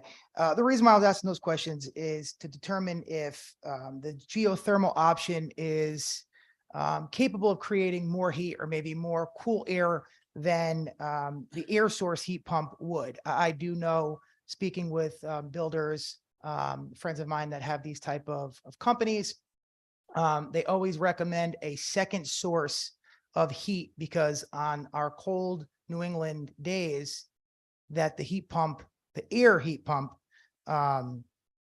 is not going to be enough to heat that home. So is it safe to say that the thermal option can produce the heat and So you don't need the second source? So with a geothermal heat pump, we do not require any kind of backup system. Even on the coldest days, we size the systems to basically, by extending the length of that loop in the ground, you can size it to support even the coldest days, because the ground temperature is not changing. Even if it's minus 15 degrees outside in the air, the ground temperature doesn't change that much. So a geothermal system can support even the coldest days without any kind of backup heating system. Got it. So the air source would be the one that would need that second source possibly. Possibly. There's been progress in terms of cold climate air source heat pumps over the last few years. But because they are drawing on that ambient air temperature, when it does get down to minus 15 degrees, they are less efficient, whereas a ground source heat pump doesn't have the same efficiency drop off, again, because of the constant temperature of the ground. Excellent. And right now, heat pumps are being installed and have been for quite some time here in Connecticut. Who does those installs right now? Is it just a regular heating and air conditioning technician, or? Many HVAC companies that service boilers, furnaces will also install heat pumps. It's going to be typically a D1, D2, or S1, S2 licensed category. There are other license categories, but for most residential, those are the typical license categories, which are, range to span most kind of residential HVAC systems. That includes heat pumps. Did I answer the question? It did. Yeah. Yes, it. Thank you. Very helpful. So it's my understanding that, your average heating and air conditioning technician has a wide variety of services that could be rendered. They could service, maybe oil or propane, natural gas, put in a heat pump, do all these different types of things, and provide, service to an air conditioner, so on and so forth. So that takes a lot of time to get that training. How long would the apprenticeship and training program be, primarily to just do the heat pumps? So the typical training program is from 1 to 2 years currently for like a D2 full spectrum HVAC license. So that's a 1 to 2 year training program. And then and I don't have it off the top of my head, I believe it's at least another 2,000 or maybe 4,000 hours of on-the-job training for that license. In discussions with some of the trainings and installers, we've estimated that about 25 to 30% of that curriculum is focused solely on fossil fuel systems. And so that would be an opportunity if you were just focused on heat pumps. There's many common elements of, heat load, system design, airflow, many things that are going to be common across the systems, but about 25 to 30% of that, 1 to 2 years of training and 2 years of on-the-job training is probably not relevant to techs who are just focused on heat pumps. And so that could either be refocused on heat pumps or streamlined as a program. Got it. And if in the case that air source heat pump is not producing enough and you're going to need that second source, maybe a combustible type of furnace, would these companies have fully licensed heating and air conditioning technicians on staff so they could have one contractor to provide all the services needed? So today under current license, yes, the current licenses support both. We would expect that if a company were installing dual fuel, dual systems with both air source and a backup fossil fuel system, a company would either have, part of their team with the new heat pump license and part without, or maybe for that job, they might rely on just one of the existing license categories. And so it would provide flexibility to companies to tailor their installation teams, but could also just expand the workforce and give a little more flexibility. Got it. Is there any other states that are doing this currently? I'm not aware of any other state with a dedicated heat pump installer license. No, sir. Okay. And there isn't currently a state that would give somebody maybe just a heating license or just a cooling license. They normally come together. Is that a fair assessment? There's a wide range. Some states have full exemptions for heating or cooling. Others have it at a higher level. I think Massachusetts, it's cooling focused. Other states, it's heating focused. So it does vary, depending on whether the focus is on refrigerants or the heating fossil systems. So it'd be hard to characterize broadly. Okay. Maybe something that I understand a little bit better, so it could maybe answer my question. So there's regular licensed electricians, but some just do primarily commercial. You can't just get a license just to do commercial, not residential. That's kind of where I'm going with that. So your average heating and air conditioning guy is going to be able to offer, or at least have the training to do heating and air conditioning. And that would be one license. They're not two separate licenses, correct? I'm not aware of anywhere that has two separate licenses, one for heating, one for cooling. So it's typically going to be combined. But what defines the license categories often is more focused on heating or more focused on cooling. Okay, excellent. And just one more question. Is there an increased demand for this type of a technician? So certainly there's increased demand for heat pumps, and there's been strong demand for all HVAC technicians. And so there's already workforce challenges for HVAC installers, and with the growing demand for heat pumps, we saw this as a potential policy opportunity to help accelerate some of that workforce growth. Okay. And what are some other challenges that you're seeing? As far as workforce growth, so Specifically with heating and air conditioning, you're saying that it's hard to find what maybe the workers, or what's the challenges that they're having? I mean, certainly just workforce availability is one. It's relatively expensive programs. A private institution HVAC program might cost $25,000 to $30,000 for someone coming out of school and starting their career. That's a pretty big time commitment and upfront cost commitment.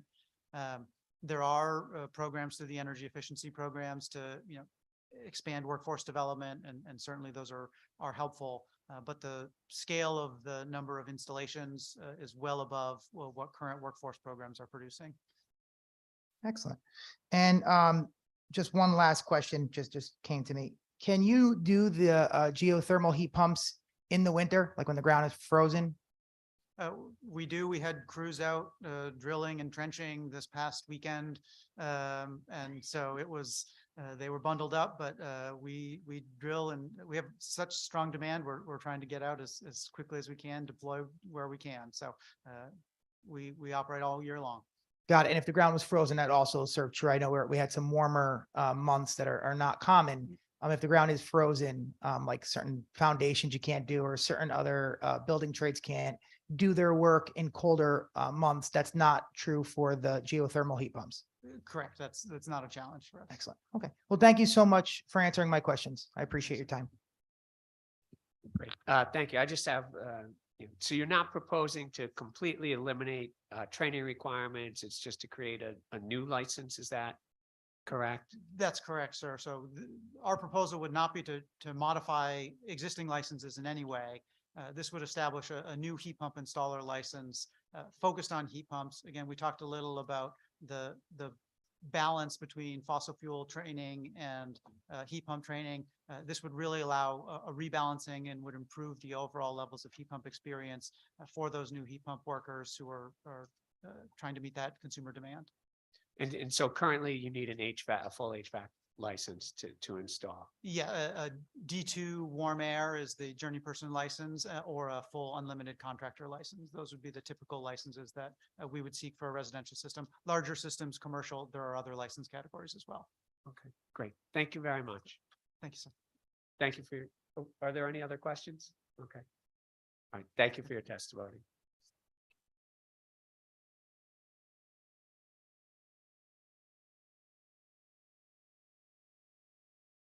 Next, Alan Schaefer.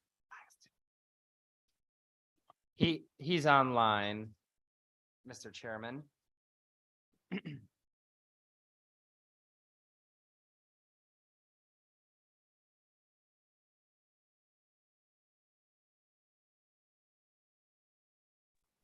There we go. Mr. Chairman, members of the General Law Committee, thank you for the opportunity to testify here today. My name is Alan Schaefer. I'm Executive Director of the Diesel Technology Forum. We're a not-for-profit trade association, a national association based in Maryland that represents manufacturers of diesel engines and equipment and fuel producers. A list of our members, excuse me, is available at the end of my written statement. I'm here to express our opposition to the Right to Repair Bill, Connecticut HB 5723, and will focus my remarks on our concerns about tampering with emissions controls that would result from passage of this legislation. Diesel engines power nearly all farm tractors and machines thanks to their unique combination of efficiency, power, reliability, and durability. Over the last 2 decades, manufacturers of diesel engines and equipment have invested billions of dollars to reduce emissions to today's near zero level and meet federal clean air requirements. Making that achievement to near zero emissions is accomplished by a highly integrated system of computers and controllers that control the combustion process and treat the exhaust emissions on a real-time basis, using sophisticated systems like selective catalytic reduction and diesel particulate filters. Unfortunately, some creative individuals and repair shops have illegally accessed engine computers, software, and reprogramming, sometimes called chipping or tuning, and this tricks the engine into thinking that the emissions control systems are operating, but they're really not. Our industry is united in opposition to tampering with emissions controls by end users. Right to repair legislation will further facilitate this practice by providing an open access to engine emissions control software. This practice will result in increased emissions of nitrogen oxides and particulate matter that will jeopardize Connecticut's air quality attainment status. Last year, the American Lung Association noted that Hartford Metro and Fairfield County remain on the most polluted cities list for unhealthy levels of air pollution in its annual State of the Air report. The Lung Association designated 4 of 8 areas in Connecticut with a grade of F for ozone pollution. 2 areas received a D and 2 received a C. Some of you might remember a few years ago, the Volkswagen emissions cheating scandal.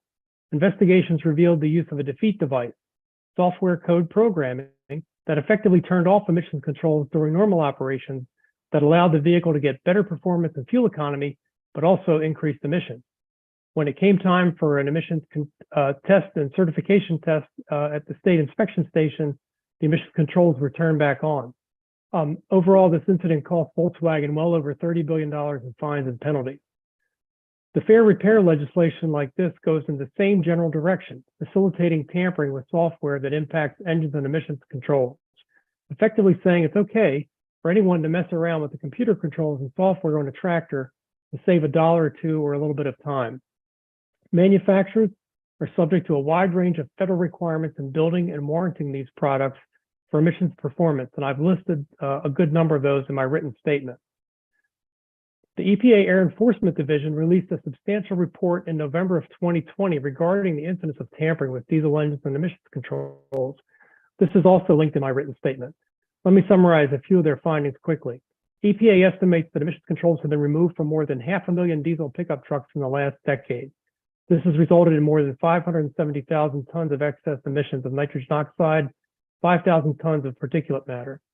While EPA's report did not directly quantify the extent of tampering in off-road engines and equipment, it is noted that, and I quote, AED has reason to believe this conduct occurs within most or all categories of vehicles and engines, including commercial trucks, passenger vehicles, pickup trucks, motorcycles, forestry equipment, and agricultural equipment.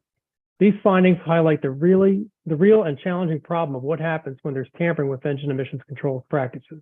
In conclusion, rewriting software codes for engine programming and emissions controls on a 500 horsepower, 30,000 pound farm tractor with an array of high-powered implements and that can run 20 miles an hour on public roads is not in anyone's best interest. For all these reasons and others, HB 5723 should not be enacted because it takes Connecticut the wrong way for clean air and safety. Thank you very much. Thank you for your testimony. There are questions from committee members. Thank you very much. Appreciate it. Thank you.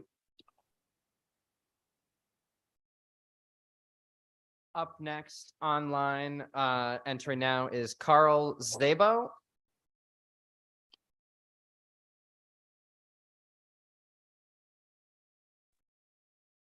Hello, Mr. Chairman, members of the committee. My name is Carl Szabo. I'm Vice President and General Counsel of NetChoice. I'm also a professor at the George Mason Antonin Scalia Law School. I'm here to talk about SB 392. Now, today, Connecticut is actually a consumer-oriented leader when it comes to what fans can do across the state of Connecticut with their tickets.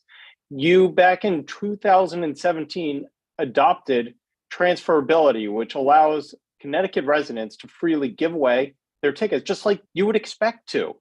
But one of the concerns that I see in SB 392 is a lot of the efforts here will actually end up further locking in the existing monopoly that Ticketmaster and Live Nation have that is not only harming artists and venues, but fans across the state of Connecticut. Now, I'm going to take you back to about 2 weeks ago. But down in DC, Ticketmaster testified before the Senate committee. And a lot of people say there is no bipartisanship in DC. Well, Ticketmaster and Live Nation proved otherwise because you saw Democrats and Republicans unifying to identify the monopoly status and fundamental problems to Americans, fans, artists, and venues that Ticketmaster and Live Nation present today. We saw Republicans like Senator Mike Lee and Josh Hawley side with Senators Blumenthal and Klobuchar. In fact, your own senator, of course, Senator Blumenthal, actually went out to say, and I quote, "I want to congratulate and thank you," referring to Ticketmaster and Live Nation's representative there, "for an absolutely stunning achievement. You've brought together Republicans and Democrats in an absolutely unified case. You have clear dominance, monopolistic control. The whole concert ticket system is a mess. It's a monopolistic mess. And the numbers refute many of your Ticketmaster Live Nation's arguments." Now, you're going to hear from several venues talking about this legislation, talking about the problems in the ticketing industry. But one of the problems that we learned just 2 weeks ago at this hearing is that Live Nation and Ticketmaster use their monopoly power to actually pressure venues to do their bidding. We heard from venues that were told if they try to switch off of Ticketmaster, they lose access to shows. We heard from other venues that when they try to go against Ticketmaster Live Nation, they get threatened. So while you may hear from many venues on this issue, some of them may be responding out of fear and not out of self-interest or the facts on the ground. We also learned about how artists are being harmed by Ticketmaster and Live Nation, where Ticketmaster and Live Nation take more than the lion's share of the money going to artists and then hitting them up with spurious fees like charges for towels and stuff like that. And basically, we learned from Ticketmaster and Live Nation how they've basically done nothing to address the problem of bots. Those are programs and computer algorithms designed to scoop up all the tickets before you or I or any of your constituents have a chance to actually buy the tickets. So Live Nation and Ticketmaster, despite having a law on the books for over 6 years, has basically taken no action to stop these bad actors. Because at the end of the day, they don't care who buys the tickets, they just want to sell them. So one of the things I would actually encourage you to look at is what Senator Blumenthal has introduced and is considering reintroducing, which is actually the BOSS Act. And one of the core requirements of it is it would require venues and Ticketmaster to make clear to Connecticut residents the actual number of tickets that will be available when tickets go on sale. Little known secret is most of the tickets that go on sale are just a fraction of the total tickets available for a show. Many of them are held back by Ticketmaster and Live Nation, by the artists themselves, or are held back in a way that they can further dump them back on the free market at elevated prices. So while I think SB 392 is a good step forward in some of the ways to address the fundamental Ticketmaster Live Nation monopoly, I actually would like to see the state of Connecticut double down and require full disclosure and transparency of the actual number of tickets that fans might have a chance of buying. Because at the end of the day, when you get up to the counter and there are no tickets available, it may not be your fault. It may not be because you didn't get there fast enough. It may be because those tickets were never there to begin with.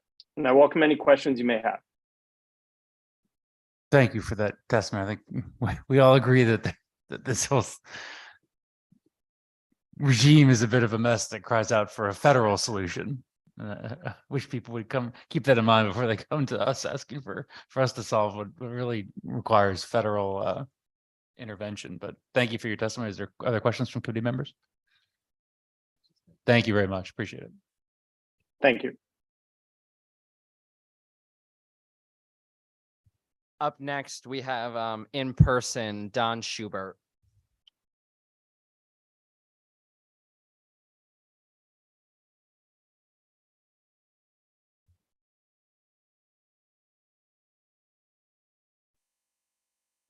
Good afternoon, Mr. Chairman, ranking members, members of the committee. My name is Don Schubert. I'm the president of the Connecticut Construction Industry Association. Our association represents various sectors of the Connecticut construction industry, and our equipment dealers division includes companies that sell, lease, and service heavy construction equipment. CCIA opposes bill number 5723, the right to repair electronic devices, to the extent the definition of electronic devices includes construction equipment. We're concerned that these new requirements may include embedded digital code that's designed to ensure that the heavy equipment is operated within the design tolerances, safety measurements, and emission standards. Allowing open access to embedded code in construction equipment will foster unsafe operation of the equipment, putting mechanics, operators, and others on the construction site in real danger. Construction equipment is very carefully designed and manufactured to operate within certain tolerances. This bill will give independent repair providers and owners the opportunity to tamper with and alter functions of the machines to exceed the design tolerances, putting everyone in and around the machine at risk.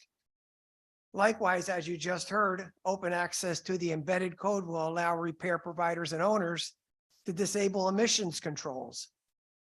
Further, tampering with the equipment will compromise the sale of used equipment. When the equipment's been altered and misrepresented, that actually is altered to misrepresent the damage done while the equipment was run under improper modifications. I think everyone knows safety is a priority for our industry. And likewise, as you heard earlier, protecting the environment is a priority for everyone, including construction equipment. In this measure compromises both. In the event that the committee advances the bill, we'd like to suggest that the committee consider an amendment that was just added to a bill in New York that exempts construction equipment. Thank you for this opportunity to testify, and I'd be happy to answer any questions. Thank you. Questions from committee members? Thank you. Appreciate it. Thank you very much.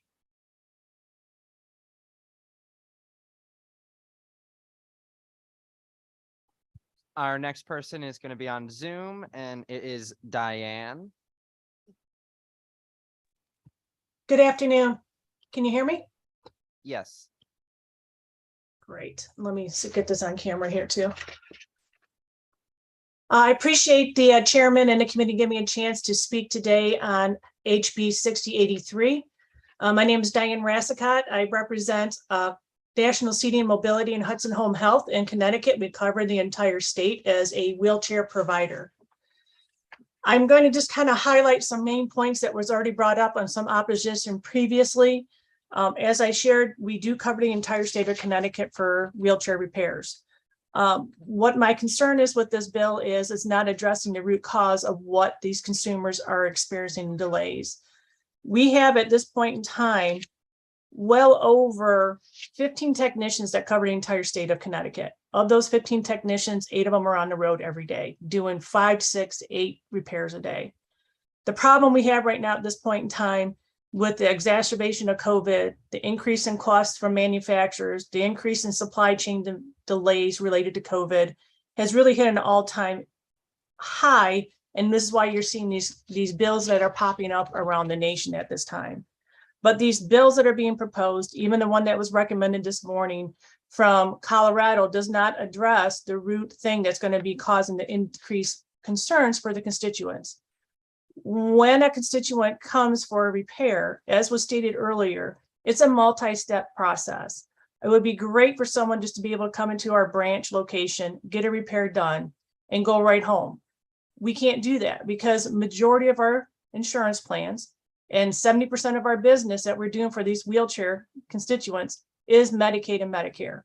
Medicaid and Medicare require strict guidelines, licensure, credentialing, submission, paperwork, validation. We cannot just have someone roll into our branch, get something done and go right home. We would love that. The other thing is many of these clients have to have services done in their home. It requires 2 to 3 step process. They can call us. We need to be able to get out there. We're already booked on the road. They may have to wait a week or 2 because they can't come into the branch because there is no public transportation. There's no coverage for that transportation.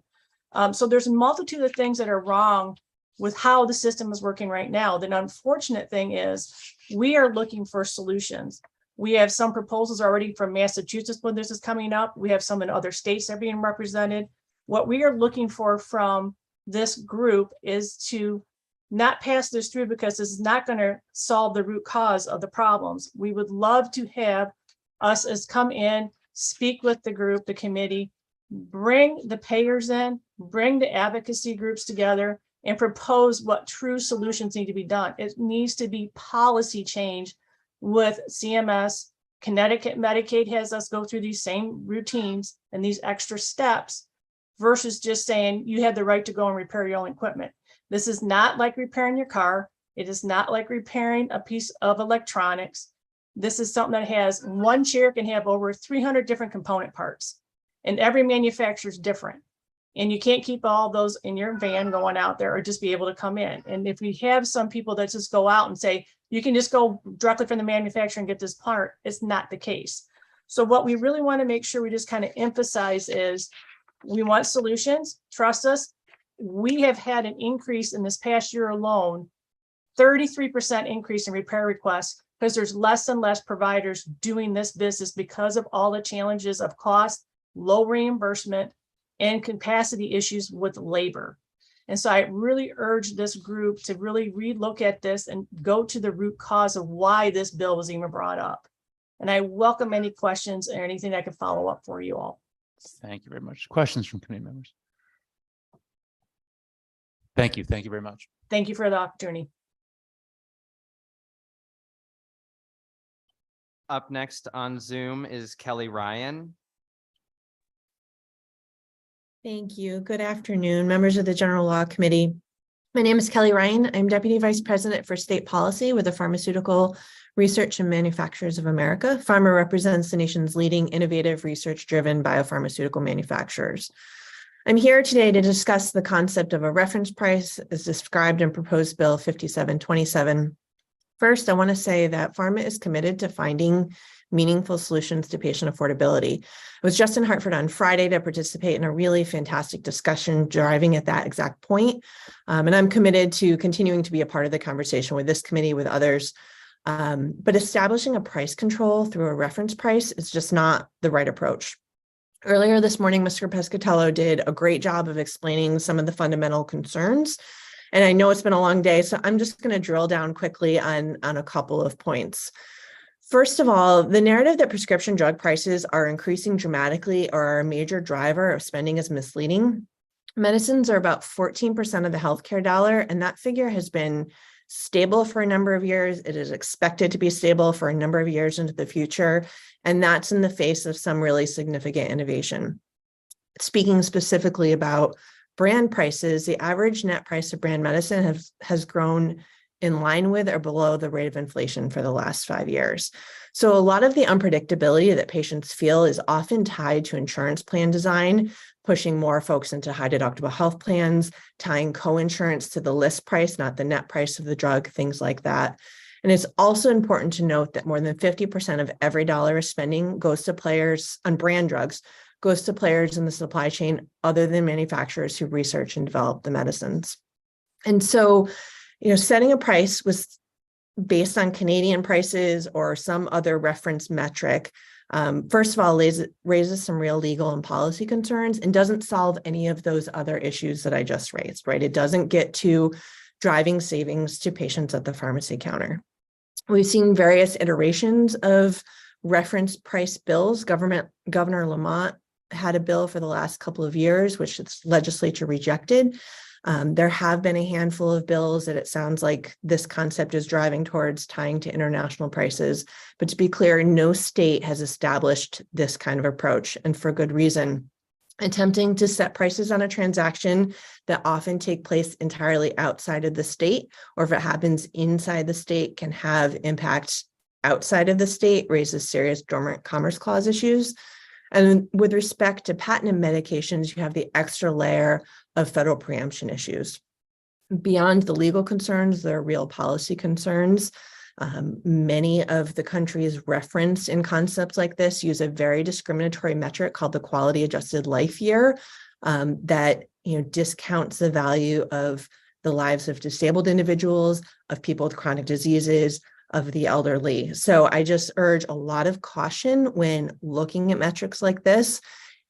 There are major legal concerns, and these are not solutions that really drive towards patients. So I'm happy to take any questions and certainly happy to continue to be at the table to find those patient-focused solutions.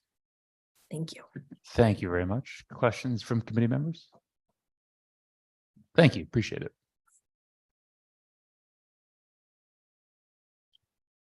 Up next, we have Curtis Kearney online.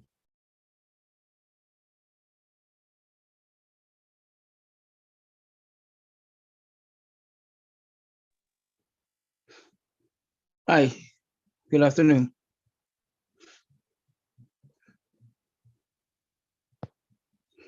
Good afternoon. Please proceed. How's everybody doing this afternoon?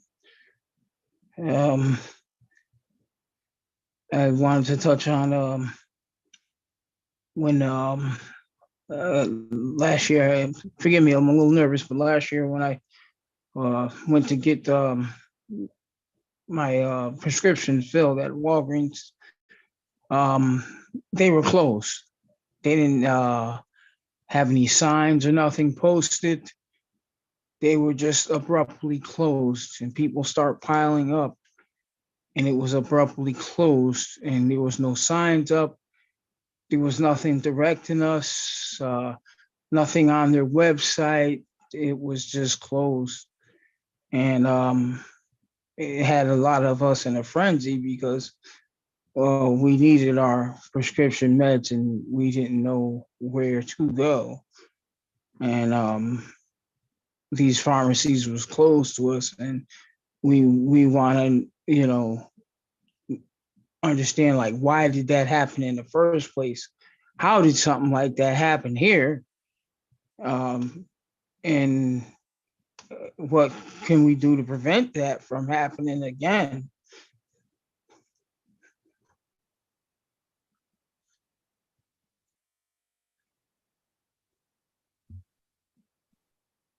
Thank you very much, Mr.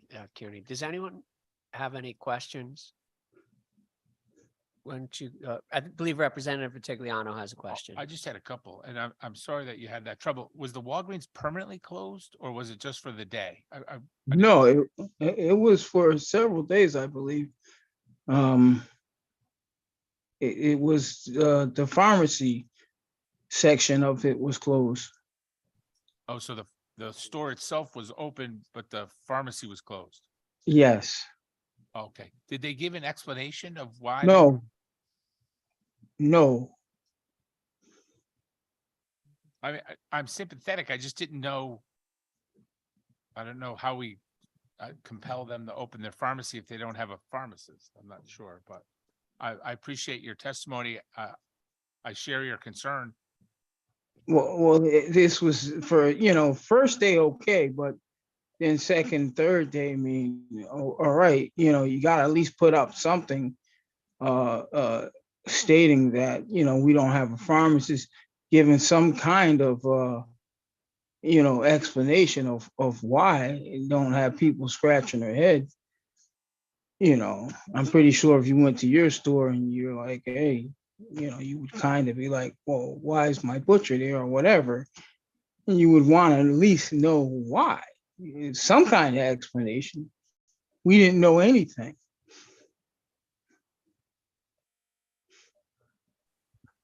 So thank you for taking the time to testify before us. This is an issue that I've heard in my district as well as seen firsthand. And when I asked the other employees at the pharmacy, they just said they simply didn't have the staff and to recommend going to another one of their branches. And they just said that they don't have the manpower right now. And I know without notice, when you're due to pick up your prescription and people, have travel, concerns, whether they don't have a vehicle or have to take a bus, and they go there and it's closed. I know that that's frustrating. And we're going to see what we could do, speaking with the Department of Consumer Protection to address this at some level. But we just can't have them open the pharmacy if they don't have pharmacists. So it's something that maybe we could try to explore from a workforce development perspective, or something to give some notice or reach out to their patients that may have a prescription due that day. So there is some notice, but what we are aware of it and we're going to look into it. Thank you, ma'am.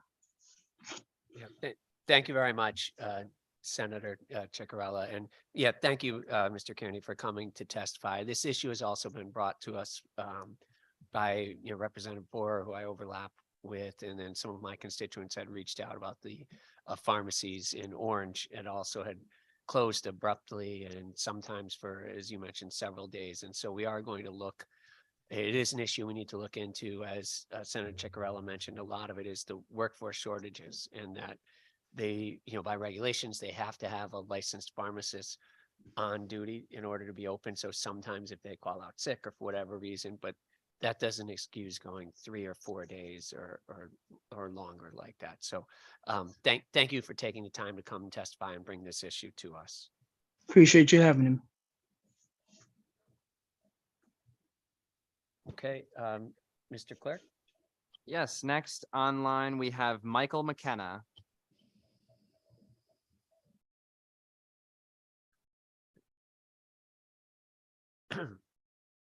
Mr. McKenna.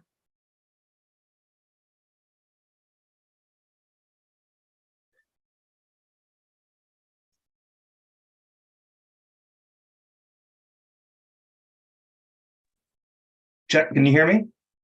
Yes, we can hear you. Please proceed with your testimony. Thank you. Okay, thank you. Good afternoon. My name is Michael McKenna. I'm the Vice President of Financial Planning and Analysis for United Ag and Turf and United Construction and Forestry.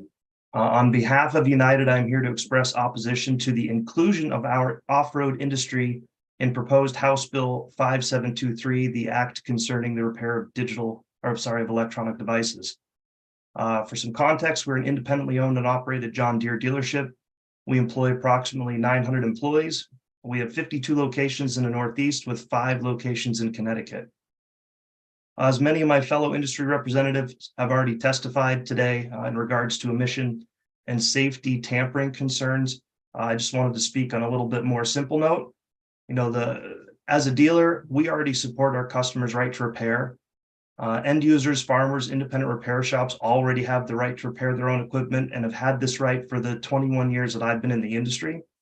As a John Deere dealer, we have available all parts manuals, parts lookup, repair manuals, diagnostic tools, and special tools for any customer who chooses to repair their own equipment. As a dealer, we stock millions of dollars in parts to support our customer needs. As was previously mentioned by my fellow dealers earlier, over 60% of our parts go to over-the-counter part sales for self-repair. A consumer or independent repair shop repairing their own equipment also does not void warranty when properly repaired. Our goal as a dealer is to fill 80% of our customers' needs immediately. In many cases, we stock parts that customers would never put on their own shelves, just for whatever reason, but we choose to stock to help ensure that our customers are able to get what they need quickly and get back up and running. Based on what is provided today already by us as a dealership group, by John Deere and many others in our industry, we do not feel that any additional legislation would be needed except to enable illegal tampering to emissions and safety systems. John Deere also recently formalized in a memorandum of understanding with the American Farm Bureau Federation our commitment to customers' right to repair. In addition, this year, John Deere is rolling out enhanced customer solutions that include a mobile device interface, which will allow consumers the ability to download secure software updates directly to controllers on machines with a 4G wireless connection, which actually completely circumvents the need for end user to go back to the dealer if they choose not to. John Deere is continuously innovating, developing, and bringing to market new technology and solutions that enable our customers to be more productive, efficient, and sustainable. In conclusion, we are asking for an unfavorable committee report on proposed House Bill 5723, or if the bill is to proceed, we're asking that the off-road industry be excluded from this proposal, as was done by the New York legislature in 2022, with the inclusion of an amendment which exempts our industry. Thank you.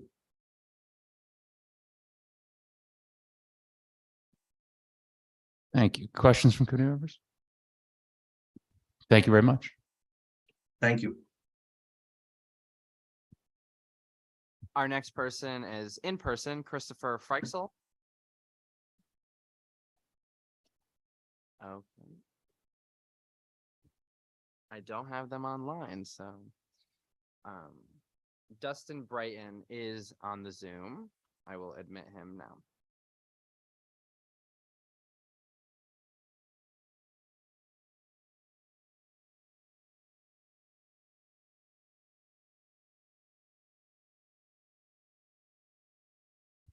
Dustin, are you there? Members of the committee, can you hear me? Yes, we can hear you. Please proceed. Thank you, sir. Chairman Maroney, Chair Agostino, and members of the committee. My name is Dustin Brighton, and I represent the Repair Done Right Coalition. I appreciate you allowing me to submit testimony in opposition of House Bill 5723. The Repair Done Right Coalition is made up of companies, organizations, and people who care about ensuring that innovative products are repaired and maintained in an authorized manner. These companies assist in connecting consumers, businesses, and governments through products designed to assist and improve the lives of those who use them. The Repair Done Right Coalition is opposed to House Bill 5723, which would mandate original equipment manufacturers of digital electronic equipment or part of the equipment sold in Connecticut to provide independent repair providers with diagnostic and repair information, software, tools, and parts, while threatening the Connecticut innovation economy. OEMs currently offer consumers a wide range of safe and secure repair options through their authorized repair networks. This enables manufacturers of consumer electronics, home appliances, HVACR, security equipment, toys, lithium-ion batteries, other connected electronic products to stand behind the quality of their products and their brand. Most consumer technology products are composed of complex electronics which require specialized training and sophisticated test instruments to repair safely. Some types of repairs can be extremely detailed, complicated, and dangerous to anyone without proper training. It's particularly important that products containing high-energy lithium-ion batteries are repaired only by trained professionals who understand and mitigate the hazards associated with installing, removing, or replacing these batteries. Manufacturers want to ensure their products are serviced by professionals who understand the intricacies of their products and have spent time procuring the knowledge necessary to safely repair them and return them to consumers without compromising those standards or undermining the safety and security of their products. Consumers, businesses of all sizes, public schools, hospitals, banks, and industrial manufacturers all need reasonable assurance that those they trust to repair their connected products will do so safely, securely, and correctly. Forcing OEMs to provide unauthorized repair facilities with information on how to bypass consumer safety locks presents unacceptable risks to consumers' data privacy. A recent study in Canada found that privacy violations already occur when consumers seek computer or phone repairs, with technicians actually accessing female customers' personal data at a higher rate than males. This is without the contractual safeguards. Our members are committed to working with you to promote digital privacy and security while resisting unwarranted intervention in the marketplace with mandates that could compromise consumer safety and protection. That is why we oppose House Bill 5723, and thank you for allowing me to testify today. Thank you. Questions from committee members? Thank you very much, MJ. Next person is going to be on Zoom, and it is Father Carl McIntosh.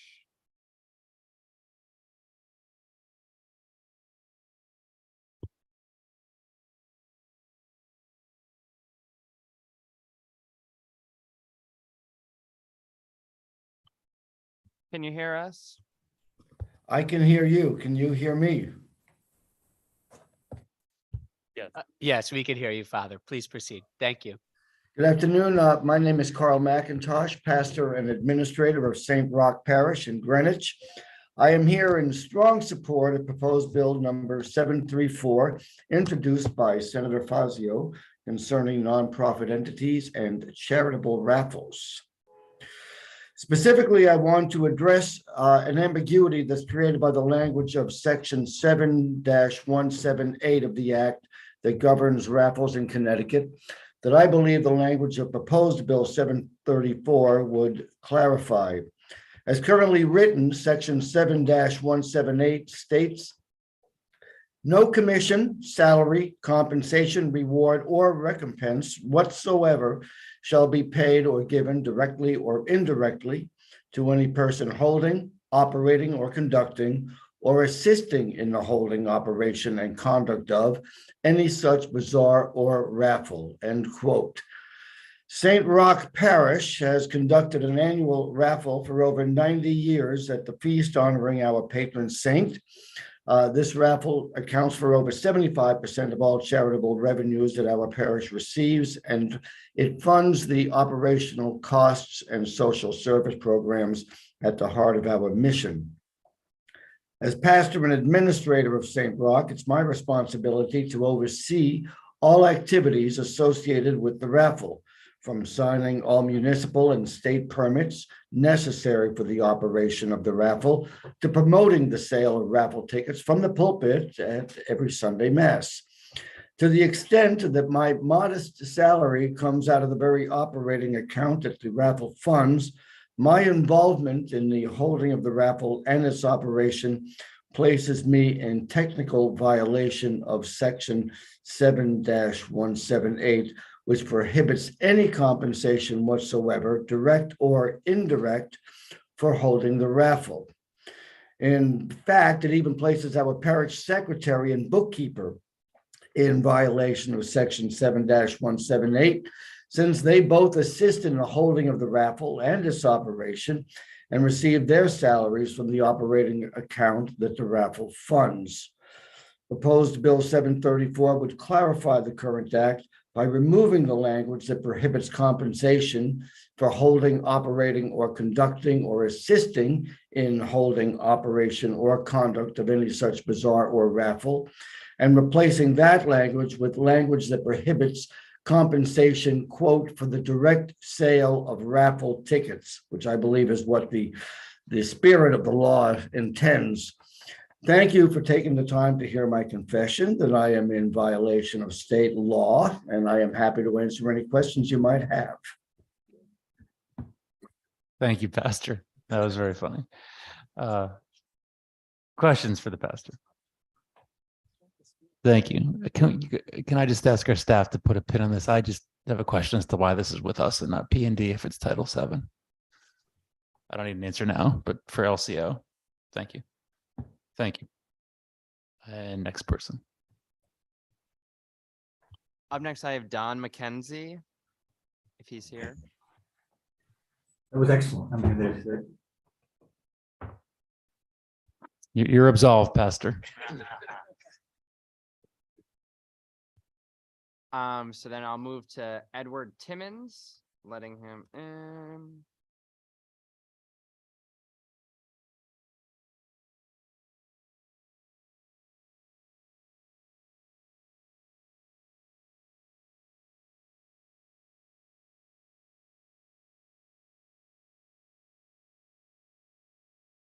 Edward, are you there?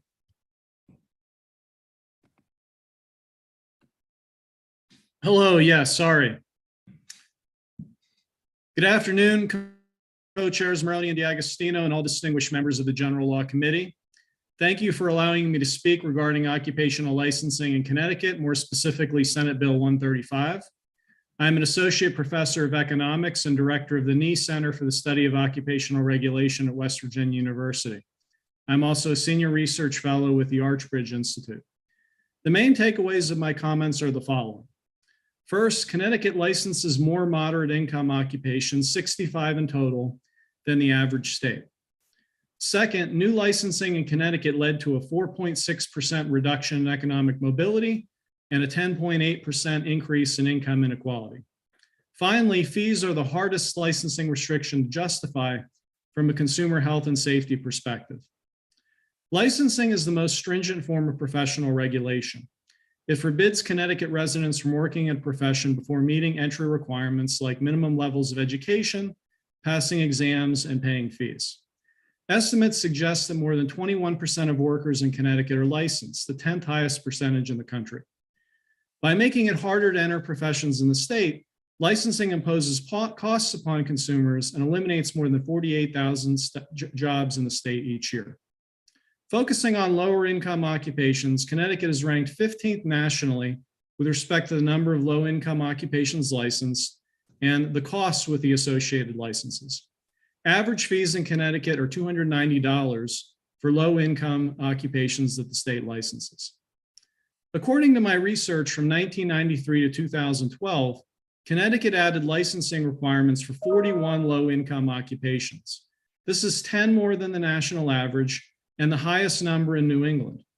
New York and Vermont, by contrast, added less than half this amount over the same time period. By making it more difficult for aspiring workers to begin working, licensing requirements limited economic opportunities in the state. My research suggests that new licenses in Connecticut reduced economic mobility by 4.6% and increased income inequality by 10.7%. From a public safety standpoint, licensing fees are the hardest to justify. Capping licensing fees at a maximum level will help limit the cost of licensing on consumers and workers alike without jeopardizing public safety. I would urge policymakers in Connecticut to further scrutinize the costs and benefits of licensing in the state. Thank you very much, and I'm happy to answer any questions. Thank you. Questions from committee members? Thank you very much for your testimony, Professor Timmons. And I have some questions. Since you studied licensure across states, are there any states that would do a cap, like, bifurcate the types of licenses? For instance, we've heard testimony earlier today that a preschool teacher pays $1,010 for a license, which, I mean, given the fact that the average salary for a preschool teacher in Connecticut is $29,000, that seems way out of whack. But however, we do license architects, CPAs, others who make higher income levels and that also have continuing education requirements. So there are continuing costs for our Department of Consumer Protection. So I don't know if you could point to any other states that, separated by, I don't know if it would be income level or maybe by continuing education requirements, or if there are other recommendations you can make. Thank you very much for the question. There are a couple of states that have completely eliminated licensing fees for individuals whose income falls below a certain threshold.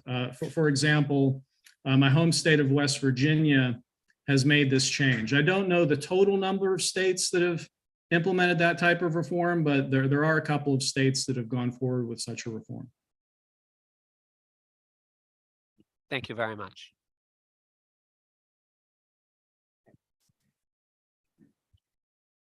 Thank you, Mr. Chair, and thank you, Mr. Timmons, for being here with us now this afternoon. Just a quick clarification question. When you say that Connecticut is ranked 15th in low-cost occupational licensing fees, is that 15th most expensive in the nation? Yes, that's correct. So from 1st to 15th in terms of the highest barriers, and this is looking at the fees, the education, trying to generalize all of those entry costs associated with licensing in the state for lower income occupations. So, Mr. Timmons, you had mentioned Massachusetts, or I'm sorry, excuse me, New York and Vermont as states with comparatively lower occupational licensing costs and fees associated. Are there any states in your experience that would serve as a useful model for us to examine on a framework that would work effectively here in Connecticut? Yeah, I just say, just to clarify, I was speaking to just the total number of occupations that were licensed by New York and Vermont.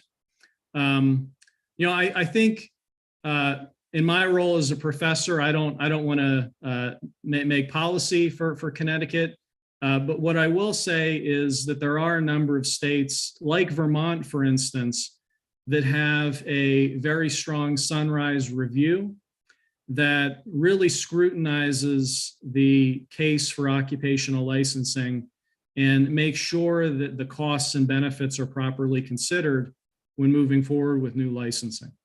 I hope that answers your question. Yes, it does. Thank you, Mr. Timmons. I have no further questions. Okay, hearing no further questions, thank you very much for your testimony.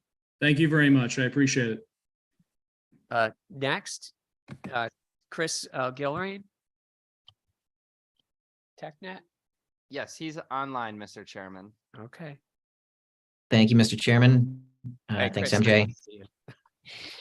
Great to see you as well, Mr. Chairman, Chair D'Agostino, Chair Maroney, members of the committee. My name is Chris Gilrain. I am representing TechNet.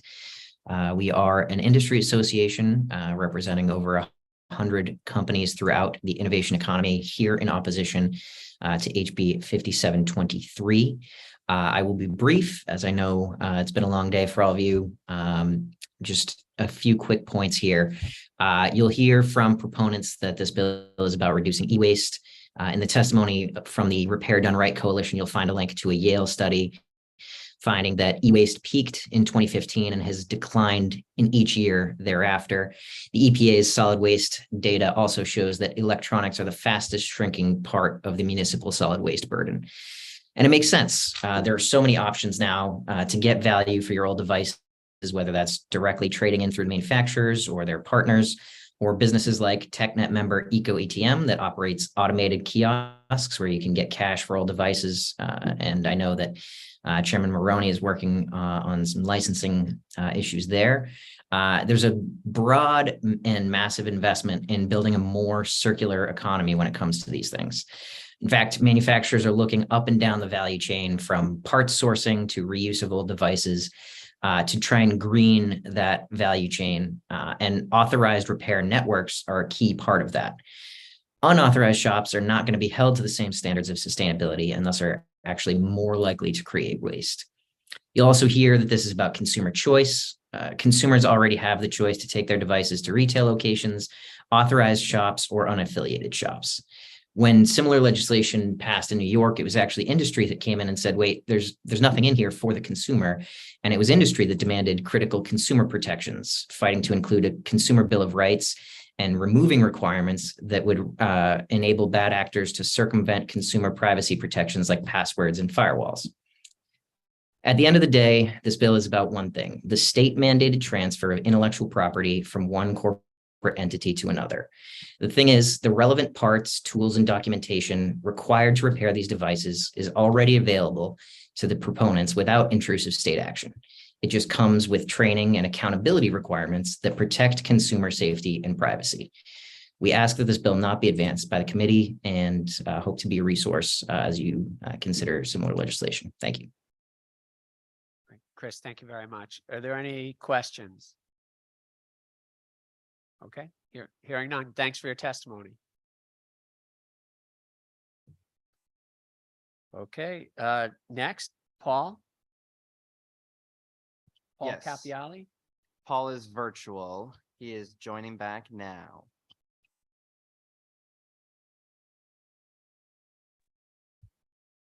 Hi, thank you. Can you all hear me? Yes, we can hear you. Please proceed. Thank you.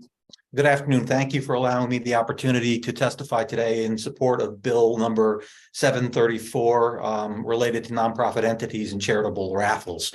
I think Father Mac said it all, and I'll try to make this quick. But I urge you to adjust the language in the charitable gaming raffle laws to allow participation of paid administrators and other essential staff members in the operation of a raffle. We all recognize that 501c3 charities have the right to pay staff to administrate and operate their respective charities. These people are responsible for the integrity of the day-to-day operation of a charity and often report to a volunteer board.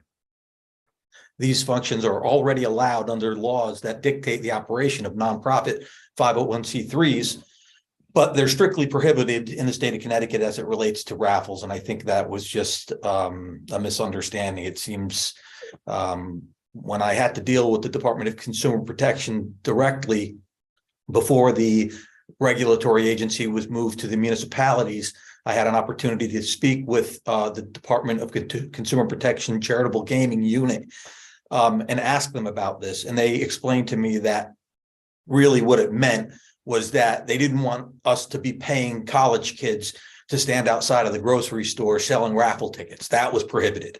It wasn't meant to include the work that the paid administrators like Father Mac and the head of the Red Cross or the head of the United Way, who are there to make sure that these funds are properly used and follow all the laws and things of that nature.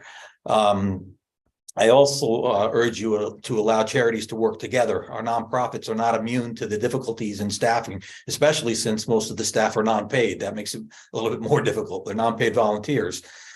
So let's enable the great charities of Connecticut to collaborate, especially those with similar missions. We heard from firefighters earlier,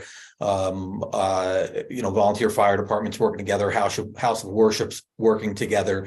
At the end of the day, the mission of all charities are the same in one way or the other. It's to promote the health and well-being of our society through the helping citizens, helping one another, helping the environment, whatever it may be. And please help to make Connecticut charitable friendly across all municipalities, as it was when the regulatory agency was the Department of Consumer Protection. In other words, include all municipalities unless they specifically want to opt out. When the Department of Consumer Protection ran the charities before they put it in the hands of the municipalities, I believe all municipalities were allowed to run a raffle. Now the municipality has to opt in. And even if that wasn't the case, then I believe we're better off letting a community who feels like it's a problem to opt out instead of the other way around. I think that's more charitably friendly, and I think we should all be encouraging the great work these charities do. Thank you again. I'm happy to take any questions if you have any. Great. Thank you very much for your testimony. Are there any questions? No? If none, thank you very much for testifying and for, I'm assuming that you were one of the people who brought this issue to Senator Fazio, who brought it to us. So thank you for that. It's my pleasure. Thank you. Next, Don Vaccaro. He is online, should be joining now, Mr. Chairman. Great. Thank you. Can you hear me? Yes, we can hear you. Please proceed with your testimony. Great, thanks. So I'm the CEO of Ticket Network. We're located in South Windsor, Connecticut. Through not only our family of companies at Ticket Network, but including our other businesses, we employ over 500 folks in the state. We run a marketplace, primary software.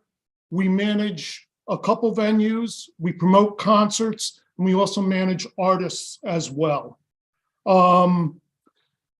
There's been so much talk about this industry, and I'll agree with Carl Zasbo, is that Connecticut has always been on the forefront of this.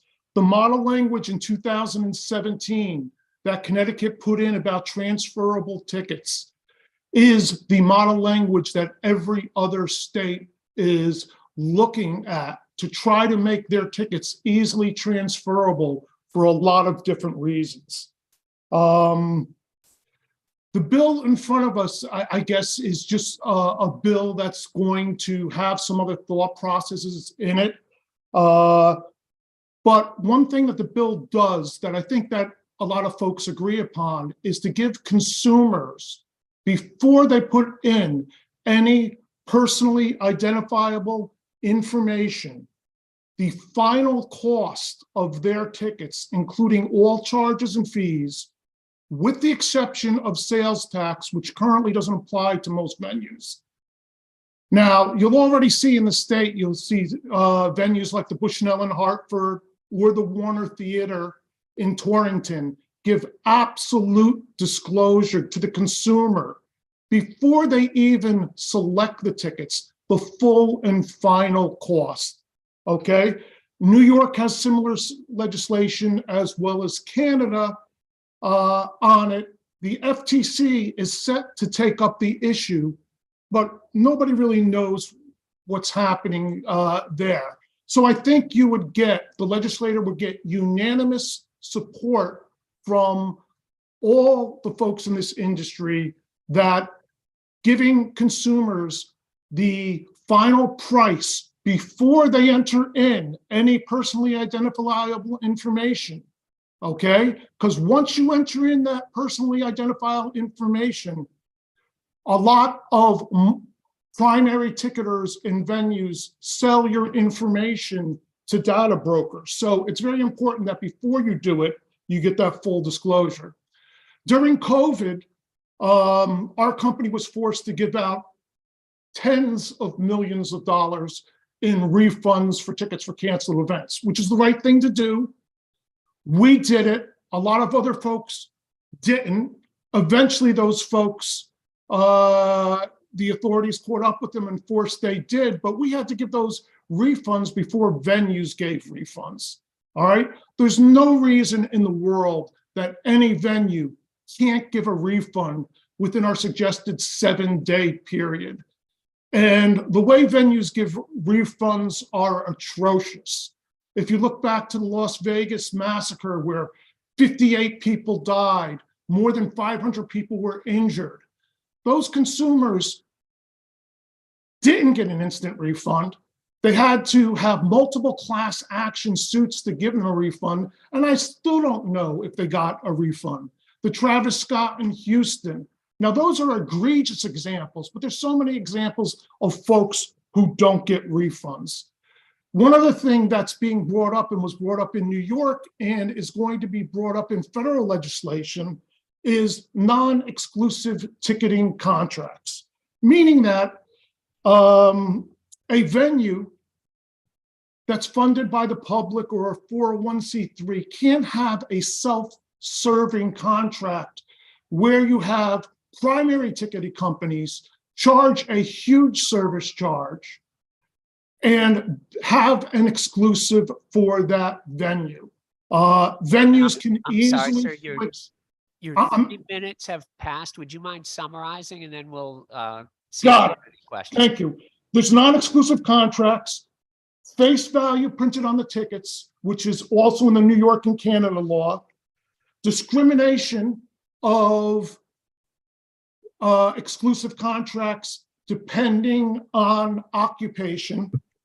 And, all in pricing, and I'll say, look, we can't rely on the federal government to make these changes. I think the state can make these changes. It'll make Connecticut better. I'll leave it at that, and I'll be glad to answer any questions you have. Great, thank you. So just to be clear, you are in support of the bill as proposed? With the exact language, as long as, if you put in all the information, I haven't read through it, that everybody has transferable, the absolute final consumer price, everybody wins. Consumers win, smaller venues win. The only ones that don't win are primary ticketers who mislead consumers by listing one price and then charging another price at the end. Thank you. Are there any questions? Okay, hearing none. Thank you very much for your testimony. And did you submit your written testimony? I didn't look it up. If not, I'm sure Bruce Morris will send it in for me today or tomorrow. Great. Thank you very much. Thank you, sir. Okay, next, Brian Hess. Chair and members. Oh, I'm sorry. You're good, sorry. You're all set. Please proceed with your testimony. Excellent. Chair and members of the committee, my name is Brian Hess. I'm the Executive Director of Sports Fans Coalition. We're a national nonprofit advocacy group devoted to representing fans wherever public policy impacts the games we love. Thank you for the opportunity to testify today about SB 392 and consumer protections in the live event ticketing marketplace. While we are best known for overturning the FCC's decades-long sports blackout rule and working to pass the Equal Pay for Team USA Act, SFC has advocated for many pieces of fan-friendly and state-level ticketing legislation in more than a dozen states. While Connecticut leads the country in terms of ticket transferability, the most important consumer protection, the ticketing industry lacks transparency, especially regarding holdbacks. Holdbacks are when primary ticket operators don't release the full capacity to the general public, but instead set aside a significant number for distribution to industry insiders. In 2016, the New York Attorney General found that on average, only 46% of tickets are available to the general public on high-profile events. And in some instances, the number of held back tickets is even greater. As an example, imagine the Boston Celtics returning for one of their occasional games at the XL Center, and instead of putting all 15,000 seats on sale to the general public, only about 17,000 get listed. Despite this, Connecticut consumers would be led to believe that every single ticket is up for grabs. This is deceptive, and it happens at sporting events across North America. I recommend adding a provision that would mandate the public disclosure of how many tickets are actually available at every point in the ticket sales process. SFC also supports all-in pricing as a way to increase transparency in the ticket buying process. And fans should know upfront what their ticket will cost and not be surprised at the end. Additionally, we believe the use of deceptive URLs should be prohibited as well. Lastly, I'd like to recommend to the committee that they prohibit the use of exclusive ticketing contracts for venues that are, at least in part, publicly funded. Exclusive ticketing contracts stifle competition and innovation and lead to higher prices for fans. In Los Angeles, for example, the LA Lakers and the LA Clippers share Crypto.com Arena. However, both teams use different primary ticketers. In an SFC survey of fees for NBA home games in the next month, we found that AXS, who tickets for the Clippers, charges 14% in fees, and Ticketmaster, who tickets for the Lakers, charges 23% in fees, less than half what Ticketmaster's average fee nationally is. Competition, even within venues, is good for fans. There are many other consumer protections that you should consider for Connecticut sports fans. However, for the sake of time, I will finish by saying that you should consider adopting Senator Blumenthal's BOSS Act, which would provide for a safe, transparent, and fan-friendly live event marketplace for the entire country. I'd like to thank the committee for its thoughtful consideration of ticketing consumer protections, and I'm happy to answer any questions. Are there any questions? I know you mentioned Senator Blumenthal's. What act was that you had said? It's the BOSS Act, Better Oversight for Secondary Sales Act. He's introduced it a couple of times in previous Congresses. And then are there any other state legislations you would recommend we look at? Virginia has some good policies. Maryland and Michigan have a couple of good ones as well, in terms of all kinds of different areas. So I would consider anywhere that has an all-in pricing right now, or deceptive URLs or holdback disclosures. And are there any places that have, I thought it was interesting, so to prohibit exclusivity contracts for the venues that are publicly funded? Mhm. Are there any other states that have done that? I'm off the top of my head, I'm not sure right now, Senator. It's a relatively new policy, but so many sports arenas are publicly funded, and when they have these exclusive contracts, it ends up restricting fan access, which means you're restricting taxpayer access, and that's really the crux of the issue for us on that. Great. No, thank you for your testimony. Okay. I don't see any other questions, so thank you very much. Thank you, sir. All right. Next, Chris Vanderhoff. Chairman Maroney, Chris is not testifying. We are moving on to Cynthia. Okay. Cynthia Hersom. She is online.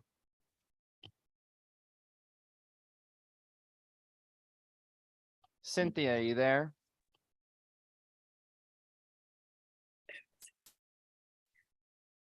Hello there. Hi, how are you? Hi, boy, please you guys have proceed. had a long day, huh? Good afternoon. Thank you for this opportunity to speak with you today in support of House Bill 6085, an act requiring solar workers to obtain a license to perform electrical work. My name is Cindy Hersom, and I am the president and owner of Dyson Electric Company. Dyson Electric is located in Waterford, Connecticut, and it was founded in 1973 by my parents. Since that time, we have put to work well over 500 Connecticut electricians from our local IBEW union halls. Throughout the course of this day, I believe you have received excellent information and had great discussion about licensing for the installation of solar work. On behalf of Connecticut, NECA contractors, and myself, we support the licensing requirements discussed here today. We welcome the opportunity to work with you on the requirements to support worksite continuity and strengthen an industrial pathway opportunity for our Connecticut residents. Thank you again for this opportunity. We look forward again working together. Great. Thank you very much for your testimony. Are there any questions? Okay. Hearing none, thank you again for your testimony. Thank you. So, Mr. Clerk, do we have any other people who we passed over who may have come back online? None online, but if Don McKenzie or Christopher Freichsel are in the room, all good. Okay, is there anyone here who would like to testify who did not sign up? Okay. Just please identify yourself for the record. Thank you. Hey, Senator Maroney, Representative Bertigliano, good to see you guys. Chairs Maroney and D'Agostino, ranking members Ciccarello and Bertigliano, members of the General Law Committee. My name is John Board, and I'm here to testify on House Bill 5433, an act concerning occupational licenses and veterans. During university, I had the opportunity to serve as Weston's SGA, and each month I committed to visiting a different club or organization to see how we can make students' lives just a little bit better. I would routinely go and check in on our SVO, our Student Veterans Organization, to see how our service members and veterans, what they needed to succeed both on campus and off campus. One of the things that I constantly heard was try to find a way to make my training count both in the classroom and in the workforce. Well, it took a few years, but we were able to ensure that military training counts in the classroom when the governor signed Public Act 21-132 back in 2021. This legislation formally authorized the review of college credit for military training. The higher education governing boards are now required to review it every 5 years. As the individual who brought this concept this session to Chairman Nolan of Veterans Affairs, I can assure you that my intent here is similar. I know that the commissioner had some hesitation around it, given the existing given the existing statutes on the book. Basically, the proposal would be to take the labor in conjunction with the military department to work with management, regulators, labors, etc., to ensure that MOSs and the aptitude battery test results would qualify for certifications. I would recommend including a 5-year provision on this, which would be similar to what we did with higher education back in 2021. Obviously, the governor has doubled down on revitalizing manufacturing, which I think would this proposal would further that objective that he has. This legislation is not intended to be a catch-all when it comes to coordinating training, but really to ease the burden to help our veterans re-enter civilian life and use the skills that they acquired during service. Like I said, I appreciate the commissioner's commitment to a continued dialogue as it finds ways to amend the statute, section 3122U, to further support service members, and I'm ready to answer any questions that the committee may have. Thank you. Are there any questions? So, John, I know you've been around lobbying or, I guess advocating for issues for several years. I mean, this is one we've seen, right? And for a few times. And I think we do hear the pushback, or not necessarily pushback, but there is already someone within the Department of Labor who can transcribe your MOS, tell you what credits you qualify for. How would we be able to ease that if we were to pass this bill, or do you have more information on how that process works? Yes, obviously, rereading the statute, going back to section 3122U. What the biggest thing that I would recommend is putting in that 5-year review process, because even though from a higher ed standpoint, we had to do it from a clean slate. I think the statute that we have on file right now is a good starting point, but adding that 5-year review period and really making sure that everyone's brought together around the table, not only the Department of Labor and military, but also business and traditional labor, shall we say, as well. Great, thank you for that. Are there any other questions? Okay, hearing none, thank you very much for your testimony and for your advocacy. Thank you. Okay, is there anyone else who is not signed up who would like to testify? Hearing and seeing no one, we are adjourned. Thank you.